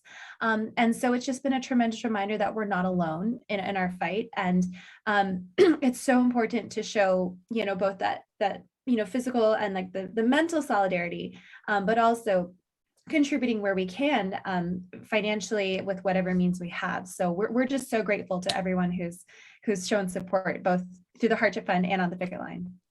And just, Dan, I'm gonna toss to you in a second. I just wanted to tell everyone who's watching, I just dropped the link to the Columbia Student Workers Strike Hardship Fund in the live chat there. We'll also share it on social media. If you guys want to hear more about that, I had Caroline, along with some other brilliant coworkers of hers, on Working People recently. They broke down the strike. We plugged the Hardship Fund link there as well. So definitely go listen to that. Follow the Columbia Student Workers account. Check out that Hardship Fund. Help them keep the fire burning as well. Dan, what about you, man? What is that kind of support from folks around Omaha and beyond meant for you all over there on the line? Yeah, if you walk with me, I got to go back to the fire because my whole body's starting to shake. So we're gonna go this way here. It's getting cold here, but a quick example, the UAW Local 281, I believe they're out of Davenport, Iowa. They're donating 150 hams, and then they're going to drop the hams off tomorrow, and then they're going to run to Costco and they're going to buy all the sides for everybody's Christmas dinner. It's things like that have really things like it's humbling is what it is. It's difficult because I'm just constantly saying thank you to people, and it's hard to put into words gratitude that we have for people like that, or IBEW Local 22 here in Omaha. They donated $20,000 to our relief fund. They're constantly bringing, canned food and dry goods and things like that for our members. I've done podcasts, with people from France. I've done interviews with Argentina, Japan, Denmark. I did one from Sweden today, and it's just, it's just amazing. Everybody's paying attention. This is shedding light, not just in our country, but across the globe. I mean, Kellogg's is a huge name, and I hope what we do here and what we accomplish here helps people like Caroline and, workers around the country. But, we say the word solidarity. It's just not a word. It's not even just a concept. It's real. And we feel it. We see it every day. And it's just absolutely amazing to see and to be a part of. It's a kind of like the Will Smith movie Collateral Beauty, right? I mean, this, as hard as this has been for everybody, that's the collateral beauty in all this, is seeing everybody come together. And it's sweeping the nation. It's what it's going to do. I mean, we saw it in Starbucks. We're going to continue to see it. We've had local shops reach out and say, hey, how do we unionize? And that's just here in Omaha. So I think we're gonna start seeing momentum throughout the country. Hopefully Amazon can get it done, right? That would be huge. The guy's got so much money, he's got nothing better to do than send himself into space. That's kind of crazy, right? Yeah. And meanwhile, his workers are having to pee in bottles because they don't get breaks. That's insane to me. So this is in the end, it's going to make us all. It's going to give us more power. It's going to give the American worker a voice.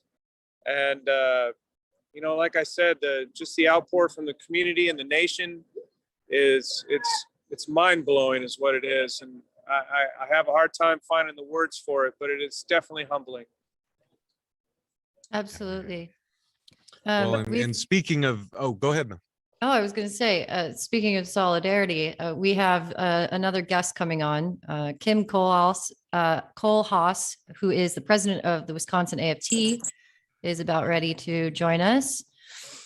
Hello. And we may, and actually, like, let's bring the love in, because we also got our boy Brian Collin from Strike Wave, the phenomenal publication Strike Wave that everyone should be reading and supporting. They do such great work covering the labor movement, really like amplifying the voices of workers. So we love everything that Strike Wave is doing. So we got a really amazing group here. And I guess we've been trying to do this in like 30-minute blocks, but they're kind of bleeding into each other, and it's great, honestly. So just since we're at the top of the hour, I just wanted to refresh everyone's feeds and remind y'all that we are putting on this 6-hour live stream fundraiser to raise money for striking Kellogg's workers and their families who have been holding the line in Omaha, Nebraska, Lancaster, Pennsylvania, Battle Creek, Michigan, and Memphis, Tennessee since October 5th. The holidays are coming. It's getting colder. We got to help them keep that fire burning. And we've been honored to be joined by folks like Caroline Smith here from the Columbia Student Workers Strike there in New York City. We have our boy David Griscom from Left Reckoning here with us. And yeah, we have two more amazing guests joining us right now. Mel, do you want to introduce Kim?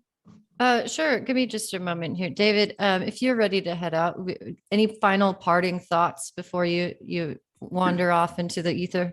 Yeah, no, that sounds good. I just want to say I'm so inspired and I'm feeling full of energy talking to all of y'all.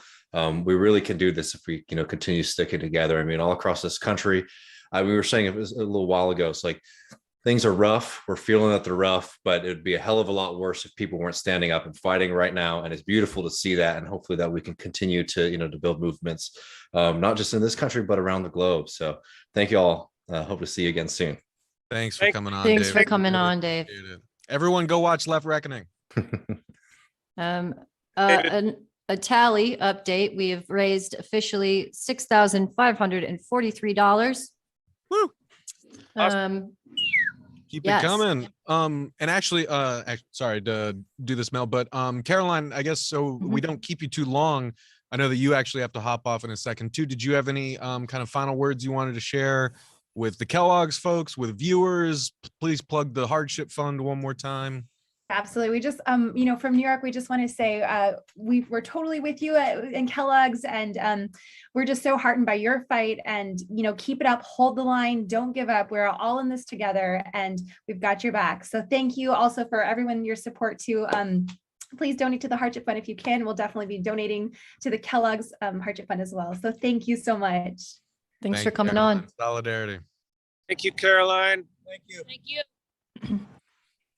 All right, moving forward, top of the hour, another hour of great guests. Kim, if you would like to introduce yourself to the people watching. I'm Kim Kohlhaas, and I'm currently serving as the president for AFT Wisconsin, which represents public educational professionals and state workers throughout the state. I'm really humbled to be in this space tonight. Fantastic. And Brian, my good man, you want to introduce yourself to the good live stream viewers? Absolutely. So my name is Brian Conlon. I'm based in Raleigh, by God, North Carolina. I am a national organizer for the American Federation of Government Employees, and it is my pleasure, honor, and privilege to serve on the editorial collective for Strike Wave, which is a relatively newly founded, been around for a couple of years now, labor news nonprofit. And it's a joy to be back with Mel and with Max in this space again. It's been a while. It's been a while. It was 2020. The beginning of 2020. Yeah. Yeah, this was before COVID. This was while the Democratic primary was still ongoing. And we did that panel show where my audio was completely borked, and it sounded horrendous for like half the episode. It was a really good conversation though. Got to do that more often. Yeah. And I know I said it before Brian hopped in, but I'm going to say it again. If folks if you like what you see on this live stream, right, if you want to learn more about the labor movement, if you want to know more about what workers are fighting for and against all over the country, you need to be subscribing to Strike Wave. You need to be following them. They do incredible work, the entire editorial board there. And yeah, Brian rocks. We're so excited to have him here. And, I don't know if Brian, Kim, if you guys saw him, but we do have Dan Osborne down there at the picket line in Omaha. Dan has worked at the Kellogg's plant there in Omaha for 18 years. He's also serving as the president of the BCTGM Local 50G. We had Trevor Biddleman, the local president from Battle Creek, Michigan, on a little earlier. And we are also here in spirit with everyone there at the local in Memphis and Lancaster, PA. So yeah, let's do this. So what are we in hour 4 here? We got more great, amazing guests here.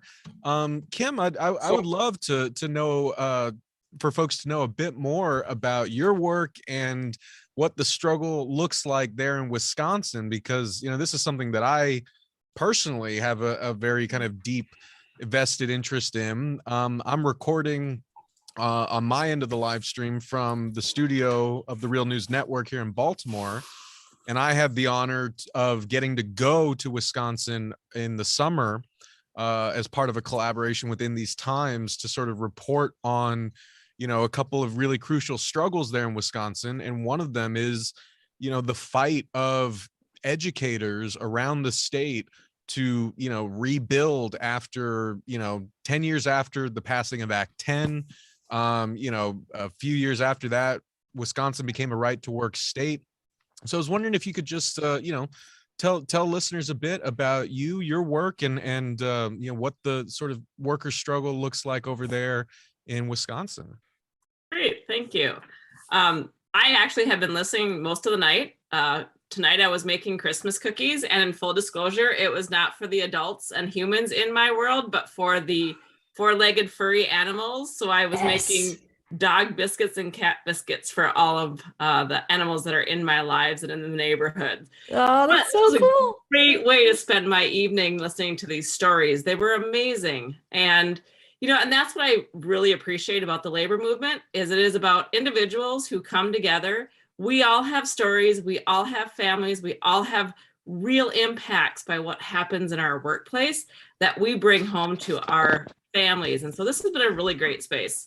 I'm a multi-generation union member. My father was a union carpenter in Southern Minnesota, and rumored has it, my grandparents met on a picket line. But my dad's union job really allowed us to have the family that we wanted, where my mom was home with us when we were home after school. And one of the best things about his 40-hour-a-week job was the fact that he was there for dinner with our family. And so when I hear stories about Noah's family needing to make those sacrifices because of Kellogg's demand on his dad is completely unacceptable. And that's why we walk the line and stand in solidarity with him. I wanted to jump in there if I could. Since this strike began, Mark here as well as I, first and foremost, as men, we're fathers, we're husbands, and we're providers, right? So our strikes really so far hasn't been about our hours that we work. It's about getting what's the word I'm looking for? It's about getting a piece of the pie and being rewarded for what we do, for the company and what we've done and the sacrifices that we make. We've missed first steps, we've missed first words, birthdays, soccer games, my daughter's dance. I've missed multiple things like that in effort to be able to provide for the fact that they can dance. I mean, dance is super expensive. Yeah. But I just wanted to reiterate that fact. I didn't mean to cut you off there, but we're not standing out on the street because we don't want to put those hours in. We're standing on the street because we have put those hours in, and we don't feel like we're being rewarded for that. I think that's a very valid point. And feel free to jump in. This is your story, and we stand with you. And in Wisconsin, we lost collective bargaining rights. I was a teacher in the classroom for 17 years, and I had a really great job. I had the life that I wanted to have. I felt protected in my workplace. I felt secured with having the ability to prepare for my classrooms. I felt like I could speak up for my kids, but I got to go home every night, and I got to have a healthy work-life balance. And the reason that I had that is because my local 202 out of Superior, Wisconsin, those teachers in the 80s went on 7 strikes in 10 years, demanding that we be treated like professionals, that we be given time to be professionals, and that we be paid as professionals. And I totally took for granted that could be lost. I thought it was going to be there forever. And then in 2011, that was lost.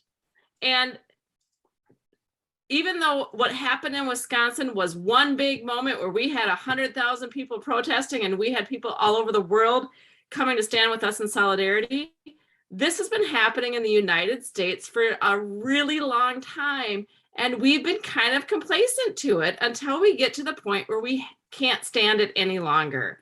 And that's where we are when we come to a strike. And Wisconsin, I do believe that we are very nice, polite people, but we do not have to have the boss's permission to do anything in the workplace. And that's where a lot of our workers are right now. They ask the boss if they're okay if we do this. They ask the boss if we're okay if we have an extra half an hour of prep time. And at some point, we need to draw the line and simply say, you know what? This is what is needed in order for us to have a healthy, safe work environment. And it's not acceptable to have to ask for it anymore. Right. And we're seeing that in public education in Wisconsin all over the state. One of the differences with public education is we have an opportunity to actually choose our boss by electing school board members. And so we're working with educators and other union members in all of our communities to find school board members who are going to advocate for quality public instruction, for quality professional time for the teachers, and for quality pay. You know, the work shortage all across the nation isn't by chance. It is totally by design from what has happened over the past 20 years in the industry. There were so many things that were said today during this time, and I had taken notes on what I wanted to say, and then pretty soon I'm taking notes on all the brilliant things that have been said, because so much stuff has happened with this. But one of the things that Miriam had said earlier in the night is like, we need to start making things inconvenient for the ones who need to be inconvenienced. We have to be in a position where the workers take a stand to say this is no longer acceptable. We actually have a ton of power that we do not utilize in this state or in this nation. And it's really difficult having conversations with that because it's a scary place to be. Guaranteed walking that picket line is not the safest place you've ever felt like you needed to be. But it gets to a point where you have to make a decision as to what is acceptable and what is not. And I commend all of you folks on the Kellogg's picket line and everybody who's gone out on strike, especially during the month of October when we had so many of them. It's been so motivational, and all of your stories we bring back to our classrooms, to our state workers, and we share those stories with them and say, at what point do we draw the line for ourselves? So thank you for everything you do. Yeah, no, thank you for kind words. You know, and you know, you talk about, you know, education. It's my hope that someday my grandchildren will be reading about this in a history book, right? And history is typically written by the victors, right? So I think, you know, we're going to win this fight. We're going to stand strong as long as we have to. And when our grandchildren read about this in a history book, it's going to be written by us, not Kellogg's. Just want to jump in here. First off, the good news.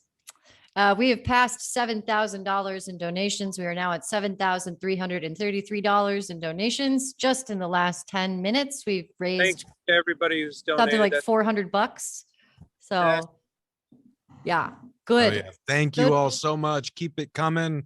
We love you. We cannot thank y'all enough. Yes. So there's that. Also, while we've been on a live stream, in the last hour, More Perfect Union has a scoop that Kellogg's executives were sending emails to members of Kellogg's management bragging about the new tentative deal, saying that it was a done deal and that they're confident it will pass. Yeah, so there's that for you. Kellogg's is pretty confident that this tentative agreement will pass, and the language that they use is really condescending. It gets even better because the email also instructs other managers and supervisors not to talk about the deal around the scabs, right? Because they don't want the scabs to realize that they're going away if this thing gets ratified. But like the language itself is honestly borderline inflammatory. Yeah. Like it is basically an insult to BCTGM's bargaining committee. Mm-hmm. Well, and I mean, Dan, could you say a little bit about that for folks who are watching? Like, because that's something that, you know, we've covered in my conversations with you and in like the reporting that Mel has done on the strike, is like just the disdain with which Kellogg's has treated the union and like the disregard that it has for the things that y'all are fighting for. Could you give viewers a bit more of a sense of just like how shitty they've been? Sorry, no, I didn't mean to swear in front of you, but how bad they've been, you know, at respecting the union at the bargaining table? Yeah, you know, not just at the bargaining table. Well, I can start with the bargaining table.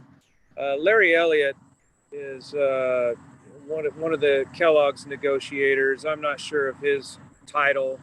I'm sure it's got a lot of words to it though. But at one point he said that they were willing to spend $10 million a day to keep us out on the street. We believe they've probably surpassed, almost $750 million now in their efforts to break our union. And then they want to talk about, our contract and our proposals being unsustainable. So that just goes to show you the level of for lack of a better term, sorry, Noah, plug your ears, shittiness that these guys are, the lengths that they're willing to go to. I talked about on a previous podcast with yourself and the coal miners about the injunctions and them using the courts to, prevent us from our right to picket. There's an injunction against us in Omaha, and the day that injunction was passed by a court here, a Douglas County court, they sent around goons and tried to offer us alcohol and get us to drink on camera and get us to break the law so they could turn it into a criminal case. So effectively, if we were to engage in that with these actors that they sent out, they could have turned it into, like I said, a criminal case, and we wouldn't be allowed to picket within 500 feet of the facility here. So, it's just there's no end to the lengths that they're willing to go to in the dirty pool that they're playing. They shut our insurance off from day one of the strike, and the John Deere strike. They were able to keep their insurance because that level is evil. We have members who have cancer and are battling cancer. We have members who have children who are need expensive medications, and so they're using that and they're leveraging people's lives essentially to gain more wealth. I mean, that's really the bottom line for that, and it's disgusting. That's why we're still out here fighting. Well, and I mean, I guess just for folks watching, I know there was a little bit of wind while Dan was talking. So if you missed the first part of that, what he was describing is that just like at the Warrior Met coal picket line in Alabama, workers there in Omaha had, Kellogg's is basically, weaponized business-friendly judges in the area to restrict what they can do on the picket line, where they can stand, how many people can be out there, what they can do. And Dan was describing at one point when the wind was kicking up, right, that the day that injunction passed, you had scabs basically trying to essentially lure strikers into violating the injunction so that they could then go back to the judge and say, okay, now they can't be on the line at all, right? And I just wanted to make sure that point wasn't lost on people. And if you want to know more about that, go check out the interview that I did with Dan and Larry Spencer from the UMWA over at The Real News. But Brian and Kim, I wanted to ask you both about that, like picking up on what Dan was just saying, because we're getting folks coming to this stream, donating, watching, more and more people are learning about what y'all have had a very intimate knowledge of for a while, right? And I know, like, for me personally, the more that I started to learn about stuff like what Dan is describing, it just clashed with what I was always told America was, and what I was told, the difference between right and wrong. It just seemed like, it was topsy-turvy, right? And so I think one question that I imagine is on folks' mind is, like, when you think about the money it's cost a company like Kellogg's to not come back to the bargaining table, like Dan said, like where they say we'll spend as much money as we need to make sure that the workers don't win. Like, I think people are like trying to think, it's like, well, why does that make sense? Yeah. Why wouldn't you just pay them the contract that they deserve? I know that there are like deeper answers to that. So I wanted to ask y'all both, like, what is going on in the minds of companies like Kellogg's when they treat workers with this kind of disdain? It's about power. it's always going to come back to power. Like it, like there are plenty of unionized companies that are extremely profitable, extremely successful. Like I remember reading, and Dan probably knows the state of play on this more than I do. Like they were talking about removing BCTGM's union bug from the back of the products produced, right? Like it doesn't cost Kellogg's a single cent to do that. But what it's about is trying to erase the union bit by bit. All of this comes back to like when you like it doesn't make sense in sort of the conventional short-term maximize gain kind of thought that is predominant in corporate America. But when you take a look at like what's happening at Politics and Prose, an independent bookstore in Washington, D.C. that is organizing with UFCW. I mean, this is an indie bookstore. You're talking about a unit of about 50 people tops. Like, and it's well regarded. It's hosted like plenty of left-leaning people to like for book talks and all this other stuff, and has hosted discussions with like Sarah Nelson. And they hired Jones Day to bust the union. Now, for those who are not familiar with Jones Day, it is basically one of 3 law firms that you could basically say are like the most evil law firms in the country. Like you do not hire Jones Day if you're on the side of angels. You hire them if you are going to be doing some horrendous things. So it really is important. Like Act 10 got rammed through in Wisconsin because it's about power and maintaining a system of power and disrupting and weakening the labor movement. In North Carolina, it is actually illegal for state and municipal governmental bodies to have a legally binding union contract with a labor organization. It is one of the last Jim Crow laws still in existence, and it is still on the books to this day. Again, it comes back to these folks oppose any kind of little d democracy that is going to take root in like outside of an extremely narrow way. And they're more than willing to burn $1 billion now to break the union, because they know down the road, 10 years, 20 years down the road, they're going to be able to make that and more once they are successful in destroying any workers' rights in this country. Yeah, and I think the reason why they chose now to do this, during 2020, they've made record profits. So they're sitting on all this extra money that they made off of our labor and off of our backs, and they're going to use that money against us. They profited $5 billion last year. So to me, they got a bunch of guys in suits and Harvard educated trying to figure out, hey, let's play the long game with these guys. If we could get them out of there, we could take them down from $30 an hour to $15 or $17 an hour. And they counted all their beans and figured out like, hey, CEO's making $11.7 million this year. If we can break the union in 4 years, he's going to be making $22 million, So I think that's why they chose now for this fight. I think they're overplaying their hand. Yeah. Yeah. I think they really underestimated us. They think we're just a bunch of uneducated factory workers who don't know their left hand from their right hand, apparently. But we've been able to drum up the support of all the way to the highest office in the land right now.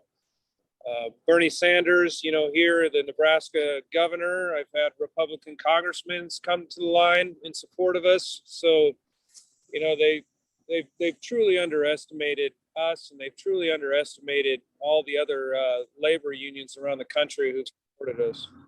Oh yeah. Dan, oh, go ahead, Brian. Yeah, Dan, y'all saw that y'all have made Kellogg's brand so poisonous that they removed Kellogg's from the Pop-Tart box, and they're saying like, oh, like this is just a plain branding thing, right? Like you've seen that, right? Yeah, I actually, the first time I heard about that was when Mel said that here on this live stream. Isn't that great? I just find that so hilarious that they have to switch up their branding to trick consumers into buying the brand. Yeah, I love the Across, thought of you know. like Tony the Tiger wearing like the fake mustache, like, you know, so that you don't know that it's a Kellogg's product. But so, Kim, I wanted to, because I know we're coming up on the end of the 10:30 block, so I wanted to get your thoughts on this, Kim. But speaking of Wisconsin, I've been meaning to ask this of our boy Noah for president. How you out there in Nebraska with a Badgers hat, my man? How you surviving out there? It's all solidarity. Yeah. My dad's from Wisconsin, so I like everything Wisconsin, from baseball to basketball to football. Nice. That's awesome. Hell yeah. Well, as a Michigan man, I'm sorry that we had to whoop y'all, but you know, I appreciate you. So, and Kim, I guess, like, you know, speaking of Act 10, speaking of Wisconsin, I think like what Brian said, like, it seems to really be borne out in everything that y'all are up against. Cause it was like, this is something that I tried to cover in talking to different educators around the state, is like, you know, Scott Walker, please correct me if I'm wrong, but like he sold Act 10 as like, look, after the recession, we're all hurting. We got to balance the budget, and we're going to do it by, you know, like, you know, these union workers are making you pay for their retirement, their health care and whatnot. They're the ones, you know, like, who aren't paying their fair share. So it was a masterclass in, you know, divide and conquer, right? Pitting workers against one another. But it was draped in the language of like, we got to balance the budget and get out of this hard time. Then when you look at the fine print, as educators, you know, like yourself know all too well, and the rest of us had to learn later, is like, he's like, okay, well, if you're balancing the budget, then why is there a provision in here that means that every union has to recertify itself every year? And it needs to do that with a majority of the members, not just a majority of the voting people who vote, right? That seems like a very explicit, like, puncture wound in the side of the labor movement to try to kill it, basically. And that's not balancing the budget. So anyway, I guess I wanted to ask you, like, what that has translated to for y'all in Wisconsin. Well, in addition to needing to recertify, we have to pay to recertify, and it's based on how many members you have. So we have locals that are spending their entire treasury dollars on recertifying every year, which is basically paying the government to recognize that they're there. The majority of our locals within AFT Wisconsin have chosen not to recertify. They have said, we are going to stand in solidarity with our coworkers. We are not going to interchange with the state government on this farce about whether or not we get to be a union or we don't get to be a union. And we are going to advocate in the workplace for better working conditions for ourselves and for our coworkers. So we're not going to be saved by the laws. We're not going to be saved by our governments. We really do have to make these demands on it. Collective bargaining rights did not come because we had a legislator who had a great idea. It came from the chaos that was created in the streets with all of the strikes and the disruption that we had to the workforce. And that's the only way that we're going to be able to get back to some type of stability and some type of equal playing field with the workers. You know, it's there, as Trevor said, and Trevor spoke at our AFT Wisconsin convention. He was brilliant then. There is no moral compass when it comes to capitalism. And every time workers compromise, the workers lose. And we have to get to a point where we can no longer allow this. We have a teacher shortage. We have vacancies. We have school districts that have no counselors, no math teachers. They can't fill positions and they can't meet the needs of their students. And all of this is connected to the fact that Scott Walker did what he did during Act 10. And the solution at the state level, where we're going to get rid of their licensure requirements and anybody can fill these positions. Well, that does not solve the issue. Right now, we have legislation in Wisconsin that's going to allow 14 and 15-year-olds to work later and in the food service industry. And a representative of food service management actually said, this is the only way to deal with the worker shortage is to allow younger people to work. And I surround myself with really articulate people because I usually go off the cuff, and I screamed, the only way? Like, that's your only solution, is to allow 15-year-olds to not be a part of their school activities so that they can go into work? You know, and all of these bad solutions, when the reality is we have to start paying workers better. We have to start giving them quality workplaces so that they can have that healthy work-life balance. And that's the only way that we're going to get to that point, is when we demand that we be at that point. I mean, these bosses. Sorry, I just want to I cut mean, in real Go ahead. quick and say that we have broken $8,000 for workers at Kellogg's. We raised $400 in 5 minutes. Hell yeah. Yeah. Wow. So That's keep it it. up. To the folks who are watching and the folks who are sharing, please keep it up. This every single cent goes to these workers on at the 4 plants, and it's going to help them have a much more enjoyable and fantastic Christmas, regardless of the outcome of this ratification vote on Sunday. So keep going. Next goal, $9,000. Let's do it. Thank you all so much. Thank you so much. You know, we're at 10:37 p.m. Eastern Standard Time. We got about another hour and a half left on this live stream.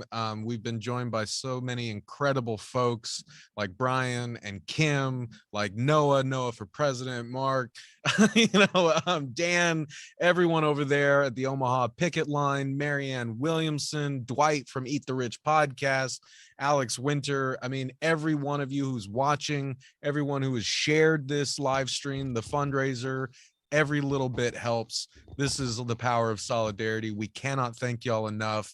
And Brian and Kim, I wanted to, we're kind of keeping y'all a little over the block, but I know, Brian, you had a kind of follow up there. So I guess I wanted to ask you guys if you had any kind of final thoughts on that. Yeah, I just wanted to follow up with what Kim said, is like these bosses love to talk about the free market, right? And how the free market provides, and how the free market needs to be handling this stuff and not government and all of this other nonsense, right? But then when the labor market starts, like if you know your basic microeconomics, if supply is low and demand increases, what happens? Price increases. Well, that applies to labor as well. And so with 800,000 people dead from COVID, probably another 2 or 3 million like severely impacted from long COVID or worse, or having actually like worked in places with poor ventilation that were essentially plague pits, like kitchen restaurants. Like they're gone, they're done, having seen that they were literally just sort of shoveled in there and expected to die just to make somebody's, you know, like entree for the night, and all the profit goes to the owner. Forget that. I'm going to go find another line of work, right? These people, the ones that are talking about an employee shortage, a worker shortage, all of this other stuff, they all love the free market until like the labor market acts like a free market. And then it's, well, we need to start considering going back to the well of child labor. Like it is perhaps like one of the most horrifying parts of the past 5 years is the return of ideas and concepts and policies that were once not only just vanquished, but had been rendered anathema to any kind of decent discussion. And the fact that people are quite literally talking about putting 14-year-olds working in McDonald's just so that folks can get their fries or whatever, and the bosses don't have to pay fair wages, it is a scathing indictment on our society. Yeah. That. Yeah. Well, and like another thing that you know, people have been quicker of late to point out, right, is because now we're also hearing, all the scaremongering about inflation, right? And people often try to blame labor for that, right? It's like, oh, wages are going up marginally, so we got to jack up prices, and basically, it's all kind of pitted on the workers, and as consumers, we're told that that's where our frustration should be directed. But I think it's been very heartening to hear more people say, it's like, well, how come, Kellogg's approving, billions of dollars in stock buybacks over the next 2 years? How come that doesn't, contribute to the price increase, right? How come the massive salaries that these CEOs are making, how does that not factor into any of this? You know what I'm saying? Honestly, another one of the most heartening things about the past couple of months has been seeing sort of like the campaign of digital terror that has been undertaken Yes. against all of these companies. Like the complete shutdown of the scab acquisition efforts by Kellogg's, by folks online, has just been absolutely magnificent. But even Love to beyond that, see right? it. Yeah, Yes, love it to is. see it. It is glorious. Well, I think that's a good point to make, is that, the digital nature of our communication is making this even easier for us to communicate with one another and to share stories from these strikes, and to also coordinate efforts to stop corporations from doing what they've always wanted to do, just got a chance to do it in a little bit more of a shadow, right? Now you don't. But also Lights it's on, really yeah. hopeful because it's a different generation getting involved in a different way.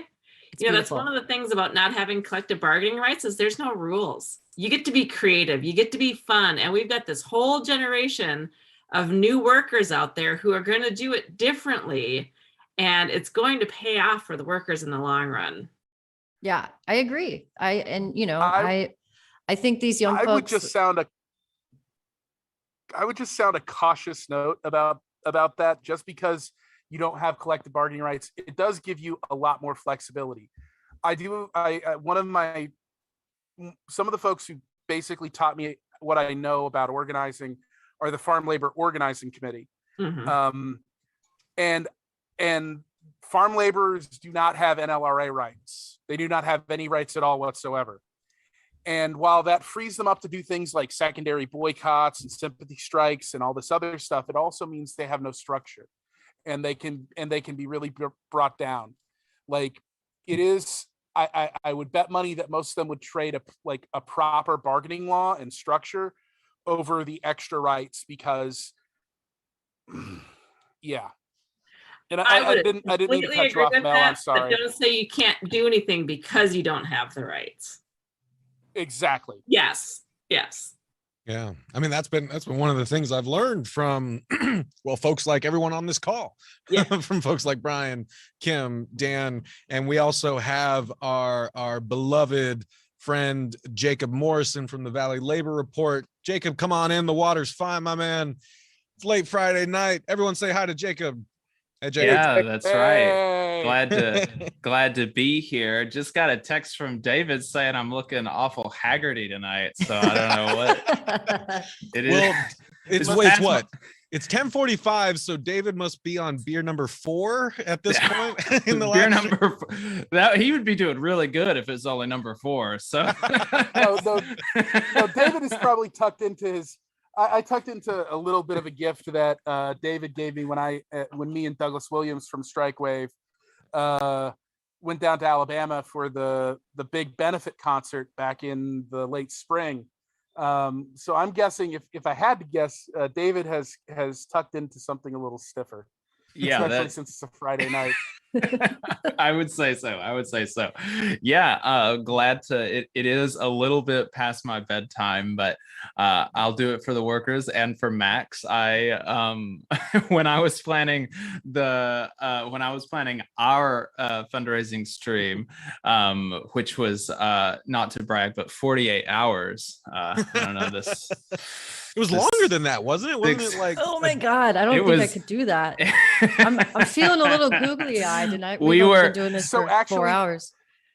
Yeah, we were So originally actually, Jacob, we were this originally is- planning for 54 hours, but we ended up cutting it a little bit short because towards the end, like we were getting donations in pretty regular, like a pretty good bit, but the last 12 hours or so, we really weren't getting that much. And so what comes Sunday morning, you know, we had been going since Friday morning, and we were just like, okay, like we're ready to go ahead and roll out instead of going all the way till like 3 p.m. or whatever. So that's what we did. But so Max said to me something like, I don't do mornings or something, and I scheduled him for like 5 a.m.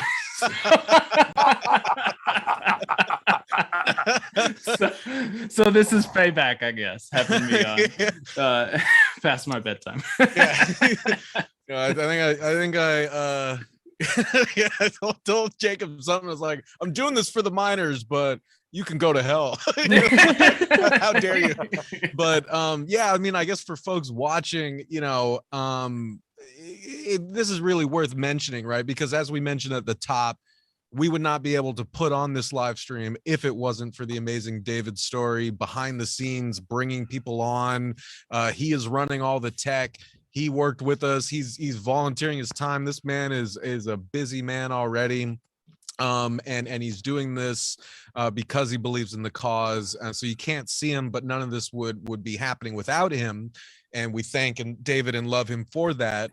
And we were genuinely inspired by what David, Jacob, Adam, and then everyone who contributed to that 2+ day live stream fundraiser that these guys put on for the strikers and their families at Warrior Met Coal in Brookwood, Alabama. Y'all may remember we had Hayden Wright from the UMWA Auxiliary on earlier this evening. Again, they've been holding the line since April 1st, 1,100 coal miners talking about a lot of the same things we've been talking about on this stream, right? You're practically a mile under the crust of the earth. If your spouse is in the hospital and you try to leave, you're going to get a strike. You may lose your job.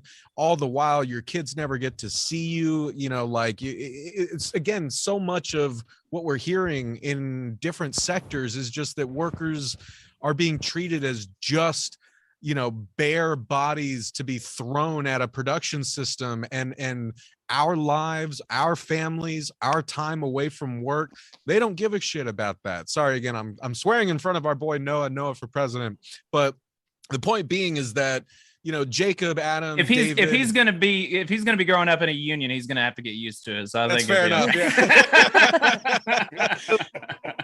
Yeah, sorry, Mark. So sorry, I'm being long-winded. The point being is that what they did and what everyone did down there in Alabama to raise like upwards of $70,000 for striking miners was truly heroic. And it truly showed us the power of us coming together, even if we couldn't be there physically. And so in a lot of ways, we would not be able to put on this live stream if it wasn't for everything that y'all did, Brian and Douglas and Kim going down there physically. So I just wanted to make sure to shout that out.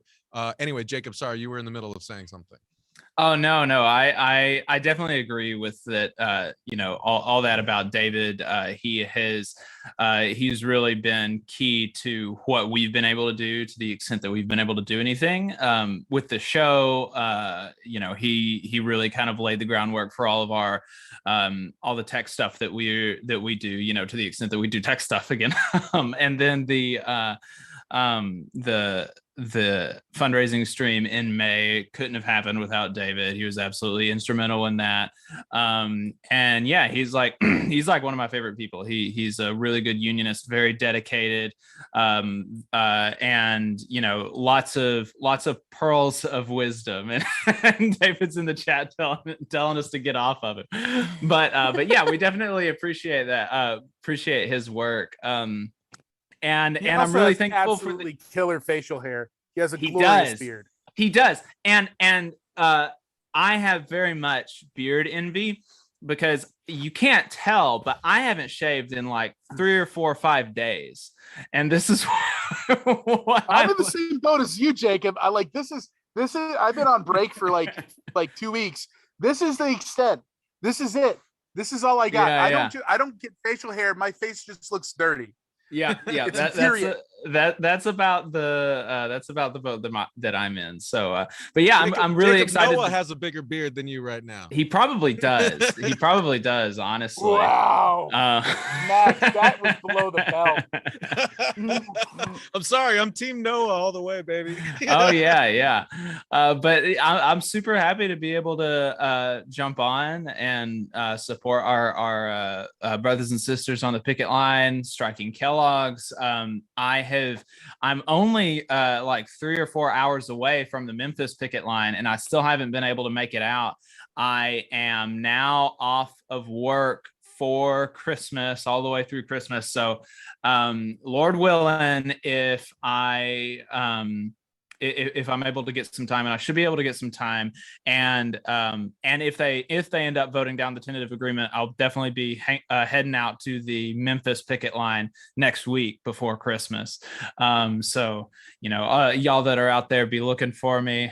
Maybe I can bring some folks in tow, and we'll have a good time. But it hadn't been able to make it out yet, and so I'm very happy to be able to jump on and support this to the extent that I can. Absolutely. I'll tell you this much: my biggest regret for the year was not making it up to the BCTGM pickets in Richmond during the Nabisco strike. So Mhm. Jacob, man, if they vote this thing down, you got to be up there. Oh yeah, You did it definitely. for me and Douglas. Absolutely. If can't honestly, make it I'll out there. probably, let's see, it's the vote is going to be on Monday. I may try to head out there on Sunday. I don't have anything planned right now, so we'll see. But I have been kind of on and off, jumping in and out of the stream, and I've been making some cookies with my girlfriend. And so I don't know the people on the picket line right now, and maybe we've got some other people that are in the same boat that haven't met the folks on the picket line yet. So I'd like to hear from them some. Let's do it. Yeah. So Dan, I don't know if you heard that, but we got people coming in on the stream, every hour. And so Jacob rightly kind of asked if we could go back around to you guys over there with folks introducing yourselves and maybe just giving us a little update on how y'all are doing. I know you said it was getting really cold over there. So how are you guys holding up? Yeah, we're holding up good. We've had quite a few people take off. We do 4-hour increments. We picket 5 gates, 24 hours a day, in 4-hour shifts. Before we even went out on strike, I created the picket duty schedule. And, so if you work night shift, unfortunately, you have to picket the night shift. And so, that's kind of how it works. If you've ever worked night shift, I did it for 9 years, my first 9 years out here at Kellogg's, and night shift always gets screwed over. So, they don't get to see the firsthand the amount of support that we get. Typically people, if they're going to bring us pizza or sandwiches, they don't do it at 3 or 4 o'clock in the morning. It's usually during the daytime. So if any of those night shifters are watching this, at any of the 4 locals, a shout out to those people that hold the line at those hours in the morning. They're resilient, and it's difficult. It's difficult for all of us. We've all had to go out and supplement our income with other jobs. We got a lot of people working at UPS or Amazon or Omaha Steaks. There's delivery drivers, people driving for Grubhub. Whatever we got to do to make ends meet, that's what we're doing. Some people are suffering worse than others, because I talked about earlier how they shut our medical insurance off. So if anybody has medical issues in their household, whether it's themselves or their children or their spouse, those medical bills pile up, and they pile up quick. Cobra, the ones who have serious illnesses or conditions that they're battling, they had to jump on Cobra, and Cobra's about $3,000 a month. So that's what those people are having to do. You know, and anybody watching this that's thinking about donating, you know, that's what it's going to go to. It's going to go to all of us out here who haven't had a paycheck in over 2.5 months, you know, for our cause. But we certainly believe in what we're doing here. We're fighting for livable wages, fighting for the middle class. We're trying to preserve the way this job has been up to this point and has been for 75 years for guys like Noah here who possibly someday want to, you know, don't want to go to a university and accumulate $100,000 in student loans because they're not sure what they want to do. They could go into the trades and they could go into you know, the factory work like me and Mark here have done, his dad, and everybody here at the picket line who chose to do this, you know, to support their families, to be able to own a home, to be able to own a car and give their kids everything extra that you know, kids deserve. We all want to do better than our fathers did for us, right? That's kind of everybody's ultimate goal. And Kellogg's so far up to this point has allowed us to do that. You know, we sacrifice a tremendous amount of time and work to do that, but you know, that's what this job does for people, and we certainly want to preserve that. If you guys have any questions about our contract or anything like that, feel free to ask it. But you know, I think most everybody probably knows what's going on up to this point.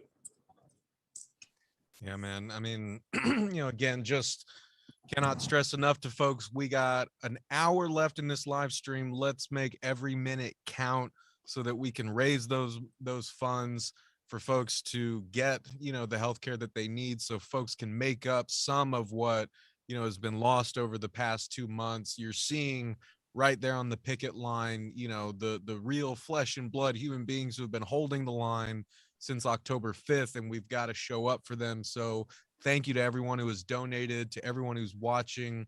Please donate what you can. If you can't donate anything, please share the strike fund or the fundraiser with your networks. Try to get other people to donate. And you know, we're kind of coming up on the top of the hour here, and I got one more bathroom break before to do, but I wanted to first thank, you know, everyone here, Kim, Jacob, Brian, and I wanted to ask if y'all had any kind of final words for Dan, for Kellogg's workers, or for anyone watching before we release you, because I don't want to keep you too long. My my only words would be that, you know, that if I'm talking, you know, directly to Kellogg's strikers, is that, you know, whatever you do with the tentative agreement, I support your decision. I'm behind you all the way.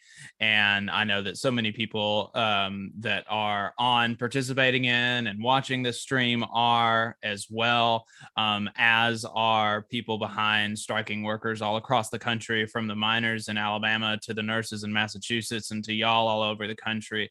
And, you know, workers, y'all doing what you're doing, standing up to Capitol, standing up to the bosses, is very inspiring, especially for those of us in unions that, you know, we don't really have as much of an option to strike. I am a federal employee, and you know, it's illegal for us to strike. And so you know, seeing y'all go up against the boss and you know, making a stand like you are is very inspiring. And you know, being able to support in my small ways is great. I love that. And you know, y'all have got a home in Alabama anytime that y'all want to come hang out, for sure.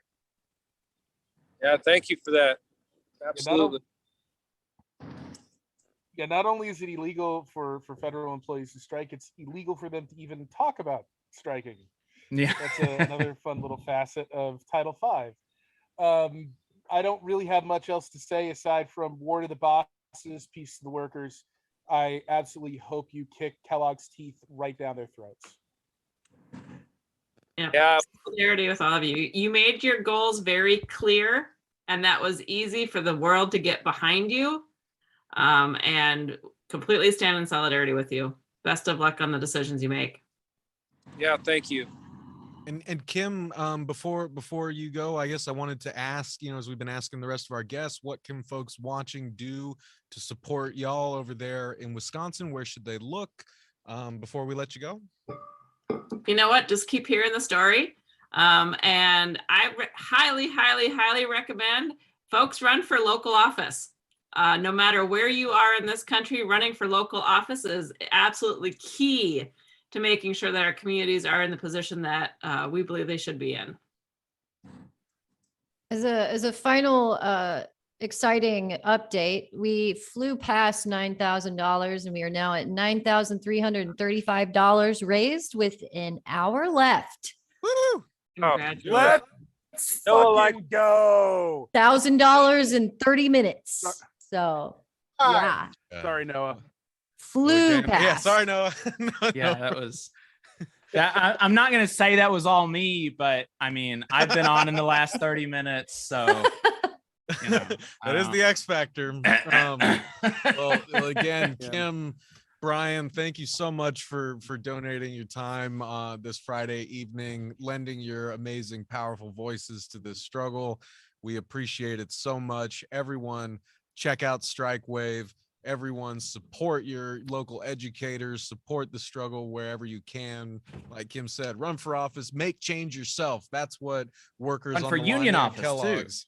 Yeah, run for union office. Listen to the Valley Labor Report too. Listen to the Valley Labor Report as well. Read Don't forget Strike that. Wave. Yeah.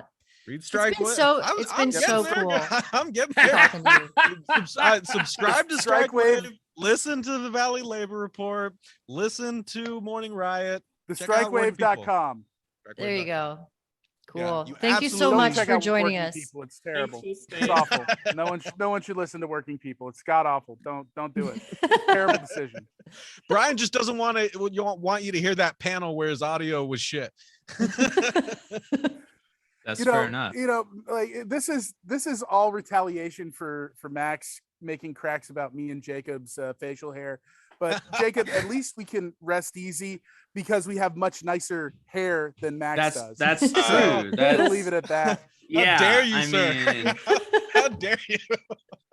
yeah, Oh, Max boy. doesn't have this. That's for sure. So, Yeah, he doesn't have this, baby. Right there, all natural, baby.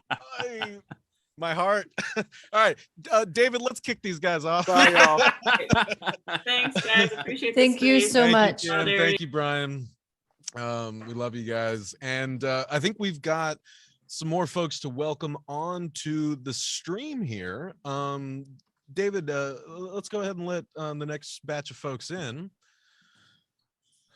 Hey, we got our boy. Hey, where's Noah? Noah, look at John Shelton. You got a brother in arms here.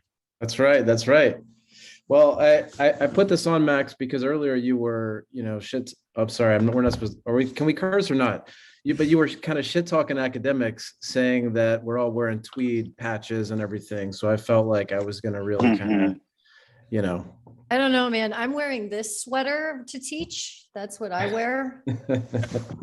Spooky Christmas sweaters is like my go-to. I don't think I own tweed. I don't think anybody does anymore, man.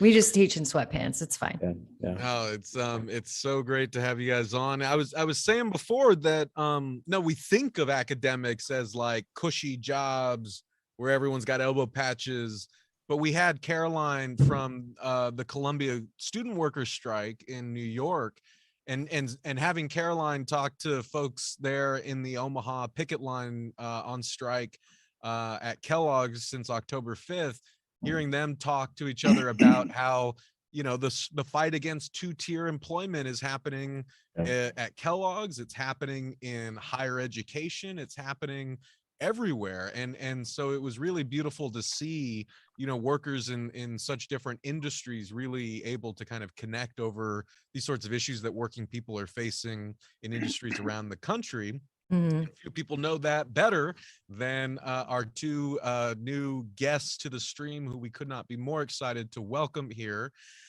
So I guess let's see, we're on our final hour.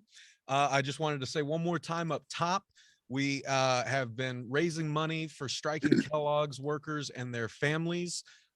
We cannot thank everyone who has been watching, sharing, donating, commenting. We can't thank y'all enough. I think we can make it past 10,000 by the end of the stream. Oh yeah, we're at 9,400 right now. So Oh yeah. All right, let's keep it going. Let's keep it rolling. Thank you all so much. It's been incredible to talk to Dan Osborne there, president of the BCTGM Local 50G in Omaha, Nebraska. We had the great Trevor Biddleman on from the BCTGM local in Battle Creek. And we are here in spirit with Kellogg Strikers at Memphis and Lancaster, PA as well. So I just wanted to give one more top of the hour shout out to all of you, to all of the amazing guests, and remind folks to please donate to the fundraiser.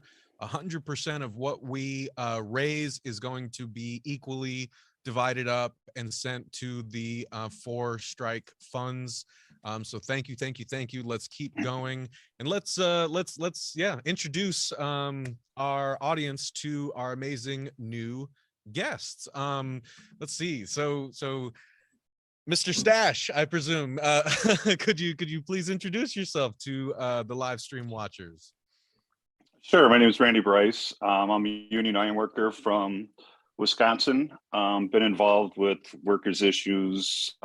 Probably dove in the deep end when Scott Walker was elected governor in Wisconsin, and we saw what he did to start shredding unions in our state. And it was just one test example that was used throughout the country. And we fought back. We were able to bring hundreds of thousands of people marching in the streets around the Capitol doing laps.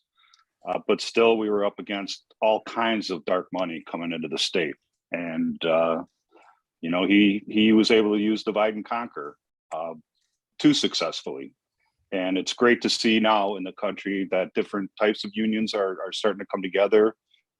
There's a new public support for workers of all kinds, and it's a good thing to see. So anytime I hear that their workers are standing up for themselves, and because nobody likes a strike. You don't get money. I'm sure you've talked about that this evening. Nobody wants to go on strike.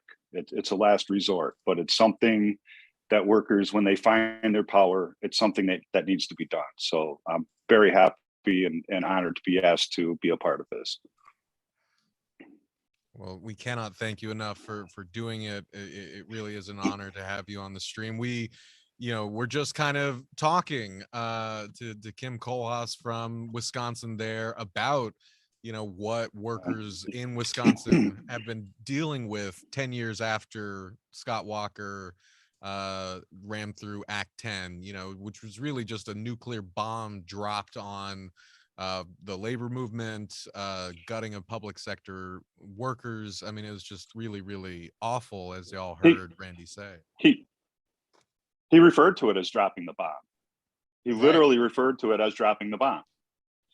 Yeah, it really made no no bones about it. And I guess that thing, like when people tell you who they are, believe them kind of thing, right? And of course, we have the great John Shelton here. And John, do you want to introduce yourself to the live stream viewers? Yeah, absolutely. First of all, it's great to see you, Randy. And before I introduce myself, I just want to give a shout out to Max and Mel for putting this together. I mean, y'all have been on for 6 hours now, or almost 6 hours. This is really incredible. I've been listening to a lot of this, and just the number of people that you've had, the number of rank and file workers, the union leaders. This has just been really an incredible event. So, thank you for organizing this. But I'm John Shelton. I'm a professor at the University of Wisconsin, Green Bay, as you can tell, probably. And I'm a professor in a department called Democracy and Justice Studies, which is pretty much the only department like it, I think, in the country. And I'm trained as a labor historian, so I study this kind of stuff for a living. And so this strike really is historic. I mean, for a couple of reasons. Number one, this two-tiered work system that has become all too common. We have to win this one, because we have to show that we can actually stand up and stop this dividing workers, along those lines. And the second reason really is because of this idea that the threat of striker replacement, which is something that should have been rectified a long time ago. It was never the intent of the Wagner Act, to allow employers to fire and replace workers who are using their basic bit of, bargaining leverage. So, this is something that I study. It's really important. And I'm also a union member. So I'm a member of my own higher ed local at UWGB. And I've been elected to my 4th term as vice president of higher ed for AFT Wisconsin. So Kim is basically my union president. I mean, as everyone saw, she's freaking amazing, and we're lucky to have her. I don't know where we'd be without her leadership. But yeah, so I'm coming at things from that angle too, both a union member as well. So yeah, it's tremendous to be here. I'm glad you're here to help us with the last hour or so of this stream.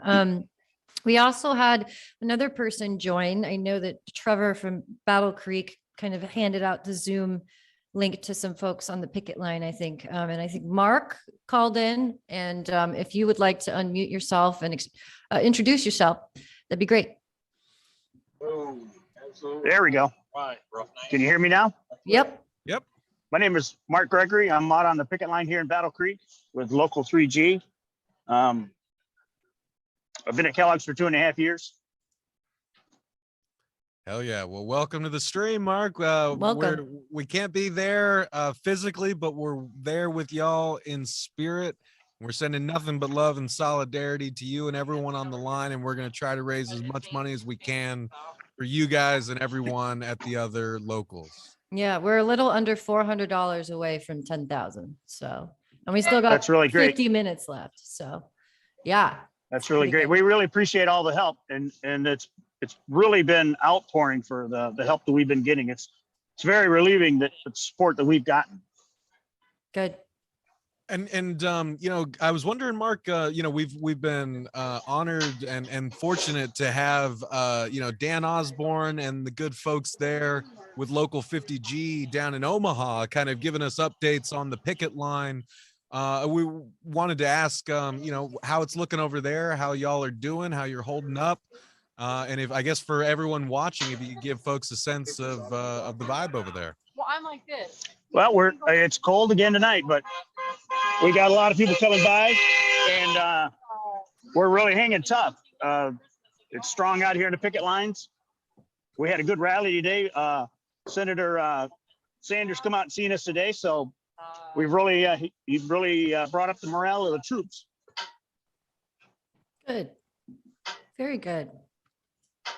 He's good at doing that, isn't he? Very motivational. Yeah, my man can give a speech. And like that I wanted to connect that to what you were saying earlier, Randy, about because I think that what Scott Walker did in Wisconsin, it can't be, we can't talk about everything that we've been talking about on this live stream, right, without sort of looking at Wisconsin, because it feels like it was kind of like it's a test case for what people like Walker want to do across the country, right? And part of that is to break the back of labor. And we're seeing people fight against that, like Mark at Battle Creek, like Dan and everyone in Omaha. I guess I just wanted to ask if you could talk a bit more about how devastating Act 10 and right to work was in Wisconsin, and how it plays into the larger picture of like what we're seeing happening now with this kind of strike wave. Sure. Well, I mean, first of all, it needs to be brought up that it wasn't just an attack on workers. I mean, workers were attacked, but the reason that we were attacked was it was a political attack, because workers had traditionally supported Democratic candidates, and they wanted to just break the back of labor as a result. It was a punishment, if you will. And they used divide and conquer. I mean, it's not something that Scott Walker ran on when he ran for governor. If he would have said, I want to bust unions, there's no way he would have won.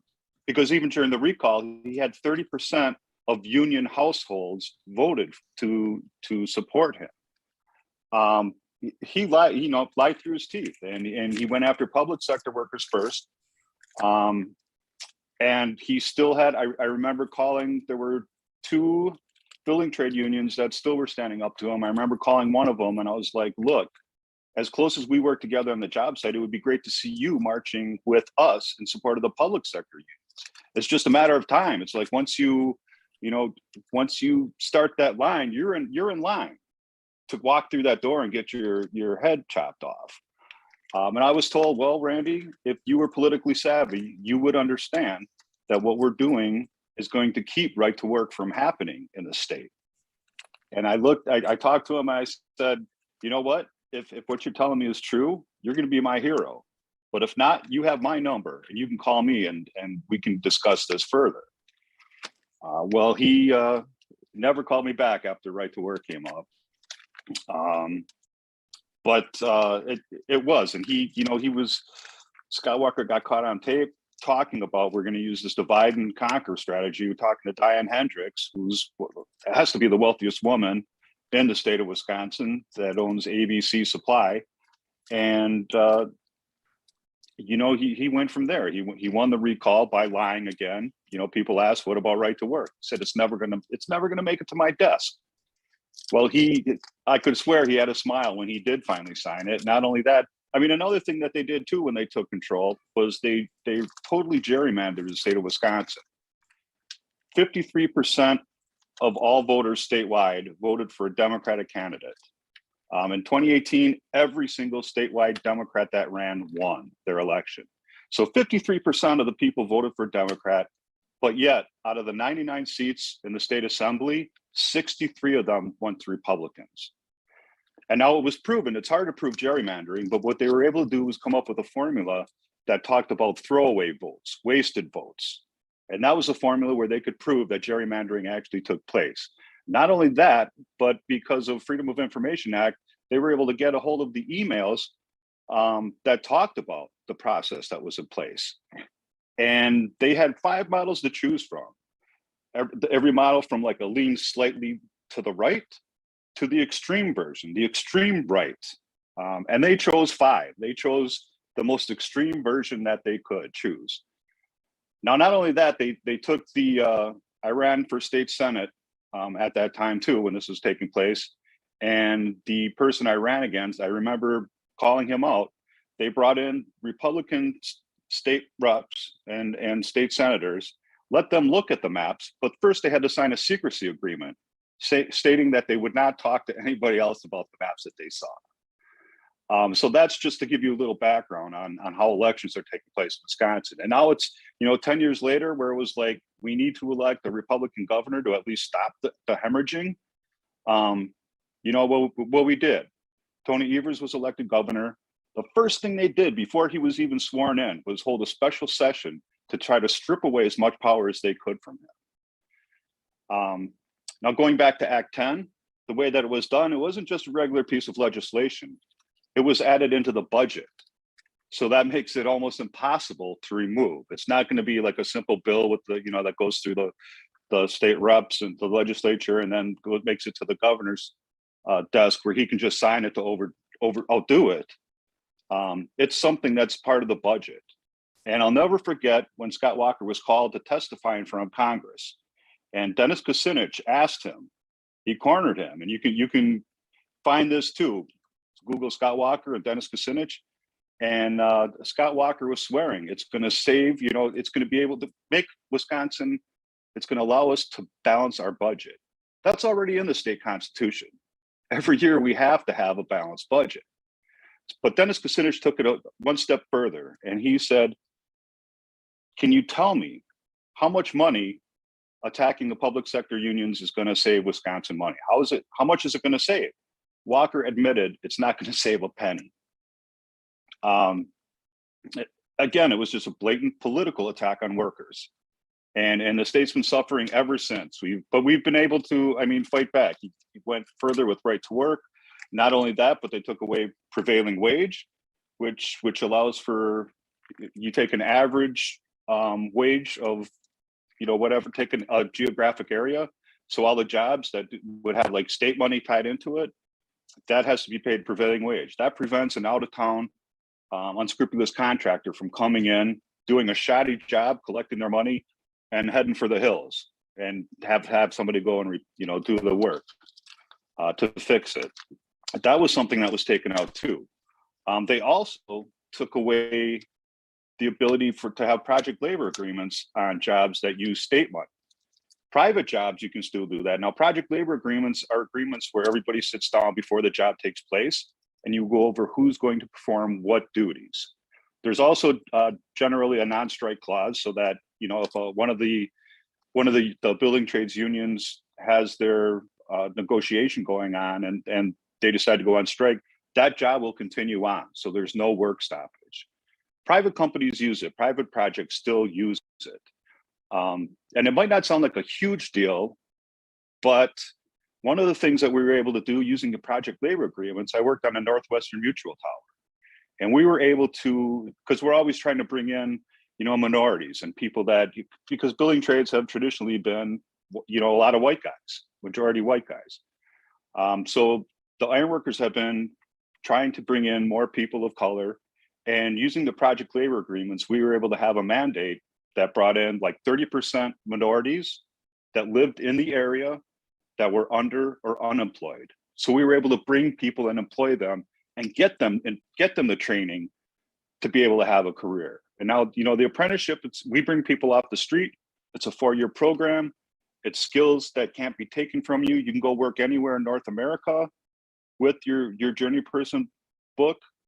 And it's a great skill. I mean, it was my ticket to the middle class after working 2 full-time jobs at the same time and not having any benefits. But we've seen that this is what the Republicans are trying to attack. Our ability to be able to participate as a member of the middle class. There's no college loans that have to be repaid as a result of it as well. But this is what the Republicans are going after. It's not just, they're taking money from the rich, and it's a race to the bottom, basically, is what it is. And we're seeing it right here in Wisconsin. I remember I spent a birthday in Michigan when they went right to work as well. They passed it, in the lame duck session. But it's just dirty the way that the Republicans have been fighting against working people. And I mean, these strikes, it really sickens me that the things that they've been doing and they've been getting away with, and trying to, take poor people and put them against each other, sharing cookies. Meanwhile, the rich guy has all the cookies. And it's like, that guy's trying to take what you have. And it just has us fighting at each other like a bucket of crabs. And that's why it's great to see programs like this that are standing up for working people, because that's the only way that we're going to be able to defeat it. We don't have the money. We can get enough money to help these striking workers. So anybody that's listening, please contribute if you can. That's why we're here. It's about every nickel and dime that we can rub together to help people that need it. There is enough to go around. It's just the fact that the bosses are thinking they can get jobs done without the workers. And as we're seeing with all these strikes that are taking place across the country, they're getting popular support. They're getting, we have Joe Biden has been the most pro-labor president we've had, talking about strikes and supporting them.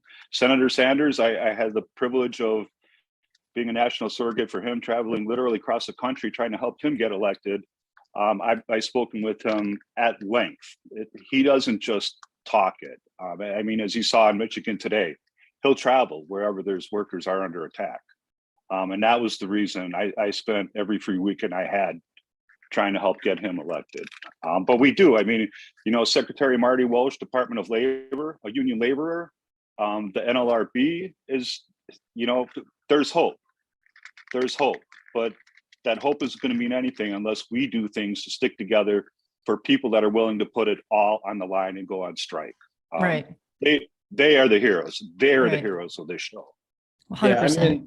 Yeah, I think, just to build on what Randy was saying, which I thought was excellent. I mean, what we've seen in this country, to kind of bring together both the public sector attack and Act 10 and, what's happened in the private sector, it's been class warfare from above for about 50 years now, right? I mean, we've seen these attacks in the private sector. I mean, going back to the 1970s, efforts. I mean, the stuff that Amazon did, that's not new. That's been going on since, corporations in the 1970s made a conscious effort to try. I mean, there's a whole industry around this, right, called the union avoidance industry, continuing to rake in massive profits while, trying to take more and more from workers. And so as I think Randy said, I mean, what happened in Wisconsin was really kind of a political extension of that, right? Like, how do we decapitate any possible kind of political resistance that workers in public or private sector would have, And so in that sense, Walker really was, and I mean this not even necessarily in a pejorative sense, it was a corporate tool, right? I mean, that was very much the goal, but I think, the reason that Republicans were able to do this, and I think we should be honest about it, is because for too long, too many Democrats abetted that kind of class warfare from above, right? I mean, so you go back to the 1970s, the Carter administration, labor reform was, if there was a significant effort to reform labor, it failed by 2 votes in a Senate filibuster. Jimmy Carter put way more effort into trying to break the filibuster to get the Panama Canal Treaty than he did to try and get labor law reform, which would actually outlaw a lot of the practices that, corporations like Amazon use. In the 1990s, right, the entire reason that Kellogg's can even try this striker replacement stuff is because Bill Clinton spent more time in his administration, in his first term, negotiating NAFTA, getting Republican votes for that, by the way, instead of passing a bill that would ban striker replacement. I mean, the AFL-CIO and unions across this country worked very hard to get Clinton elected, and he put very little effort into doing that.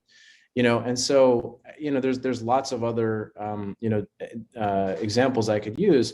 But when you have Scott Walker come in 2010 in the context of this economic crisis, which was a legitimate economic crisis, and say, I'm going to make the business climate good. And the way to do that, to give people jobs and to prevent, these good jobs from leaving, is to break. Randy's right to say that he didn't campaign on that, but, he did on the campaign. He said, public sector workers are the haves and everybody else are the have-nots.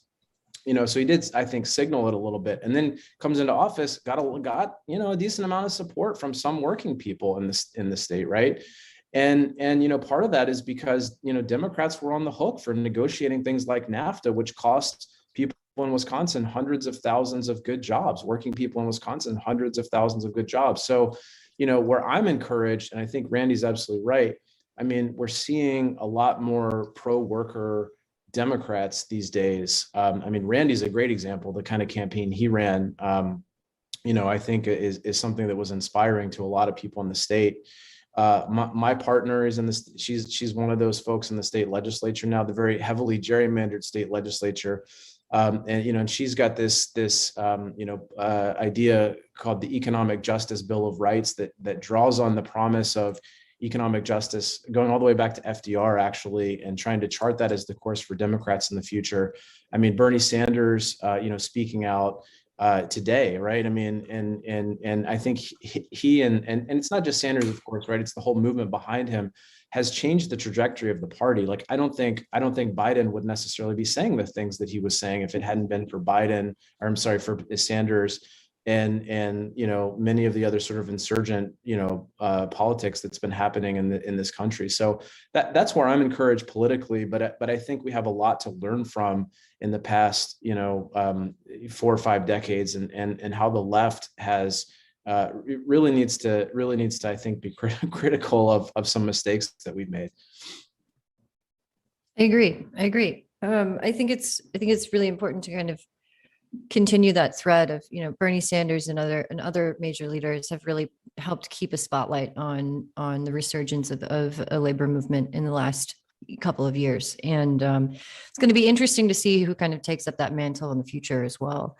Hello, sorry, my cat. And I think you're absolutely right to say that often politicians will end up becoming, corporate tools with deeper pockets for the lobbying that happens than listening to workers. I'm curious what you think about, I haven't really paid attention as much as I should about the progression of the PRO Act and if that's going to make it anywhere near a presidential desk at any point in the future. Well, I don't know what Randy thinks, but, and I'll let him weigh in, of course, but I mean, I think the Biden administration, as Randy said, has said all the right things about supporting workers. Now, we know the PRO Act, which, by the way, the PRO Act is probably the most worker-friendly piece of legislation in this country.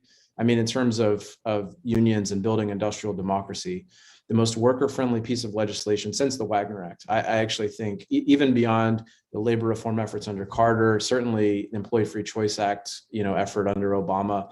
I mean, this is a comprehensive bill that would really move the needle for workers. Amazon would not be able to do many of the things that they did to break, to put their thumb on the scale of that, election. Kellogg's would not even be able to threaten firing, these hardworking men and women at these Kellogg's plants if the PRO Act were passed. The problem is, we know it's going to take breaking the filibuster, and I mean, it's hard to know exactly what Biden thinks about this. I haven't heard him come out and unequivocally say we need to break the filibuster. The filibuster needs to go for a number of reasons, right? Mm-hmm. Voter rights, of course, but the filibuster just fundamentally is anti-democratic. The Senate is already, an undemocratic chamber. I mean, these states with very small populations have outsized power to begin with, and now you're going to give them 60% of the votes. I mean, that's nuts. So long-term, we need to break that for a number of reasons. But that's the only way the PRO Act happens, is if we start doing that. And so it's nice to hear, Biden speaking on behalf of striking workers, but we desperately need the PRO Act to pass, and that means, probably in the next year, assuming that the infrastructure bill gets passed at some point. We're still waiting for that, the Build Back Better Act. But assuming that happens, I mean, having a robust conversation about the filibuster, that needs to be the next thing. And I think Biden's, I'm gonna say this very unequivocally. I think his presidency is a failure if the filibuster is still in place. Looks like I came back at the most opportune moment. Sorry, I had to refill my water bottle, splash my face, go for a bathroom break. We've been doing this live stream since 6 p.m. Eastern time. We got a half hour left on this bad boy. I think that we are just about to break $10,000 raised over the course of the live stream. Nice. Again, cannot thank everyone who has been watching, who has been sharing, commenting, donating enough. You guys are amazing. You're the real MVPs. And again, as we said at the beginning of this live stream, as we've been saying at the top of every hour, everything that we raise is going to be divided up equally, and we're going to post how much we raise, and we're going to disperse it equally to the 4 strike funds for Kellogg's workers in Omaha, Nebraska, Lancaster, Pennsylvania. Mel, did we got an update? Yeah, someone just donated $1,400, so the total is now $11,915. Beautiful. Baby. That's awesome. Yeah. Amazing. Yeah. Incredible. Awesome. Well, incredible. Thank you. I don't know who that was, but thank you. That's Anonymous that is donor. amazing. Not sure, but yep. Man, They're the that is best kind. awesome. They're the best kind. And God, They're clearly somebody who's opposed to the filibuster. I think that's Yes, clearly is. Incredible. Exactly. That's what got him to donate, was John going at the filibuster. Thank you. Oh, go ahead, please. I think it was the Packer hat, to be honest. The only team without an owner. Come on. Right. I feel underdressed. And Dan, I don't know if you could hear me over there with all the traffic. Could you hear that we just got a $1,400 donation? Oh, I think you're muted, Dan. Don, you're muted, Don. There we go. Yep. No, I heard that. That's amazing, and I want to thank Mr. or Mrs. Anonymous. Yeah, again, just whoever that was, thank you so much. Look at that. Got my boy Noah for president out there holding it down up there. So what? You guys are on Central Time, so it's 10:30. Yeah. You said you guys are doing 4-hour shifts. Are you guys getting ready to head home, Dan? Yeah, we got well, we've had a couple people from the 11 o'clock shift show up a little bit early, but yeah, we're getting ready to head out. I gotta warm my bones up, man. Once that chill gets into your bones, it's hard to get rid of it. I don't know if you guys were watching the video while you guys were talking, but we had a couple guys out here chopping firewood, you know, to keep the fire going. And you know, no matter what happens with this vote, if it gets voted down, if it gets rejected, we're all these fine people here we're gonna hold the line. We're gonna do what it takes. Hell yeah, man. Well, again, we are with you 100%. We will stay with y'all for as long as it takes. You know, and hell, if we got to do round 2 of this thing, we'll do it, right? But we, as everyone has said, you know, we can't just kind of nominally support, you know, workers' struggles and then forget about them when a new strike crops up, right? We gotta be able to kind of share the load, and we got to stay committed.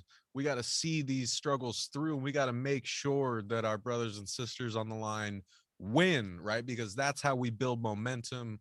That's how we empower ourselves to actually bring the kind of change that needs to happen in this world. And it's coming from folks like Dan there. It's coming from folks like our boy Noah, his dad Mark, everyone there holding the line. I want to give a shout out to this is Dusty here. I don't know if you can see him. Hey, man. Hi. So Dusty's been out here every single day, 7 days a week. Come on in the light so everybody can see you, Dusty. So I don't know if you can see that right there. Kellogg's purchased those generated operated lights for every one of our gates to keep an eye on us. But anyway, it actually works well for newscasts and podcasts and live streams, so everybody can see us. So thank you, Kellogg's, for running their diesel fuel all night long, every night since it started. But anyway, Dusty's been out here anywhere from what's the longest shift you've done, Dusty? 16 hours. 16 hours. Wow. He's here every day. He's been solid, man. He's a great guy. And, you know, that's the kind of people we have here, you know, willing to be out here when some other people can't be here. Dusty will take your shift for you. Man, that is incredible. It's an honor to meet you, Dusty. Yeah. Sorry we can't be there in person, but we're with you in spirit. What do you can I ask what you do over there at the plant? Processing cornflakes. Yeah, speak up a little bit. He runs a cornflakes line in the processing side. If you didn't hear that. Yeah, man. I mean, like I think that's been another really important facet to all of this, right? Is the more that people learn about the strike, the more, you know, Dan, you were describing the work that you do, and now the work that Dusty does. Like, I mean, we were talking about this a little earlier, right? When Kellogg's was saying, oh, we're going to replace everybody.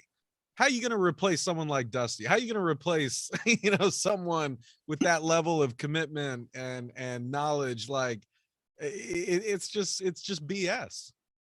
All I say is good luck to them, because they're not going to be able to, you know, we're irreplaceable. You know, the level of dedication and the knowledge that we have in our craft is irreplaceable, especially when you're replacing them with people who simply just don't give a shit. They're just here for a quick buck. You know, they take no pride in their work. I've seen pictures, you know, we have our buildings and trades on the inside, still going to work there. That's a whole nother story, but you know, they send us pictures of their craftsmanship and what's going on, and there is no way I would feed that food to my children right now. I'll tell you what, it's I've seen pictures of mold and conveyor belts that fall on the ground, and they just pick them back up, put them on, don't even clean them off, and start the production back up.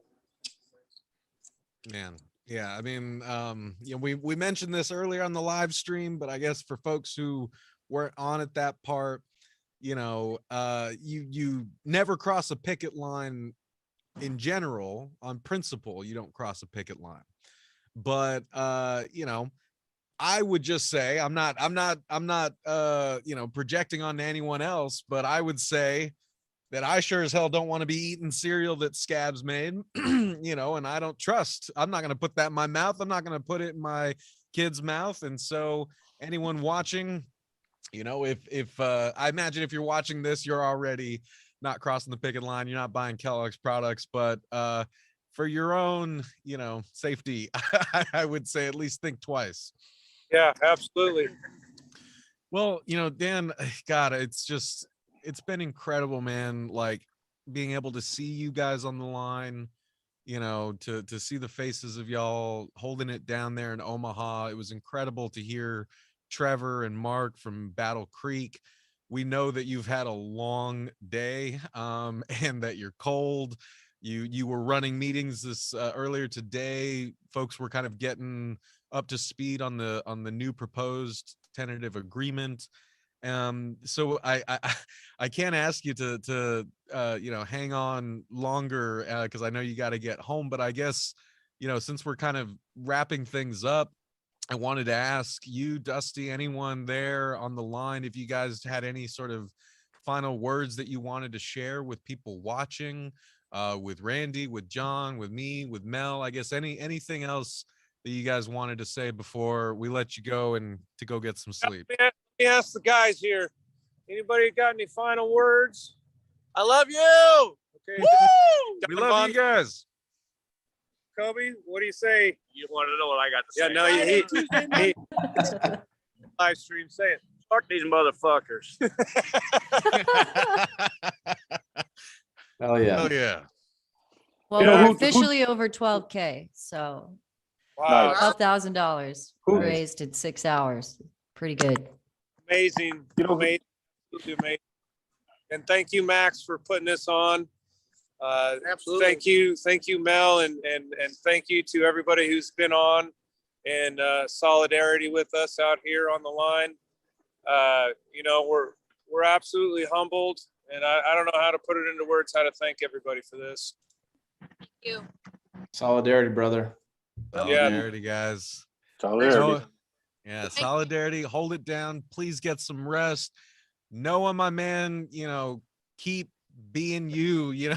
I mean, like you have become the celebrity of the live stream chat. Everybody watching has been loving Noah. We can't wait for Noah to run for president and be the change that we need to see in this country. But yeah, we're just sending all of our love to all of you guys out there on the line. We're going to try to raise as much money as we possibly can before this live stream is over. Mel, John, Randy, I guess if you guys had any final words you wanted to share before we let Dan and everybody go. I just talk. Oh, go ahead.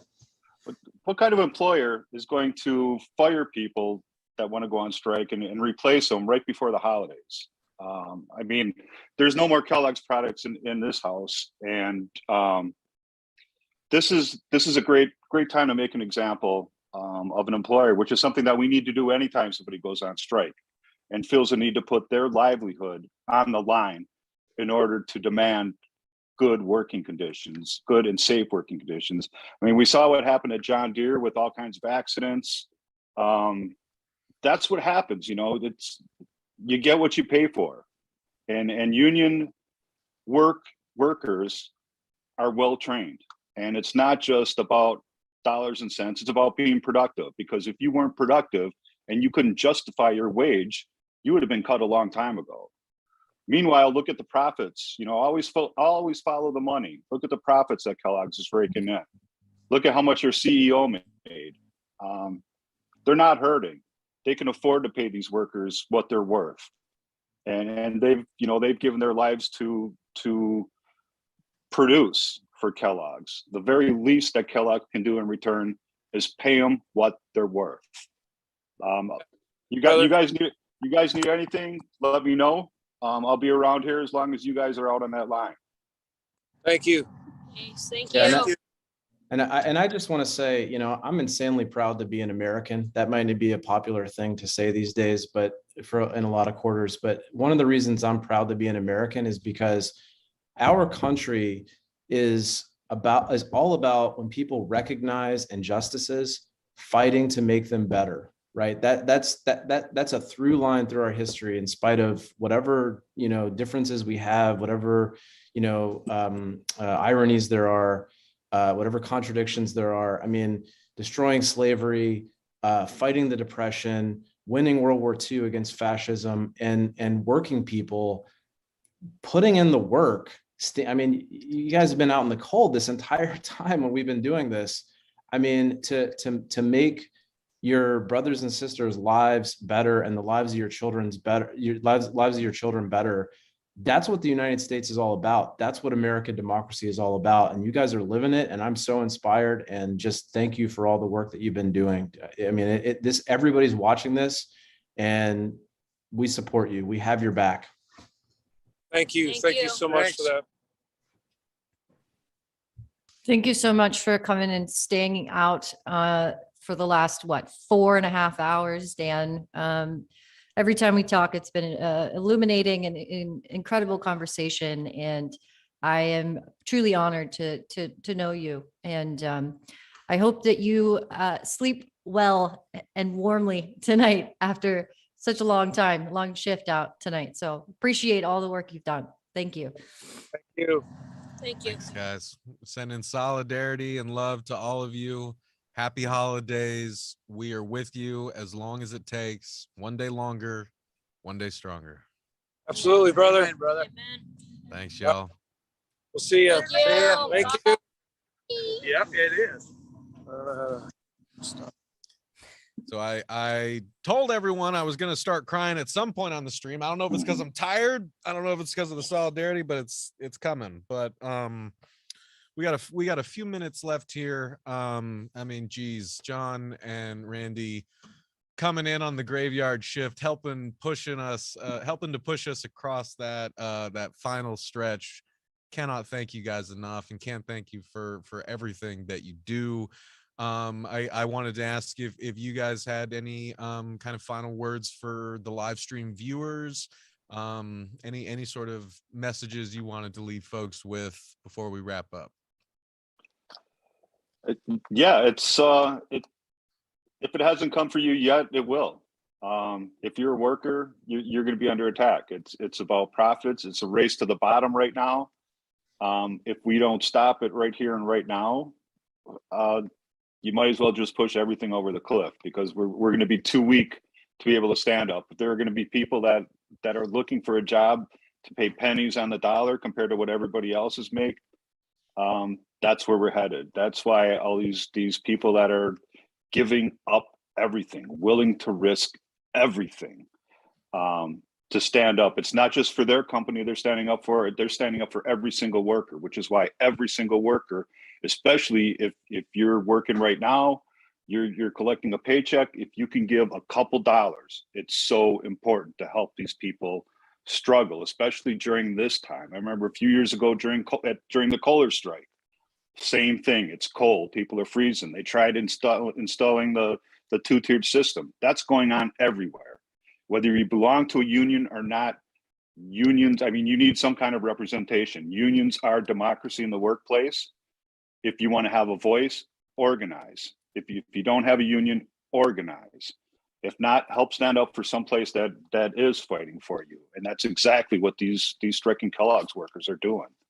It's not just about them, it's about us. And it's just a matter of time till it comes to us. That's so well said. And, you know, I would even take this into the political realm. I mean,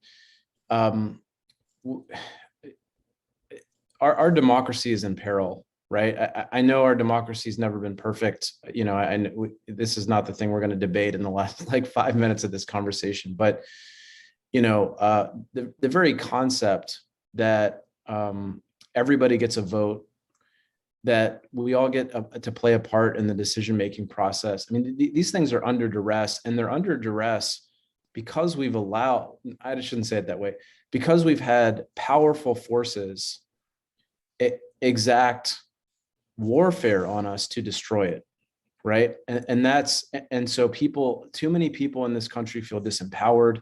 They give up too many people give up all of their rights when they go to work every day, right? They live in these petty dictatorships where people humiliate them, where people make them feel that they could lose everything at any moment, where they're constantly trying to take everything from them. And that's whether you're in the Kellogg's plant or you're where I work. I mean, that, to your point earlier, Max, like, people in higher ed are not insulated from this. It's all about extracting more labor, whether that's a tenured professor or somebody who's teaching a class for $2,500. It's all about extracting more from people. And, these powerful folks, the corporate interests, the Jeff Bezoses that have, just so much money that they don't even know what to do with it, right? They won't stop until they have everything. They won't stop until they've destroyed the entire concept that individual people, ordinary people who work for a living, should have some level of dignity and a say in what their lives look like, some level of agency. That's really what it's about. They're not going to stop. And so the only way that we're going to continue to maintain a democracy, much less make things more democratic in our politics, in our workplaces, is by fighting for it. And, I'm just like, you talk about tearing up. I'm just like so inspired by everything that's happened here tonight, the workers that have joined us, and, this event that you all have organized. So, thank you. And for those of you who are still out there wrapping up, if you haven't donated yet, now is the time to do it. And if you've already donated, come on, it's Friday night, donate one more time, right? I mean, like, this is the time to do it, because if you want to stand with these workers, like, this is how, if you can't be on the picket lines, this is how you do it, because they need resources, right? They need resources both to make up for the paychecks that they're losing, but more importantly about morale, to know that people are standing with them. So please kick in a few more bucks, and just thanks to everybody for being here. Yeah, buy a beer. Give like $5. How much would you buy them a beer if you met them in a bar on a Friday night? The only answer to organized greed is organized labor. Well said. Couldn't have said it better myself. Well, Randy Bryce, John Shelton, thank you guys so much for coming on the live stream and lending your powerful voices to this cause. We raised a lot of money with you guys on. Truly, appreciate you more than words can say. So thank you for spending part of your Friday night with us. Thank you for standing up for working people. Really, really appreciate it, guys. Thank you so much for coming on. It's been a pleasure. Thank you both. Thank you guys. Thank you guys. If you have another one, please don't hesitate to let me know. Absolutely. Well, solidarity, guys. Solidarity. Have a good night, guys. You too. Have a good night. Man, so here we are, with what we got, seven And- minutes left. And then there were two. All right. So as it stands with 7 minutes left, the total is $12,000 and $12,486 that we have raised. 10,000 of it we've raised tonight alone. I want to give a shout out to the folks who have been offering such great analysis in the comments in the chat. I've been watching the chat for the last 6 hours, and everyone's brought such wonderful insight. And, including a particular chat who, continually has brought the conversation toward the true intersectionality of the labor movement and what it means to align yourself, not only with just the larger working class, but to understand how intersectional the working class is, right? Indigenous and Black liberation struggles are inextricably tied up with the labor movement.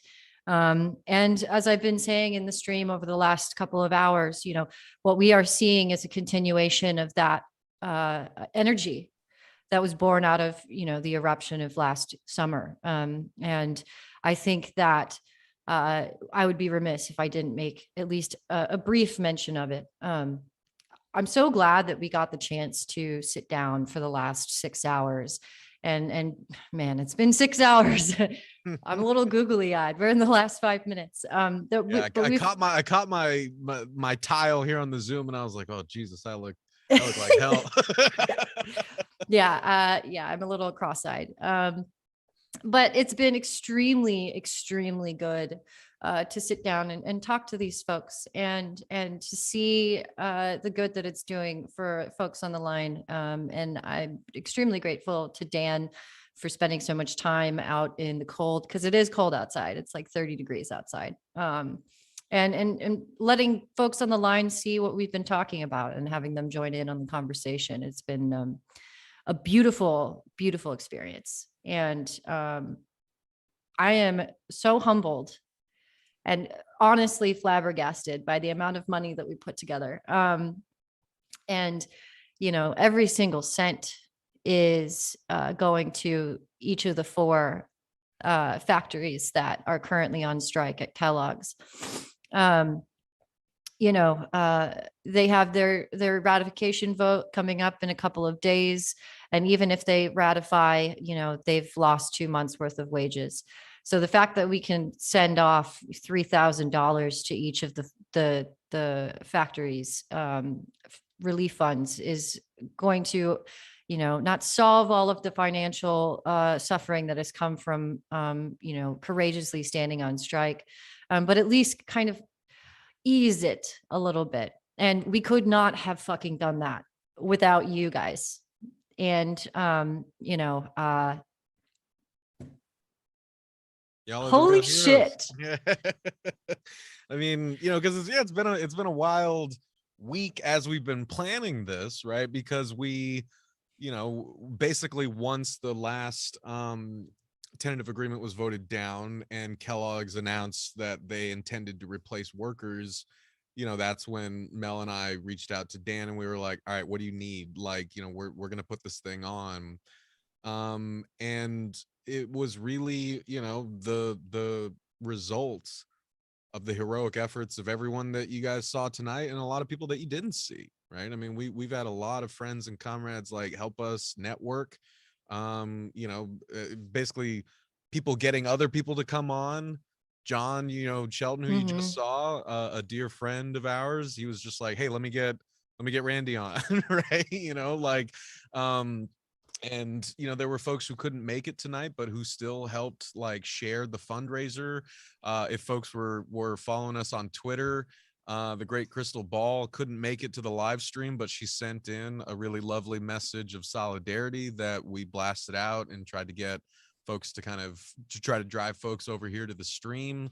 Marianne Williamson, you know, coming on and lending her voice for a whole hour, talking to folks on the line, sharing to her 2+ million followers. I mean, like, we wouldn't have been able to raise that much money if she didn't really help us gain that visibility. But yeah, I mean, it's just, I think that that's kind of where I am at my mushiest, you know, 11:58 mood, right? Is I'm just so overwhelmed by the power of solidarity, by the love that is still left in this world, and the beauty that is still left in people, and how much we do want to share that, and how much we do need it, right? Because when we feel it, we never forget it, right? I'll never forget this night. I'll never forget the exchanges between, you know, folks there on the picket line in Omaha.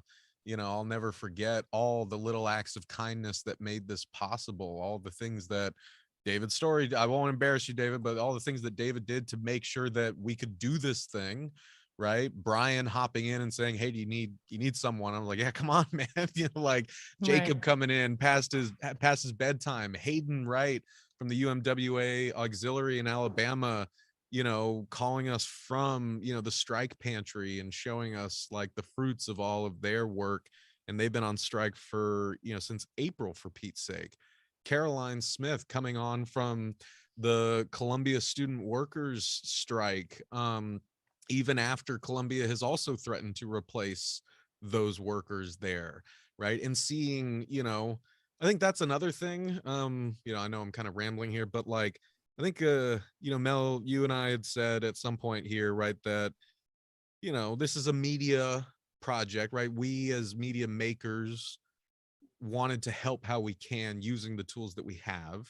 And these are the tools that we best know how to use. And it can feel on a day-to-day basis, right, that those tools don't amount to very much, especially when you allow yourself to get so sucked into the bullshit online and the crap that we're encouraged to kind of participate in, right, where we compete with one another, where we're always trying to one up each other on social media, where it's seen as like cringe to be as sincere as we've been for 6 hours on this live stream, and where we can get so caught up in our own sort of back and forth debates about who is and isn't a worker, who you know, who deserves our solidarity and who doesn't. You know, I've seen discourse cycles online last for weeks of people saying like, you know, grad student workers are they workers or are they not? Like, do they have anything in common with manufacturing workers? It's like, man, you know, we put two in conversation with each other, and within 5 minutes you could be like, okay, well, all that online bickering is just bullshit. Like, this is what it means to actually stay committed to people, stay committed to one another, right? If you keep that front and center, right? If you keep that fire in your heart, if you remember who we're doing this for, you know, who we are in solidarity with, that's got to be your North Star. That's got to guide what you do, how you do it, and how committed you stay to it. And so I just wanted to thank everybody who watched tonight. I wanted to thank everybody who shared our live stream, our fundraiser. Geez, can't thank everyone who donated enough. The fact that we were able to raise, you know, $12,000 in the span of 24 hours for folks who desperately need that support, because of that love and solidarity and togetherness. And I mean, like, that's enough to keep me going, you know, the next day and the next day, right? You know, that's the fire that we all have to keep burning within us, right? You know, no matter how cynical we may start to get, no matter how defeated we may start to feel, if we stay committed to one another, and we keep that fire lit, we can really change the world, you know. And I do believe that, and I thank you all so much for helping us keep that fire burning. Thank you, David. Thank you, God, everyone who joined, Randy, John, Marianne, you know, Hayden, Jacob, you know, Brian. You guys all know we had an incredible amount of people. Thank you to Dan, everyone at BCTGM who donated their time, who shared their stories with us. We couldn't have done this without you. We love you all. We hope that this helps in some little way. And we are with all of you watching, everyone at Kellogg's, all of their families. Noah, my man, Noah for president. Thank you, everybody, for all your love and support. Thank you for, you know, keeping that fire burning. Thank you for watching, and I'm about to go pass out. What do you think? Yeah, same. I'm gonna go crack open a beer and pass the fuck out. For anyone else who's watching who maybe didn't get a chance to donate, this fundraiser will be live until tomorrow. So if you want to share the fundraiser link, you're more than welcome to. We'll be taking it down tomorrow morning. So if there's anyone that you haven't poked for a donation, let us know. We'll send our little vibes out to convince them to donate. Otherwise, we will be posting publicly the final total, then the total sent to each of the striking factory plants, minus GoFundMe's bullshit fees. Okay, so thank you so much to everyone who helped us tonight. That's it. That's all we've got for you. I am gonna go get drunk. Thanks, guys. Thank you, David. Thank you, Mel. Solidarity forever. Solidarity forever.